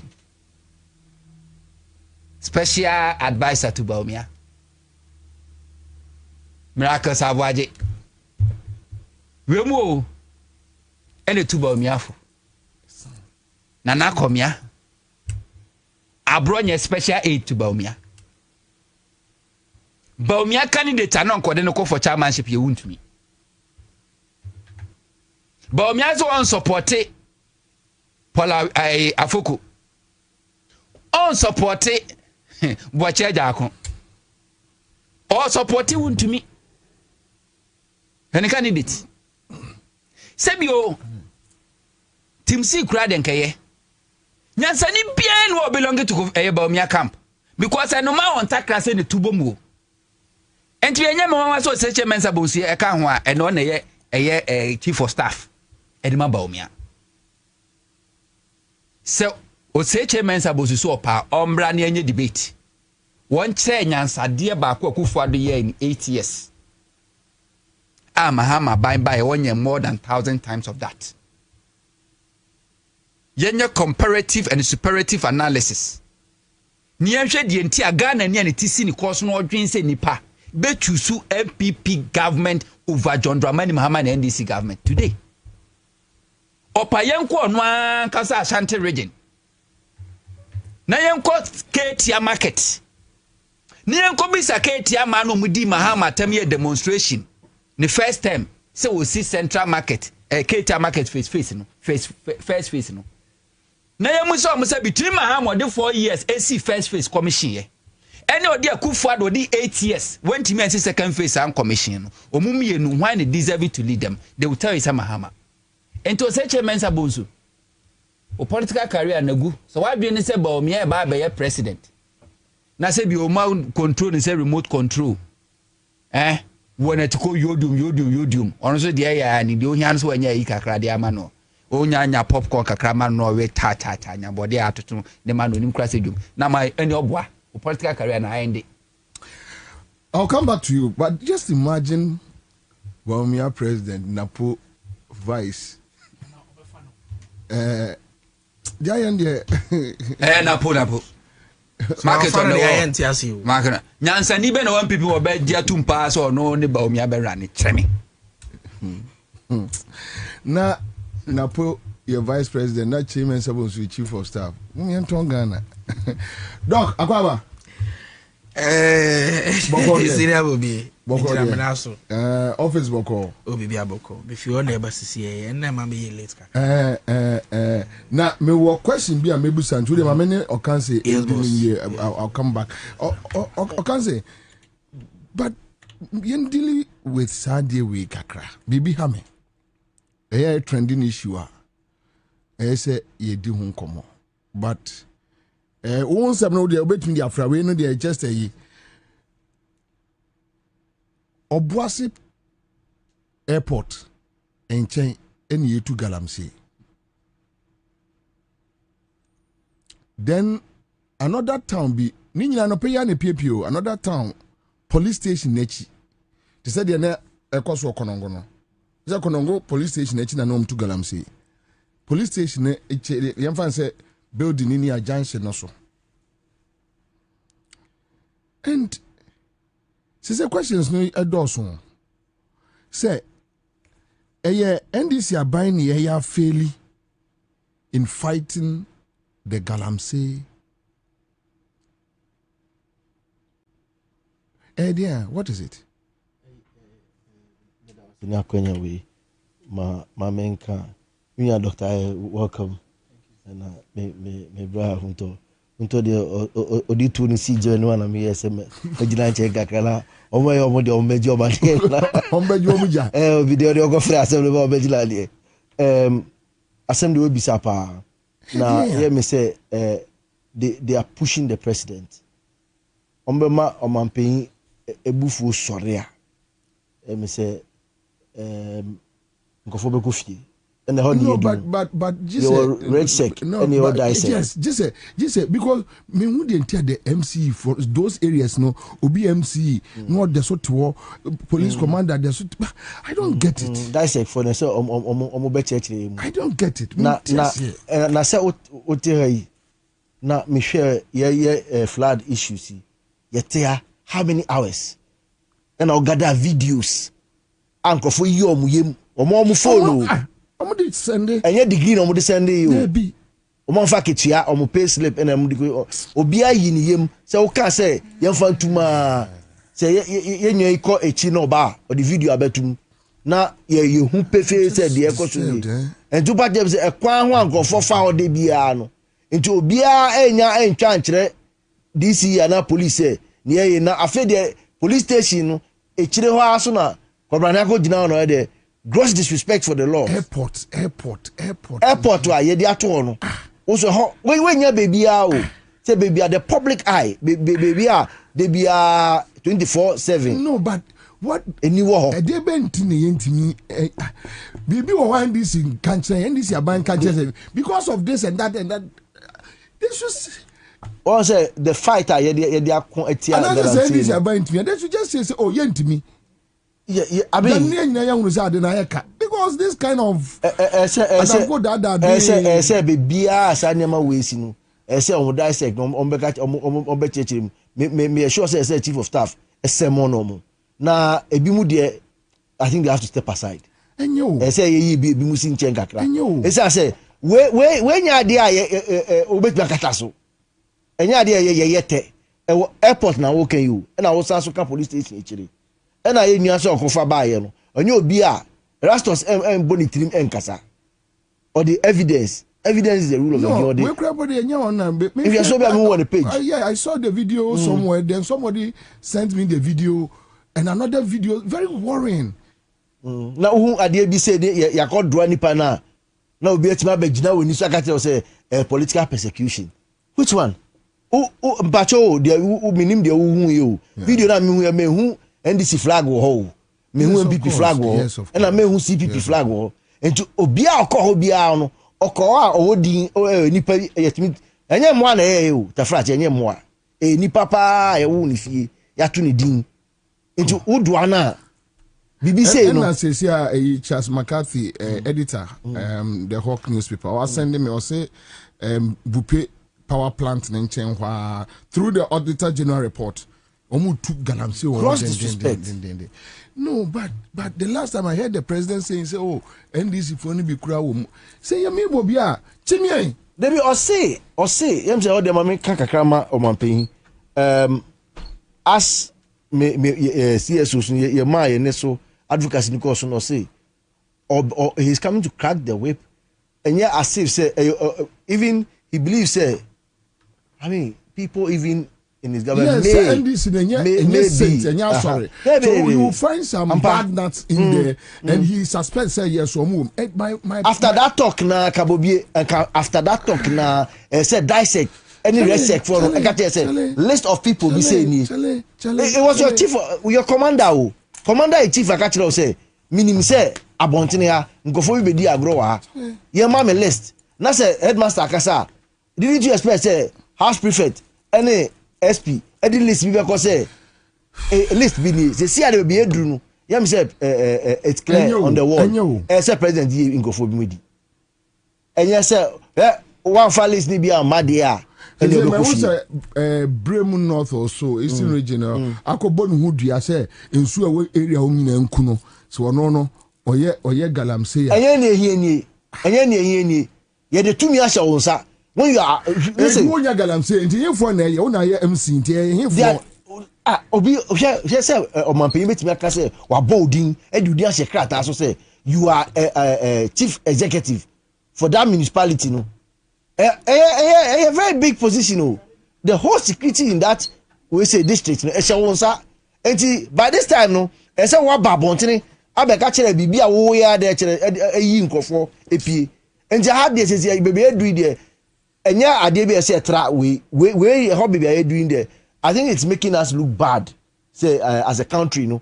Yeah, your environment no. Yeah, destroy environment say EPA or the agencies are there.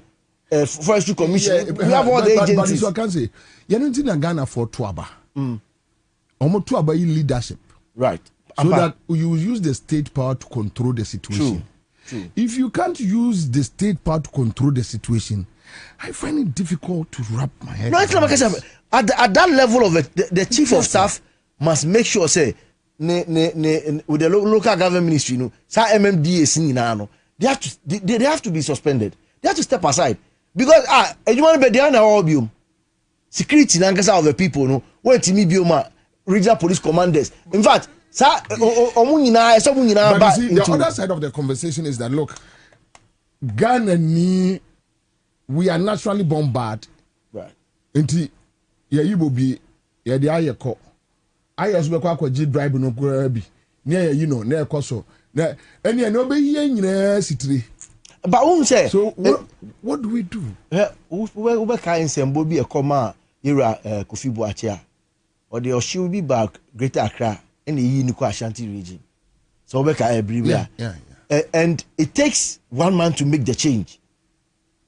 Unse ya nyanya auditor generals ombetwe muko esa na edidom level bae o maso ana president muya eyi ni fiyo. So I mean there are people, in fact it gets to do bibimbre a whole president fights against who is fighting corruption. Ebi ni say sa akunta mani asem ba ahead of even committees ni minister statements nya omaka nyina a president stood and said say he ain't simple na obi anya 20 years omu he na ain't no enti I'm with you say baby I do no president no wa mo akwenya no so he na ontimi adwuma na fatuo na ko amano ne omo ya fefefe o Here UK, how many prime ministers on Messi form? Or shall I say now on super now wa friend say on yebium. And I had the praying chief of staff embo modern pa na on you see that power as the chief administrator. Obia on me handles our situation no. On the dashboard no so. Baby a danger I read DBR no. Continue fee. Ochina wa kodwen ho. Na wo bibi ka kire ya I'm resigning after the interdict you no abra beka say ma resign. Esa say djuma no mentumi anyo. If say regional police commander oh this chief executive oh e na wadium ama ene Ghana nye degree dey chop pictures no. Obia etwa e dey report na ba. Debi o. Wow, ade no eye so glaring. Enye se bia. That's why the white man tell you gross disrespect. Say daytime. Entina drive through Obroni be catch you say na say reporter na ebi mo kan sigbeni nko fo ye ne rasos mo kan no. Yes so daytime from park o mo cars. Oh kwan no. Kroben etimi yes ade we. So I think say you know what? Who said me boy? The president has given you the appointment. You have the power. On sorry biom.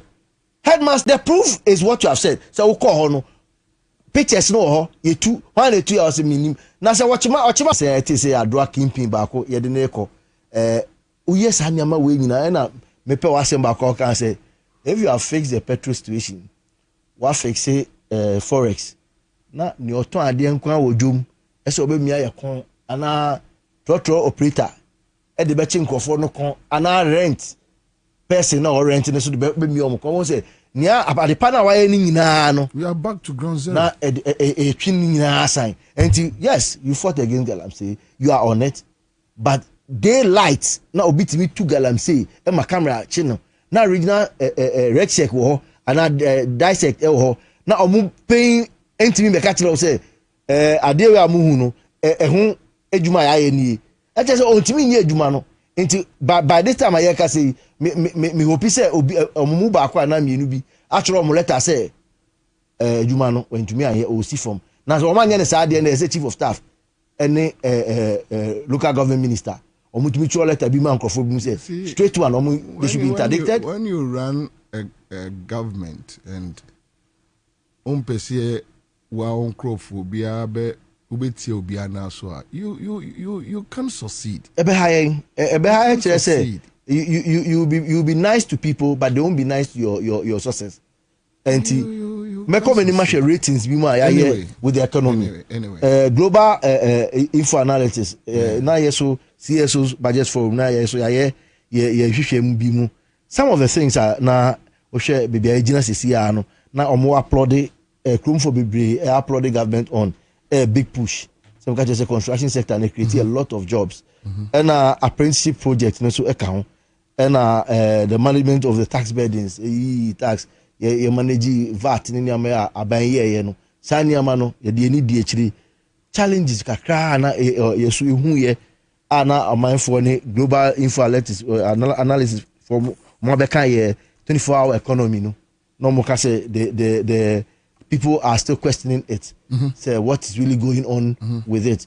I think say sector and say omu church nkofo omu ti ase say in every sector no any BNC and yaye wo ho and how boa women's bank no so one thing and na nkofo e kasa ho omu ye interview ka me so me kasa fa ho but on the overall we say global info analysis for one more overall performance of almost gather our information 72% for the NDC government, the government performance. And I can agree with them. But I think I'll go with the global ratings from the IMF. IMF say or say the economy is largely on track, and our debt management we are largely doing well. And commend Bank of Ghana so muye ejumapa. Now only share my IMF share mu as CSOs no. Niama I have all the news say I'm church ya. Niama na omo kan say yen no. E dey omo discuss yen no. Eno na Minister of Finance. Any about when Bank of Ghana omo yen no. And you will be on track. What is it? It's about raising domestic revenue.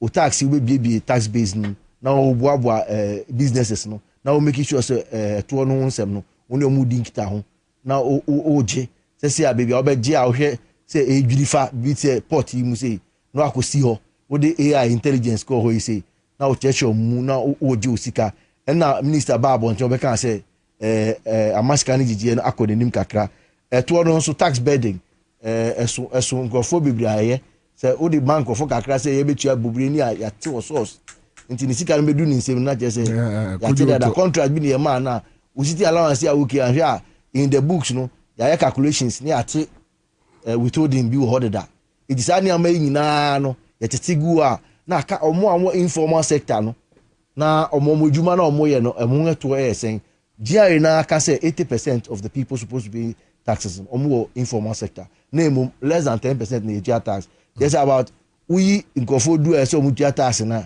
be say in so na ewo informal sector sa nkofo no so no mun kra no baako ubenya baako ama na etu akra na yeden ntina je say additional be nkofo kakra bi dia nti omo tremu a ebeboa ye pa na one thing ye betimi aye with the domestic mobilization efforts no sector approach no unions no GRA for ni omo ye nkita on die bi ba enkoso kakra na ema unions mboa members na no unse ye do covid no ye be ma support ye the far unions no so nkofo me registered sa na nyina construction sector ono nkwa no artisans omugu ono sika omo gine puduo pa o obi roof building ba ko bet maji 80,000 90,000 70,000 and so roof about 3 buildings the boys go here ejuma and so na GRA ba ko gine sika na ye den into nkofo bi mu atenase aka say yenye mass approach nkofo say yenye a system where they will have the artisans point payment me maka kire om say the here say dan bi ayesi no on ba ko gi permit ni okosi dan no on making sure say on the permit request no artisans na on fangu so e ba block cry e see dan we are so we are be now we maka kire say 6,000 blocks dey be come so 6,000 blocks one jekra no say we dey calculate by 4,000 na oni ma here mason for ejuma on budget by day no we dey calculate a obetime nya sa osika no carpenter there electrician there tiler na oje construction industry I report am many years ago I say 3 sectors I need brepa am with my jinko for my pa tourism construction any agriculture na agriculture only there me papa not we onu anim nkofo dodo a am sa sector ha odi imboa ne mo a betimi ha den am ya returns but value addition is very key and sa agriculture sector beats me a creative job than any other sector is agriculture. Yes, that's it. I mean, researchers say all adding value to any the value chain farm producer, you add no less than 4 jobs. Yes. Oh, I mean for Greek it goes more than that. Beyond. You say Greek now sustaining. Tama okodono lebra obehia na obedo class no. Obe planting ewo ho. Tama wadua kra aduaba na eba no. Say fertilizer application ene ne amanyina ewo ho. E mature harvesting it obi so ejuma warehousing nkofo guo processing and adding value and so entina me share budget review presentation mo kan say o me 20% na efi o mo a mo ye fruit juice products no na me de pa esa say no so bibia ye hwemu a ebeboa ye pa na me hu project bi ma finance minister LST a o mo yi scan LST bebre ma ye pa and we have to be following as media meneo ye djuma ne say ebe di echiri na ya say scan of the microphone nya o mbedi so pepepe ya me say ade ba kwa minister e kan ya microphone antina say commitment authorization sa commitment authorization na o de abemu no ade bia save ye papa ye ka eco construction ye nya paying agboja e ba na no dem say 60 million 80 million da ma contractors no mo nshi adwuma na say enti won say sa strict monitoring na oye no ochina bi yesika na nye omakofa na yegodi omachi agiska na efe enti sa commitment authorization one system odi ahyewa ebe ma obe pension ni mo so be yiska amankofo me pia so obe se pia ska gum keke de ya ene de bi e ba bete say obi 80-50 80-60 yanuntina some of the ministers and Ghana for workers Atufosin is not spending spending on what? And no, I say, cathedral. If you spend on cathedral, No. We should spend on $2 million for SkyTrain when we've not even seen anything in the sky, no pole in the sky. We spend 11 million Ghana cedis dollars on Palugu Dam when baby say dia ntos no ye hu obi apo say o ma clear o no bi so akọ commission. He Ghana ya obi wo yebu, and I think say as CSOs no ye catch the previous administration say omuntena say on say NDC for lose election. And by our analysis no your governance CSO say CDD ni ama any omu hia ye omu so omu consult ye, and in their runoff to 2020 ye ni omu CSOs education health mi wo mbi ye ni omu hia ye eba 2024 so omu san so hia CSOs ndi mo say president ni CSOs ni hia ye no na nkitaudi aye di ni nya ye ni ama ya ka omu de show manifesto mu a or report ya ma ye engaging with us no utumu say na ni ama na ye can say oh covid we ye fio e-levy we ye fio mama we say no mo friend no na eso so maye nti na ye wo checklist bia na ye nkita ondie no ba so bet na bonten na niama ye hwe say Ghana anti corruption ye be fight corruption na obi akọ forest akọ BBC na mo akọ tina parliament na mo kasafa adefoforo ho a ye analysis as CSOs na ye hwe political parties o ye hwe individuals companies any am mo di revenue ebre ye Ubeka say ye be share nketa ondie na make go first asem yeah go first and xenophobic attack asem. It is about lease agreement. Some of us na ye mubi mu ya can't what the dada say. Sa dia na ye dey account atunko 14 from adenim for power kuku dame for professors doctors no one can say ye need financial muscle no. Nyame adum nti Ghana companies are omo ye mining no. Omo nya musika e ma bako e die nim na engineers and planners. Oma ye ejuma no ama oma tima oni their own mine. Eye na Ghana as Ghana no yentimi nye Ghana Gold Company ade engineers and planners Asia for na ejuma wana Ghana ni dia enti dia kan say it is time on say ade bia nyankofo bia no obi obe ha wo dan otimu sa oni ne ye fine so oba no so awie university weni ono so pe bia atena enti ofa me han bi o manya ntokwa o den tem na yedi hun kita ho enti onim list no dates wo ho ye do ha ye yina Ghana for na ntu ya ye gold eba koko a ye koko ene sa syndicated loan ni sa niama na every day FDI ni ehwe say foreign direct investment ene locally no finance minister ka tell say ya ye bobo a ehun sika o krom ha ya ne de akoye de akoto koko na fie kuafo no ne aton ne be pa ne say koko no anse na be fie ya no won say palm so abem e wo budget ni sa Greek ho no kan ye no e ampa pam no krapo no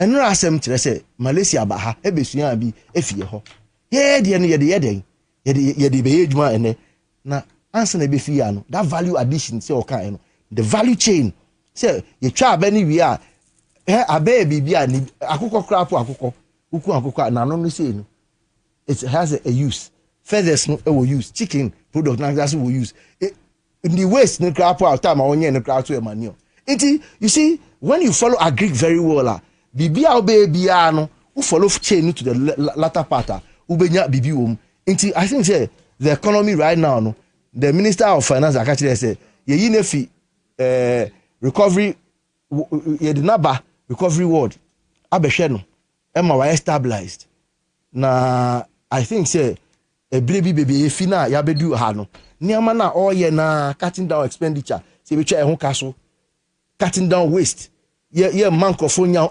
unse nkofo ye na bobi ka na on charge anytime ebi unu say sa ketakashi no obi timi ye sa no o de afa bibi wo enti obi wa ni gidigidi ni nyina no o ye na ye piapia tentem the normal procurement way ye piapia fam sa no so ngo ginechi na contractor bi oni ni ebo kankrankrom no eje ya no akogine de wo enso e ma ne sa da the things that the IMF said to us I don't disrespect the IMF but omo ba ye ni omo share about 2 times no niama na CSOs media and some of the political opponents eka about let's do this yen twa ye ho ka yen yi minister so ye sa niama na no mo be bisa ye num e no mo chiro obi e no mo de eka no mo ka tire say ye domestic revenue say e be je to ene ejuma no e ho ka niama yen ye ene na nsan ya jare fo twa fa sprinters kwan yi so no company kese bi abie branches will be bia that's what they fuye no oh yet na ha e game any other companies di fuye away no moko he nyame e ma endru achi obi no obi sisa ne din after 9 years free zones advantage no sisa ne din after 9 years so sisa ne e so na so aye adwuma wa 30 years what's endru achi now they say now what 30 years now they say unto hai or the name of UCR na audit hey nti ebetumi hu ni age was the sound din we are unto ochna we are no we tete we are g and you ko wie no so we the 30 years nti we say he Ghana ha no si etena si din ni e follow a ye be hu omo di edem no company wa ba ha o bie ton na ade no dodo na emfata asensem nti wo de menka asema lower ones ni into atas o enso ye doa kese ba ko asika na ode ye ka no ye ka millions pepe enti se utimi twa sa eno no na oje a na Ghana government companies ye edwuma no e hon de ka se mini area ato force na di nkomo kakra e ba no go cheater doc listen here carefully how do you happen our system na se ba no go cheater government workers nya akojibi tie mi o enti e ma me ton dok no enyumre de enya be di dok no bi e ba no se ekotoja wo bra ye fi o ye ton dok no a ye ton eja esa so ton kerosene edu ho de a na obi ehu se ye ne kromfo e fine ti no ye nkotoja no abonten ene Ghana situation na go cheat de obi a company ni gan beje enso ba SIC de a na state companies ni bi ko insurance no outside how does that make sense? That do you need any admas to do this one? Now La Pam Tione Pro as a government one. Now because hotels ni bimu no 24/7 government agencies meeting or it doesn't make sense. It exposes your low-mindedness. The president must be angry enough. Chief of staff must sit up and be very angry about this. They are running a business. Yes. And the government needs money. Huh? Power government agencies and the ministries. Just about 5 of their programs and call a pump. You see the place smiling again. Ghana how they are not the children who be in Kofoko or be hobby. Obeti some Johnny Bimudin who could dia the same thing at all baby. Now Ope Kempiski.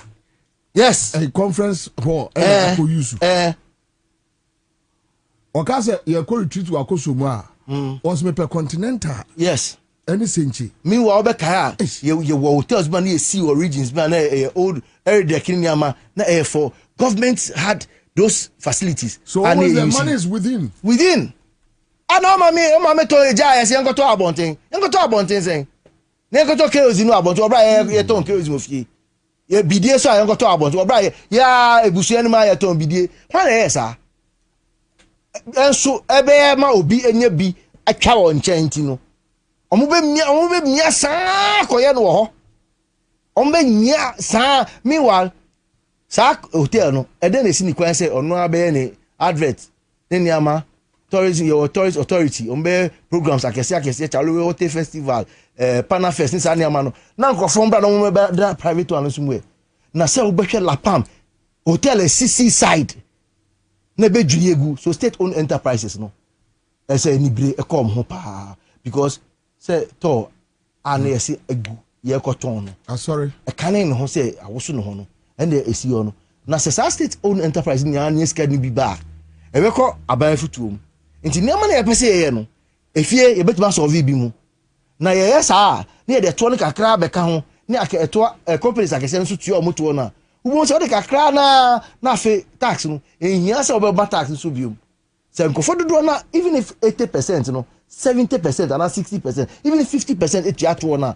can say to na e wosoro no can you have a buffer? The reality is that I mean loopholes no a doors on they be created use the first word first and you just loophole created loopholes anyway okay and anyway and no can say it is deliberate ana make a choice say can na oh there ade ba come say you go Bobie abaso one side of my friend economic and organized crime we say no you know the auto side no mo ko hwe na yema price it is an organized crime systems we have it doesn't play say obi na boniba ne tino de bi obi a on the role say kobra ni wie ye no ye na ko tumi ye obi ono so ba be demonstration na ne lawyer for wo mo so ba be kan asem no abe delay asem na maye. And so it's an organized crime. Thank you. It's organized. And I will be so big. I can't say, I saw fire. I saw for Ben. I did. You are so for several vampire mom. Sir, it is organized. It's a unit. A unit. Almost born come. It will say, will be a compact unit. Thank you. Very firmed up. We shall see now. So, the iron worker cry. They deny I no. I did chile giddy. I did kono. Say o man for ye nyina say yenko enna ama enkofo ni brim no nim say eda no de ni bi kan de o Ghana for ye de kakra aban foforo abi after 6 months no na CS for na koda obi a bre na aban no so ejam enso ene esin da me hu eji hu say de bia me ba na me ka she mi say whole of justice no enso a pompetai no. Oh yeah. Unse me can say ye ita no fi ase so all of justice granting so me say wa pump time no e say me hu list be say me $2 million na cost sky training no e boba nti say omutimi yes ani amane pa na galam say nsem yi so omu tuafa ho a baby ratings ne da no. Look, for the first time ever got a chroma your history no CSO citizens appreciation of what government is doing no. Makashe government say they shouldn't lose focus. Okay. I say for the first time after 1.5 years, petrol ehonka eda baby eda na dollar isu na ye brebre na si eden biom na yen yo ma ye se ombe papa ka ho omo ye papa ka ho a ebeboa. All right, thank you. Live on Accra 100.5 Citizen Show. Geoffrey Okansi, tax expert and a social commentator. I presidential staff. Mami Musa we are dealing with trending issues, but then which means you can pick things here. But and in the presentation, I'm saying you want to deal with it. Yes. But this girl I'm saying. On our wolf case, more about Galamsey.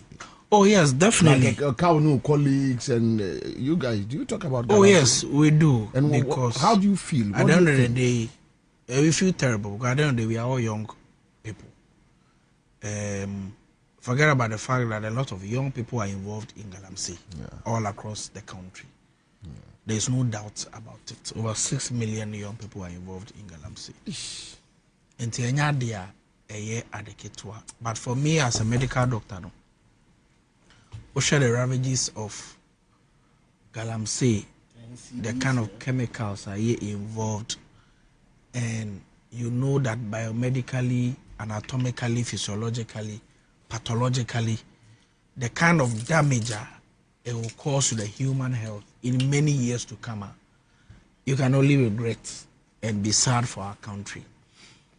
Run up to the 2024 election. On September, I appointed me as spokesperson for youth development.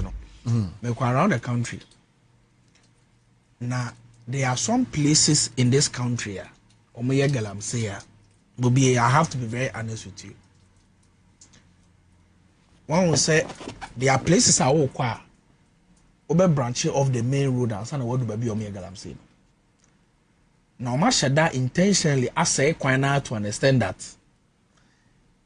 Say omunya information say police for bad because police branch here maybe have to talk or to talk na or to abroad junction or your informant not to. It is a police car no be twema na 9-4 car be twema. It will take about 2 hours before the 9 months gets to where they are doing the Galamsey because quite a gas day. Enye. What said that's quite no. And to be do hono no munayde edwane. There is a whole community economy around this whole issue. And this whole issue has happened for several years.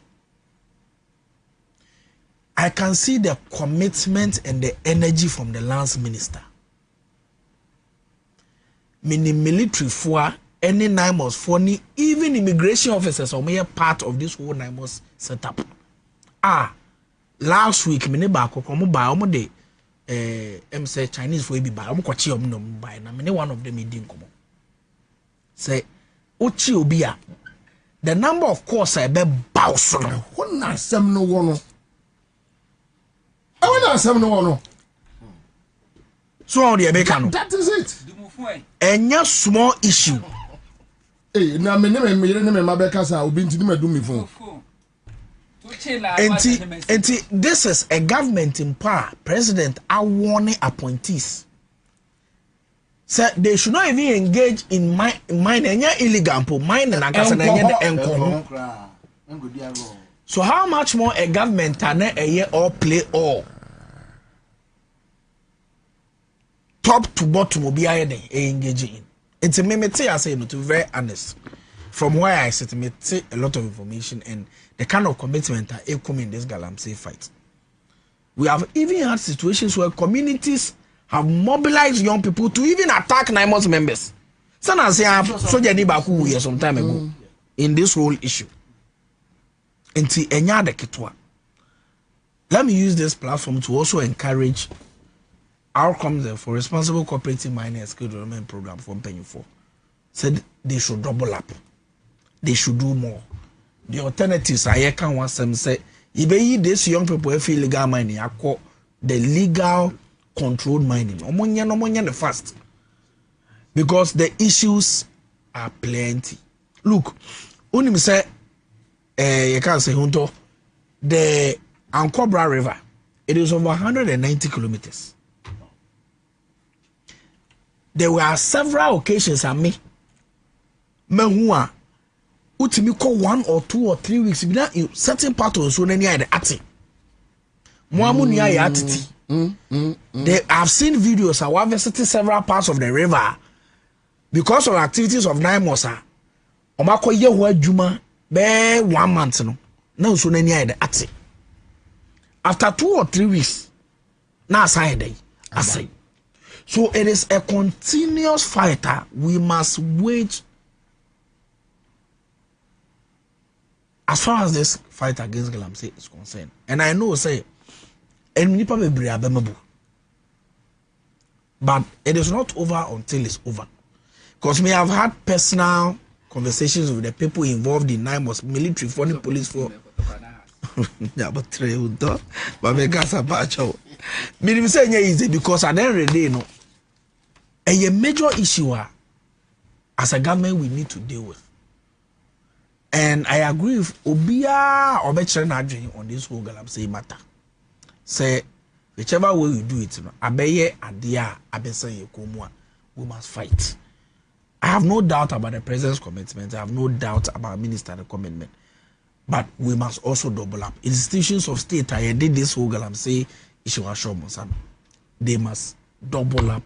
They must enhance the kind of effort they are putting in place to end this matter because it is not good, Bobie. Why now can one say yes or say airport? Oh. Last year, cried me say railway line and Kofoko to us. That should tell you how far people want to go as far as this issue is concerned. Now you two movie so a police station and your mukona ya na dey na koso. That is so online. I didn't organize. It's here na dey na koso ho no. I'm say my information say police for ni be so at the whole aye money making agenda. You check I'm saying near normal per kotikwan bi so amani bail not just say bi mo afa ho edidi. It is a major issue. Intermediate, to be very honest with you, even on the medical aspect, no. Last year, me a lot of debates. Me pathologists be or chairman at the medical school, Professor Dechibwati. Or yeah, paper be. I'm messing the amount. Okay.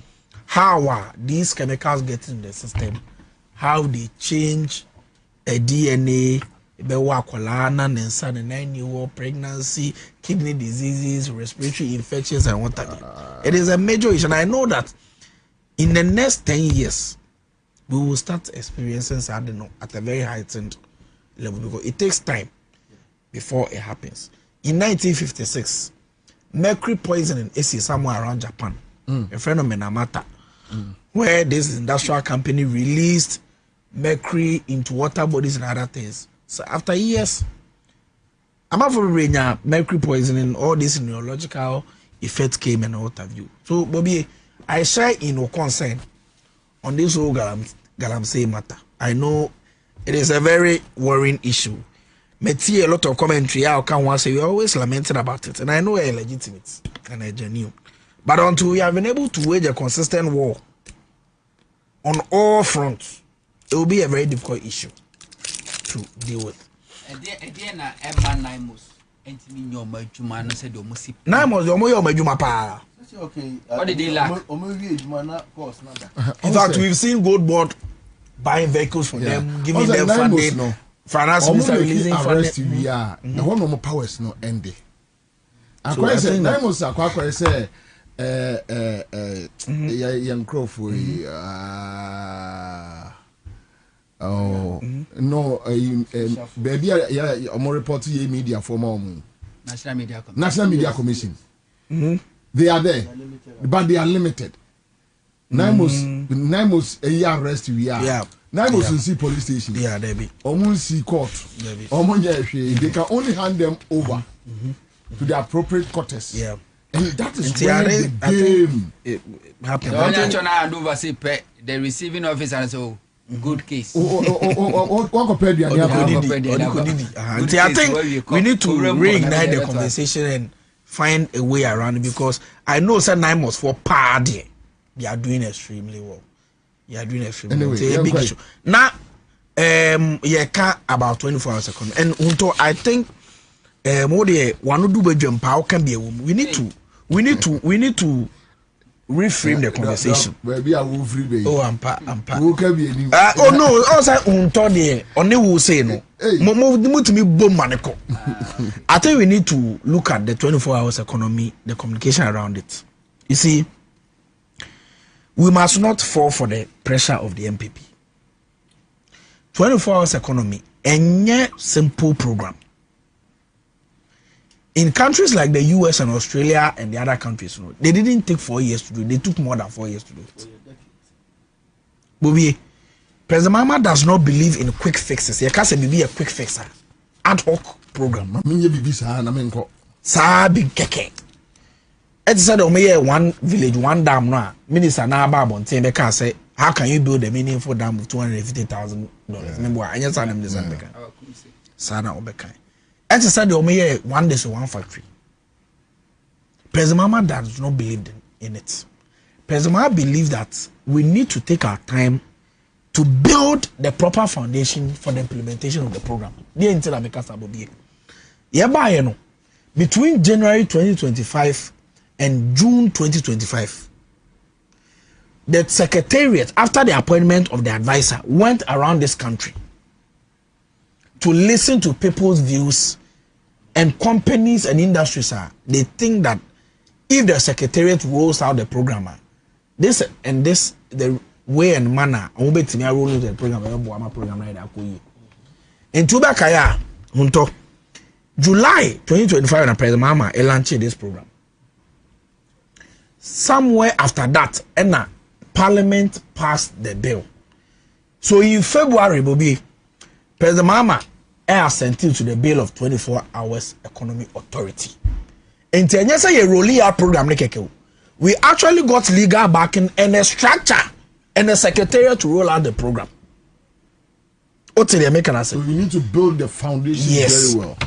Now that the foundation has been built, this statement, on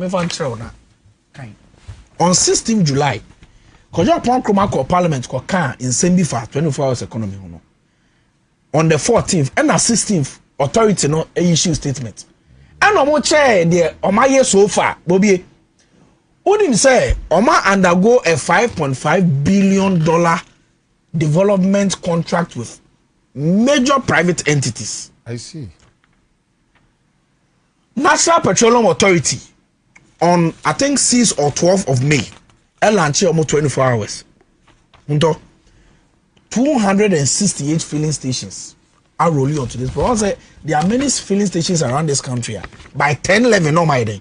And I'm going to say, MPA is supervising 268 filling stations to roll onto this program. And to say, Omobaya Juma Madiachia. Unlike what they used to do, and now, they will need to employ additional 1 or 2 people to do it. DVLA is doing it. And your filling stations in Kwang, 8 bulk storage points. The list is there, and because we know, and Kamebo Bobie Diacho. Bust, almost tanks in the any almost storage, they are rolling into this program. There are many BDCs, they are part of this program. There are about 8 of them. 2 refineries, Chrome Watama oil refinery and Central Oil. They are under this program. National Petroleum Authority, the regulator for the downstream petroleum, regulated this program. Many young people in Yawajuma. I don't have the numbers, but if you have the opportunity, obey me for MPA boss now in Nakasa. Bobie, document now with them. It talks about the Bupe solar and battery projects. A $1.45 billion investment. I bet generated 1,500 megawatts of industrial power. Bobie uti. Ama netimia equity about 13,000 jobs by the end of phase 1, third quarter of 2027. Bobie says third quarter of 2027 ni do na say yetimia we phase 1 of the project na be for 13,000 young people. E Ghana for adwuma enumbenya. Anke ye ba ye betimi aka say okay and ye yankota 500 Ghana cedis and 10,000 cedis. It's the MP before ye so mo ye one is one factory no come ankrofo bi obu on 100,000 cedis waiver 200,000 cedis waiver. Abra yem build any structure to supervise it to make sure that the program is sustainable. But I can tell you say Bupe solar and battery project 1.4 billion. So we are the number of job direct and indirect jobs it will be captured under this 24-hour economy program. The people of Ghana will see it. Bobie number 2. Metro to say the Efre Bibi Cambo Wule oil palm complex, a $250 million or Pandai northern region. Oil palm 250 million investment, which will produce 228,000 tons of crude palm oil a year at its maturity. It is to produce about 120,000 jobs. It's a century for oil plantation money. So 500 million oil plantation. Bobie, it is under the 24 hours economy program. Bobie, my mefa ba kon kan oko tamale. Ansah tamale. And the northern enclave no, amu produce a lot of nema. So there is this initiative, your friend of the Tamale Air Cargo Hub. The authority is in current conversations with private sector. Yamon land. Umbabe developing program now, and also be one of the hubs of the 24 hours economy authority. Bobie Bupe hona another bioenergy programmer. Babe ya. And also adding Numa Eba Beba. So this whole 24 hours economy program, a industrialization agenda. Many many places. Once a can some of the government agencies will roll it, but it is largely private sector led. We inquire more of agricultural development and energy. There are many sectors, water transport near the day. And also because I have seen documents.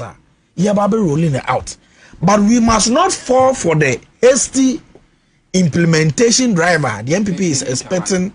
About a month ago, there's a private company into food value chain. P&A African Food International. Media.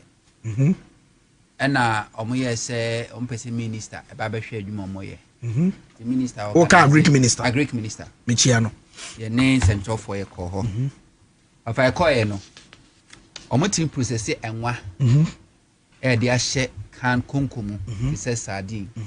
Abe. Nyadoa. Kontumre. Several food non process your honor. No more person more expand or more capacity. The minister is some office near her can be my first wabo. Minister call a nail for 2 be a ye day boa for agribusiness or more person more. Na minister saw more apply. me know cause a process in place are enche ombe receive 7 million Ghana cedis. But before that, minister more apply to the 24-hour economic secretariat. And this Kenya he to American se no more expandia ombe run 24-hour economy. Exactly. Now ni mama omboa minister no and no also the ma trade minister. Honorable Elizabeth Ofo-Sojare. And on so abo akire ecoizing. The Exim Bank and a be more musika. Na agric ministry any trade no facility making sure say they also more the normal to media. Very soon a beba so. And I mean several companies of marriages I see. Yeah. Me sure say by next year 24-hour economy secretary may take you be by surprise. Yeah. By next year and they'll be able to collate all private companies of my rule and the number of jobs are creating. Yes. And to be for the munya enti Bobie me answer them me nua hunto ajema baba. There's a lot of things going on. But what we say, a government, you must create sustainability and long-lasting initiatives. It will stand the test of time. Young Koyet say one day say one factory, and before you crab or mua, or the Tajano, be on my bar.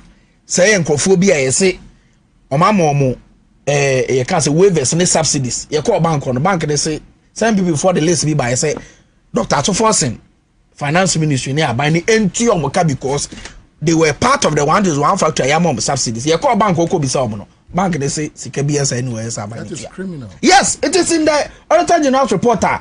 You can't want some crowd government accountability series yet to your motu. That's criminal. That was how they did the program. There was no structure, nothing. What you say? 2024 budget. Farmers Day.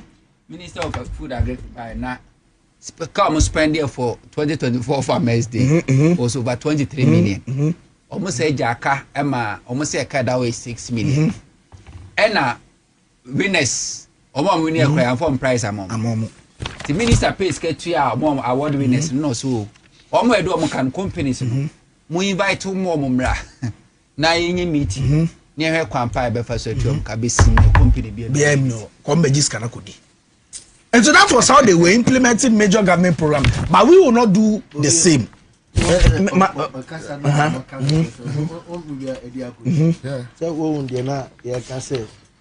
Don't spend.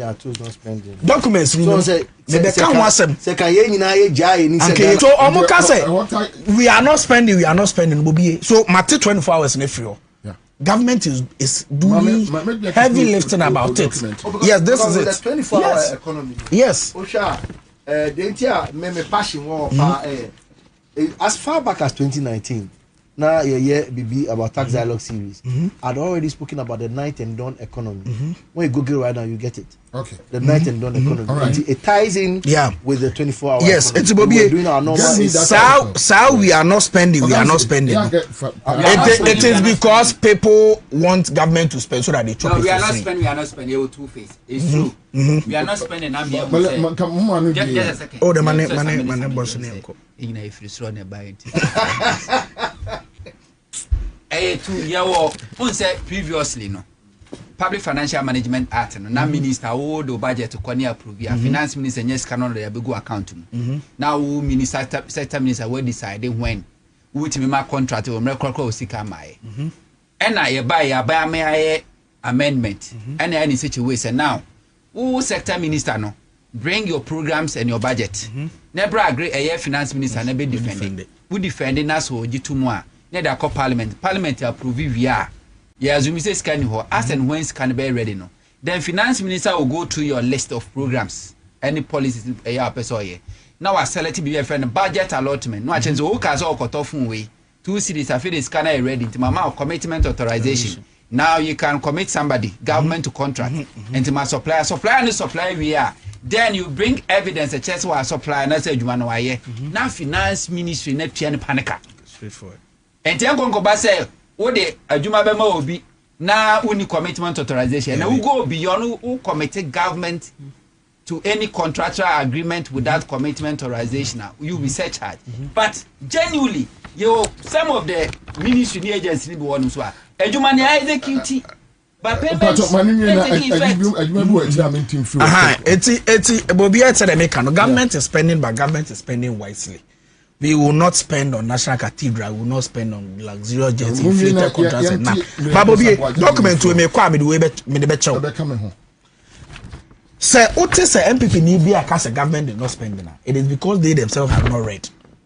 Bobie, document we share the title. Bobie, core macro expenditure items. Bobie, how many person uti any year power? Me person uti any year power. Compensation then amount for salary. Me boy. As at first half of 2026. First half of 2026. Now buying to 48 billion in compensation. Yes. Or the total the first half of 2024 and MPP so no make you only 29. I see. Yes. Interest payments first half you 12.5 billion. MPP wait no you 21.5 billion. MPP first half you 19. Eurobond first half of 2024. Yes. No 2024 mo de no yeah 2026 first half no. Okay. You 21.5 billion. Omutu 19 billion. Eurobond ye tuya $700 million. Omukad because of DD paint amendment to array. Bobie Yanko District Assembly Common Fund. Ye tuya 4.4 billion. First two quarters, first half. MPP tuya only 336 in the whole of 2024. Ye tuya 4.4 billion no first half nkwano. Omo Bosumi nsia no omo etua only 366 and do 500 million in 2024. NHIS ye etua 4.5 billion first half. Omo the whole year 2024 mutua only 6.5 billion. Get fund 4.5 billion first half. Omo the whole year omutua only 3.4 no comment to MBA. Road maintenance fund yen ye tua 1.7 billion first half. Omo the whole year omo budgeted for only 1.19. Bobie, I can go on and on and on. School feeding program, free SHS, leave capitation grant, nursing training allowance, BEC, and no fee stress. Bobie, clearly, say you can statutory payment and capital investment. Ninka big push one once a moon. Minyanka big push once a moon. Minyanka kukon kete. Minyanka agricultural enclave road improvement program once a moon. Clearly, the NDC government is spending at the right places. And then National Health Insurance, won't tell hospital, they say, I bind the car claims. Yeah, buy a bet took 603 million National Health Insurance. Yeah, tears are can in every yeah, send the Sikai more dual National Health Insurance. And to tell a bit to touch line. Now, Nedisu Brino. Now I control position 1 year 6 months so who the oil no. Now what I ready so catch say Aban is not spending now. Sini who because government has spent even 10 times of more than what they were doing. But we have done so within the framework of the budget I had. Yeah. Look, Bobie, in 2021, MPP for budget is on reki a revenue. In fact, omunya 73 billion in revenue. Bobie uti. But they ended up spending 113 billion. Wo ukunabo akon 73 million. Now I could do 113 million. Is it the government that is judicious and wise about how they spend? But yeah, we projected to make a revenue of just about 229 billion. Yenya 224. Kawan we expect say if we were towing the line of the MPP. Say yes, see, 229 nya could be 300 meboa. But we didn't do that. We even did 238. Because we are spending within our means. Said the Beya will not end up in domestic debt exchange program. We will not end up with Bank of Ghana having to borrow over 70 billion to government. And that is the kind of government the people of Ghana should repose confidence and trust in. There may be little difficulties, but the last thing you will experience, I say this government will not spend wisely. So really, that argument about say Aban is not spending, it is a figment of the MPP's own imagination. I am tossing one who could be any any Bobie. Mama 1 minute pename kavako asem no wasem. Yes. Enra MPP for kwɔhyɛ nkurɔfoɔ bi ase ɛde MPP ntare kɔhyɛ wɔn de yes ɛde mufti ɛhyɛ wɔn ɛna wɔn nam kurom sɛ wɔn yɛ demonstration ade a yɛde vaako ɛɛma panyin bi Bobie yɛ nokura bi anim.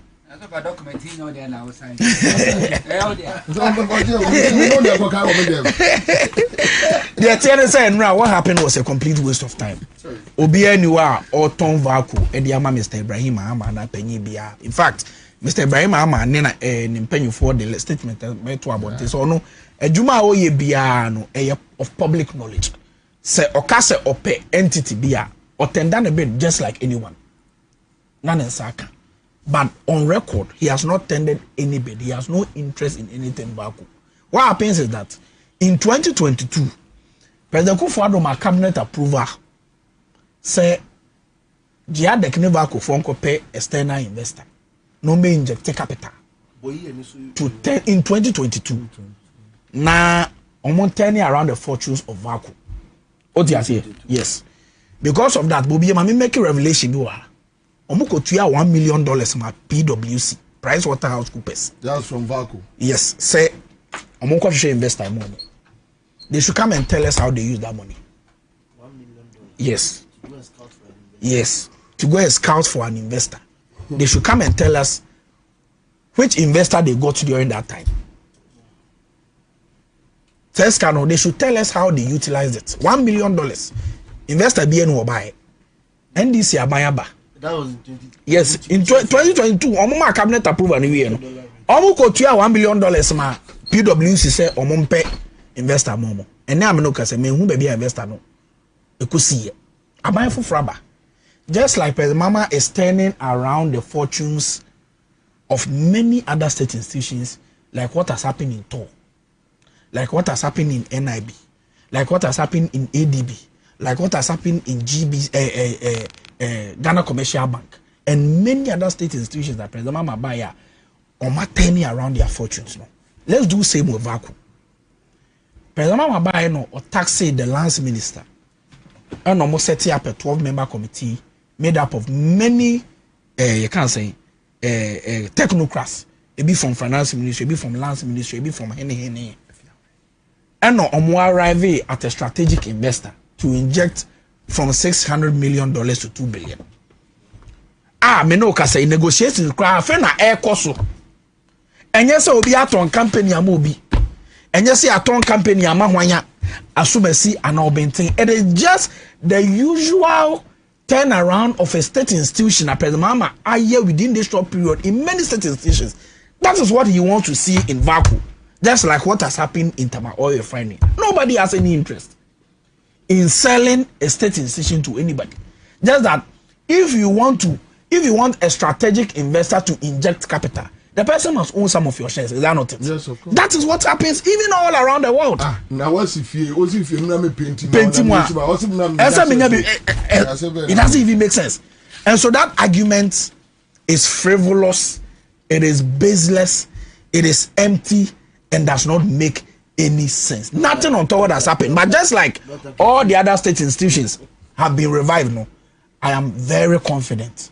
So the way I talk, Jin Monyamwa, and ne Omejina Brand, Omenya Faswa, and Kebi Equaco Ton the Chaskeli, Abone don't come here, did this kind of was Muslim. Same revival will happen to Vaku. Amania, my pie to Yako, my Ghana, Tinata, Faso, dear. I'll see you now, Vaku, no so. Sapi Pepe. NSC Vaco. In the MPP for sa agenda or moya or Makoshe Binumechi, Ebo binding Bonnet, Ebo Bimudino. This cannot win them in 2028 election. I will give you just two minutes on this matter. Kwame, Fatus, one quick one because some say no Nyadia Mehu Nyadia Mehu. Let me see what I can do. Okay, so there's better. Interministerial Coordinating Committee, IMCC, on Decentralization Secretariat That's Office of the President. Okay, so immediate release, we have it here. I'll pick just like 2-3 paragraphs. So I'm waiting with the 2. But the background is Miracles Abuaje is under investigations. He's going on radio saying things, blah blah blah. And let me pick some 2-3 paragraphs. IMC Secretariat responds to public comments by former Executive Secretary Mr. Dennis Edward Abuaje. And I read, the Interministerial Coordinating Committee on Decentralization Secretariat has noted significant inaccuracies and unsubstantiated statements made by Mr. Dennis Edward Abuaje, a marketer and former Executive Secretary of the IMCC Secretariat, during his appearance on Ekosisen on Asempa 94.7. The IMCC Secretariat is a public service institution established under Section 2073 of the Local Government Act 2016. So it goes on and on. Now, my man, starting through the forensic aspect. Consistent with this obligation, a forensic audit was conducted in 2025. The audit report found Mr. Abuaje and the accountant personally and jointly culpable for identified irregularities, including authorizing or facilitating non-compliant transactions. Mr. Abuaje was given the opportunity to respond to the findings, which he did. Following that, the audit findings have been submitted to the Economic and Organized Crime Office for necessary action. The Secretariat is not privy to the full scope or findings of the EOCO's investigation, but has been informed that the audit report forms part of a wider inquiry and will continue to provide requested documents and information in accordance with due process. Now, the Secretariat categorically refutes Mr. Abuaje's claim that the Executive Secretary instructed him to stop commenting on government matters, or stated that the NDC government was pressuring him to find something on Mr. Abuaje. For clarity, no such directive or instruction was issued. At no point was such alleged disclosure made. On the contrary, the Secretariat states that Mr. Abuaje, through one of his lawyers and a mutual friend, invited the Executive Secretary to a meeting at the lawyer's office on 18th July 2025. Now, so sorry, Koi. During the meeting, Mr. Abuaje asked that aspects of the audit findings be dropped, including findings on 2 bank accounts. One of those accounts recorded transactions totaling 102.2 million Ghana cedis and was not disclosed in the handing over note. The request also covered matters relating to PNY Investment Limited, BMABA Enterprise, and GAPTE. The Executive Secretary declined the request. Okay, so yes, the Secretariat rejects Mr. Abuaje's claim that the current Executive Secretary is targeting him, and so it goes on and on and on and on and on and on. Now, members, my more Abuaje tape, no, quick, so that you can have. The current the 6 Ninya ministry we call it. Yes, and that's how come the current executive no war lands. Yes, no war lands ministry as a civil servant. Inti eventually now Abayin Sisa, then he came back to IMCC now as the executive secretary. So now that is where the issue starts. Oba, Inti mena na mi feel say me mo mama ne permanent job or civil service no. I'm say 2 months bi no kofi no nim anyane de. Eni anje. Inti odahye mu. Inti oba I remember correctly. The first 3 months he called me. In fact, my mutual friend be friend me catch him say, Gamele say then call for the money pressure say you should find something on you. Because my buying the pressure into no. I'm telling you this. How should we believe the old? No. If you want me to prove it, I can prove it to you. Sometimes when you have very personalized conversations with people, you want to respect that. He did that. In fact, there was a joint meeting between myself and him and our mutual friend. Personally? Yes, face to face. Face to face? Yes, face to face. The same thing. He said the same thing. Now me say, but me, I speak for the former vice president. I speak for the MPP. Asking me to keep quiet is like asking me not to exist. It's not possible. No, say okay. Then he went ahead.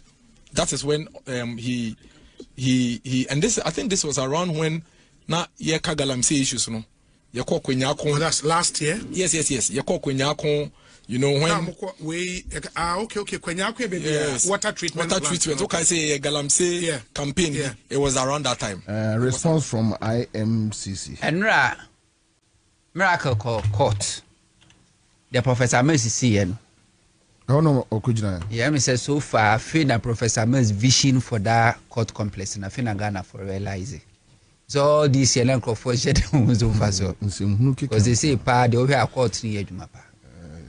Na who say omu na bloggers adawment no.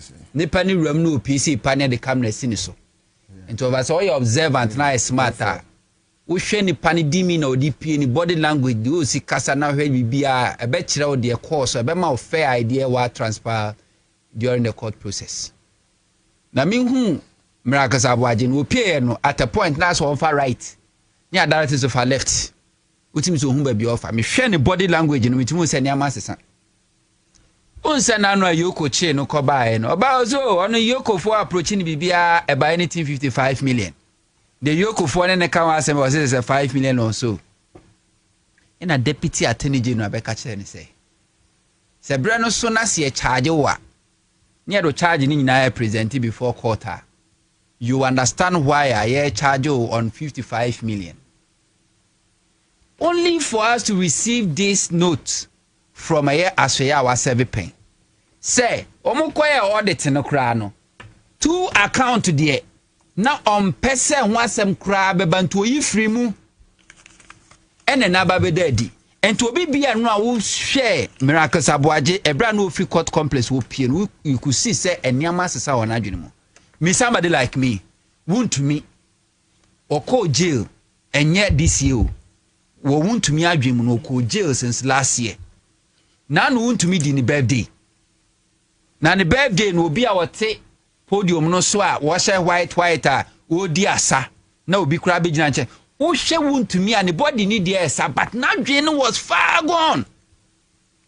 Enti Miracle Sabuaji has a matter to portray. And so was so was po. Na say NDC government better because o kasado do. Ah enchame kra me o nanta frimu na be odai. O power. Ah, the government apparatus nyina ma wo ba o mia campaign ye de share wonsa. Ah, Sami Jamfie movement of truth. Wo so aba be ye bi. But Sami Jamfie can a press conference no organize the crowd. You couldn't communicate your power, your party to sustain power. With the party are opposition. And indeed, Usheba Omia vote to crowd nyaye. Previous election, mukwa ni this year crowd, and the vote to crowd are dropping internally. Baumia popularity in the MPP. Asa DP.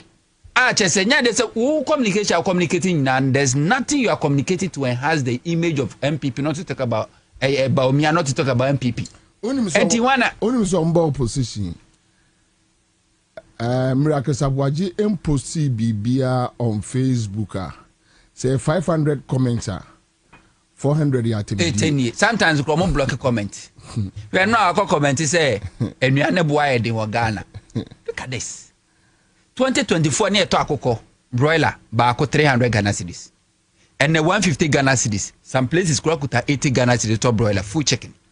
We said we are never boarding. 100. 2024 na kusia ne import kusia. Ifri amanane na eba beton Ghana. Ghana poultry farmers aburo ho ye dia to the extent so moko Cote d'Ivoire ene kokra aburo de ba no de feed ya kwa Nigeria kra aburo bosia ene aburo na busu ama feed ayefo ama akokọ ne nam ayefo wo se aduane boarding eno na samia wo kwa post on page say petrol some filling station ton later no diesel later no 16 Ghana cedis no abe post say Ghana for hwe aho kira ba na Obi a watimi survive 23 Ghana cedis per liter. And now also 16 Ghana cedis per liter. Complete. Enti Miracle Sabuaji will lose to focus. Na me say, wana nwene da. Say nyama hudo bi a waye de asie no. Ebe pie. Na no oba out and the confidence. Me yoko cry approach me yoko from na me cooperate and away. But want to only me aye me problem kakra. Maybe me jumantem. I started working at the age of 20 years with multimedia. Then Despite, me did 22 years. I was working with Despite. So, and the be I know I inform me this. I buy more Juma. I didn't know. I buy Sikano.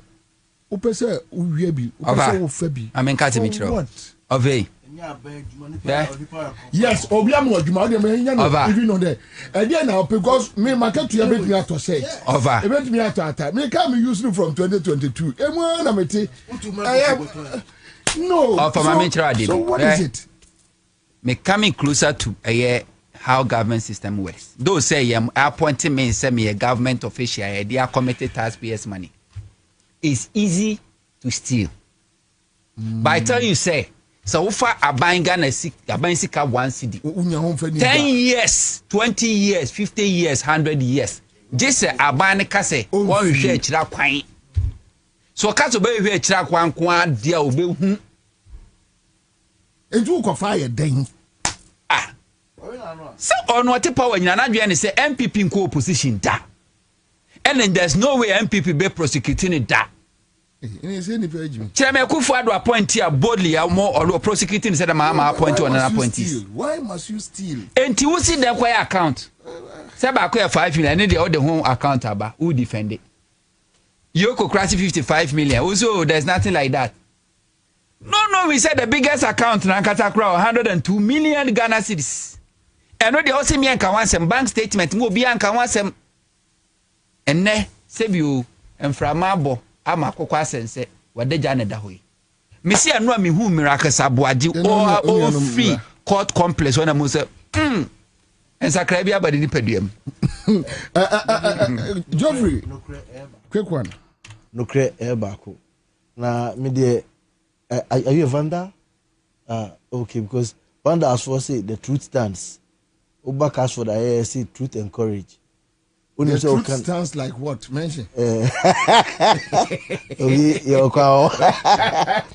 When him say, my steady trend be say, Sika ehun semi ne galamse ni nyama ya si enyefe ye die chire a ye pie say eto so a they don't speak to the issue. Me bufu no. They don't speak to the issue. Utie the voice now boss is here na. The allegation da ho no.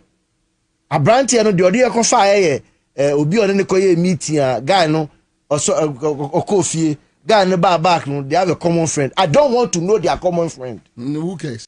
I don't care. And I the can say which hunting here unim which na nya on ye Satan. Whenever they talk about witch hunting, they say government we witch hunting. We no more abem no more witch hunting. Yeah, I want to see yes we Ghana. We want Satan. Satan no. We are Satan hunting. And say just Satan. We finish the fight. Witch hunting. No, stop it.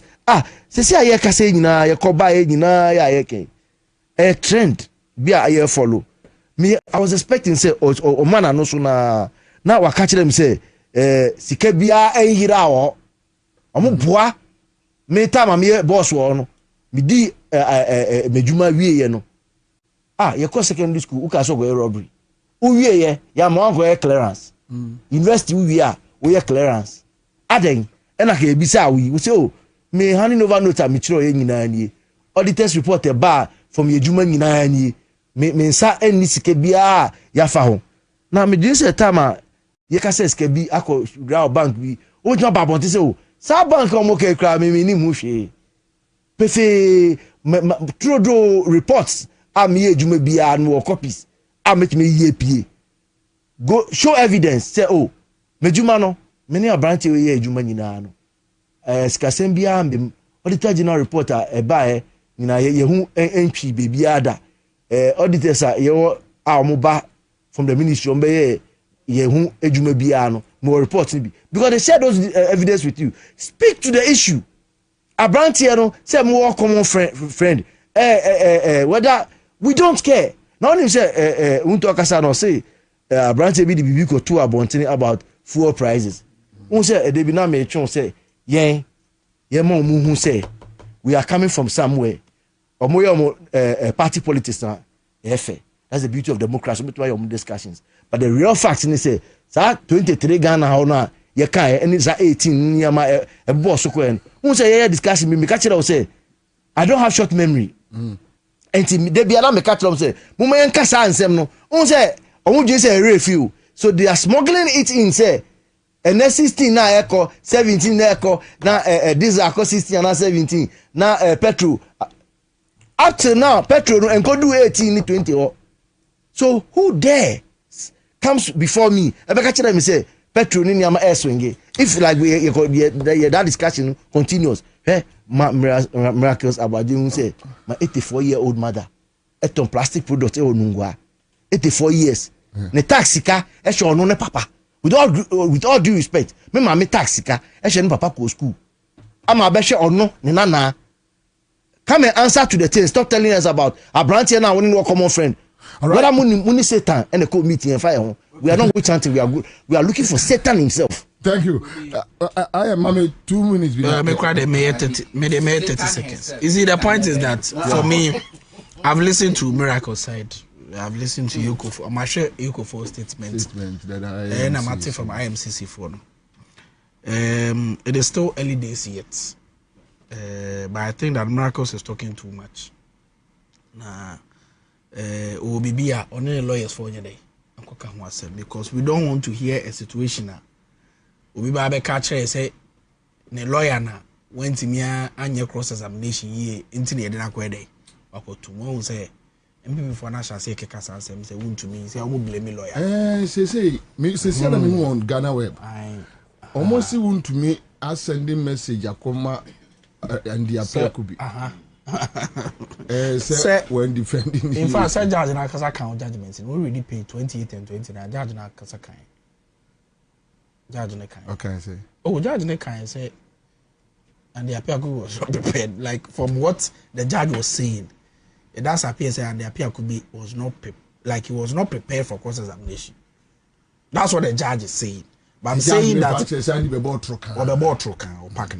that's what the judge is saying. Judge Nankasa. But the point is that I will advise Miracles. Say also a young person to say me he is talking too much. On any lawyers for your day. And could be called a bind way no. Yes, say Abuano Kawa on your day. Bobie, yes, say Abuano Kawa. On fairness, you did kind of Bakoyuko. They say who say caught in the end they are better. Until you should organize yourself. Now no crabby will be but then nobody is chanting anybody. We just want to hold the feet of appointees to the fire of accountability. So who's wants a broba, copy lawyer, I'm of documents. Name shall court me and Casanasa interviews you or granted kika cancer my you see a bit, you know. It does not make any sense. But now they are going around with some TTA. Yes, Omore a Ghana for to Abama because say a chichi a conform. That's what me here to Abawiana. My classmates are no more medical school send a message say, or I'm tinny to mamu. Or I'm tinny to mamu. And tomorrow years or I need the agro. Serious every day, them to onto a point I even say, what the people of Ghana need to know. We have been able to do for them. But I want to send a message to them. Say nobody is interested in infringing on anybody's rights. Obi enwa obefa kwati kwan bi so edina will be the right. Abu obi amolesti obi enwa obeyesa president mama's posture any nipa ban no. We are not like that. And we can assure them of that. But when the time comes for them to come to court, for them to help investigative bodies cooperate and make sure say the right things are done, they should do it. They shouldn't complain. Say ya amako swaswa nipa begu yokona ema omo kombe bi ntimi nkono. A stone age politics. Etwem. Bejimi breno. Ana na yes ade na enye nemrem. Etwem. What do you say? So that's the little I can say on this issue. Mr. Ansah mo bekono. For no adwuma no sa task force, military task force on demolition. How far? Oh, mo ya juma pa na akra me hu videos ana which ends? Which the particular place? I know the me bisaba so videos. I think after Westlands or no, Hacho outside, I saw a military leader of a team, engaging with people. And for me, na me the power say, oh, church they were going to take those actions. No, yes, you have the law on your side, but once you engage the person, no one can tell and say, DNT we ni we there ibebu. Who's a green need this on this no or catch it. And now so do a fast of a fair fee. We are also no green on the corner white be a so no, but as the word I say, they will engage you say because almost I know illegal structures no we are over 1,000, right? 1,000. 1,000 yes, baby. Tens of thousands. 10,000 plus. O ma sha say enti me dey me hwe ba say yes so ye di chiri. Say you can say got and the obetim no TV I say we have to get it to the transit points. I like the approach of Majumamoye. O say Majumama transit me hu say one ye gates no machoku. Eno nante ye onkrofo asisi dan e de asi waterways. Ene onkrofo bi o ma hye da block e ye nsuo no. Said the young one by a government target will be done. Thomas I saw more desert two gates. And this year, this never do honor when I say, what I see. Send you the back to ourselves. Who boo? MC no Oba Baja. Now, no, the constitution questions or no more year. Some breakings, we never cost of the videos be trendy. But the truth is, offer said we are Ghanaians are naturally born bad. Share. Oshe steady sometimes so drive it Oshe impo a driver for be buying attitude Ghana for attitude. Some human beings are worse than animals. The here say Ghana ni enye sika kakrebi. Now wako community be say we see dying. Now we community no na bia ni nsem ye ka. Otimi de opebia. Otimi de fence or two baby. Otimi kire baby a opese nsuo fa. Otimi divert nsuo kwan de fa baby anoko.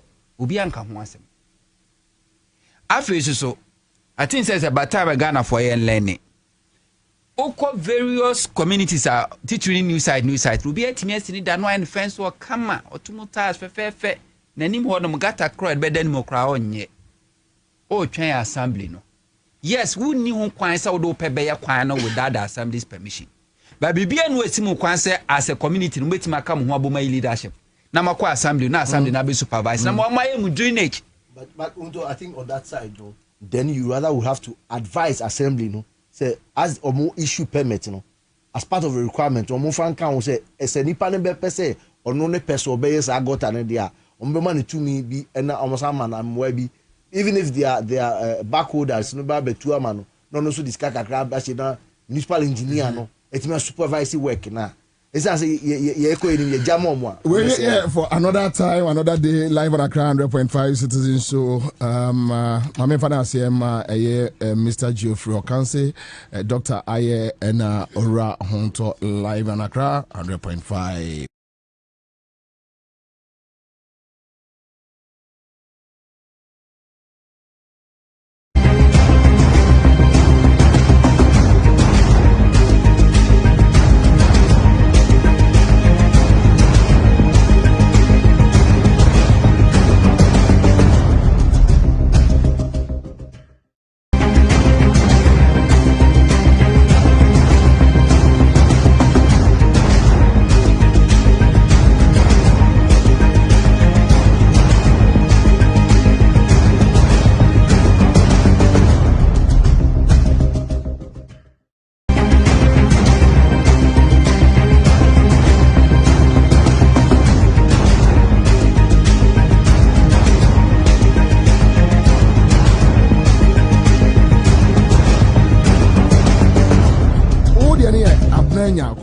Nyako abro no ma nyako ana nyako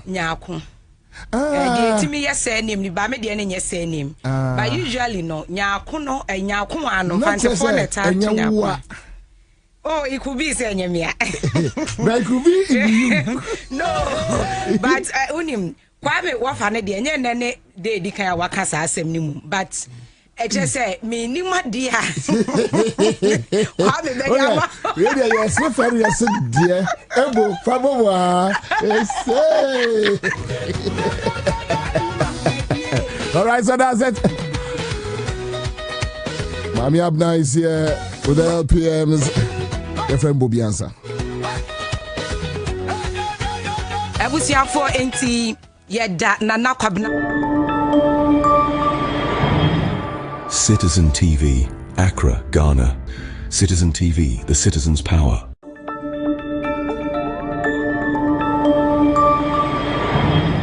Citizen TV, Accra, Ghana.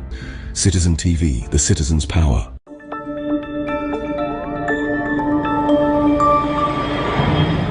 Citizen TV, Accra, Ghana. Citizen TV, the citizen's power.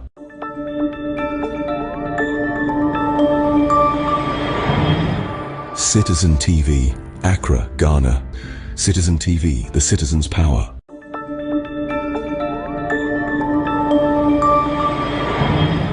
Citizen TV, Accra, Ghana. Citizen TV, the citizen's power.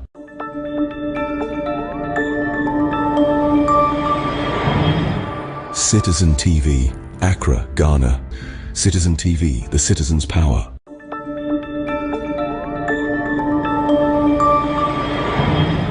Citizen TV, Accra, Ghana. Citizen TV, the citizen's power.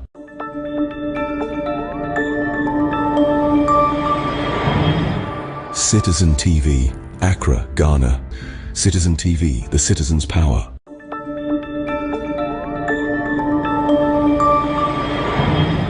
Citizen TV, Accra, Ghana. Citizen TV, the citizen's power.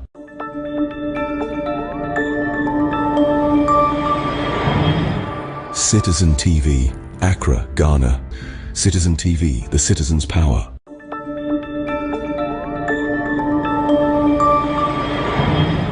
Citizen TV, Accra, Ghana.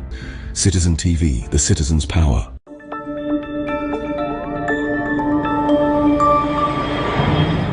Citizen TV, Accra, Ghana.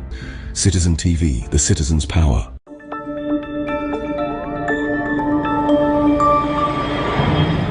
Citizen TV, Accra, Ghana. Citizen TV, the citizen's power.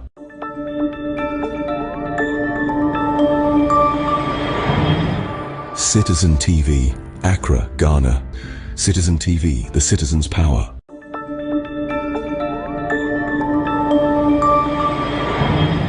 Citizen TV, Accra, Ghana. Citizen TV, the citizen's power.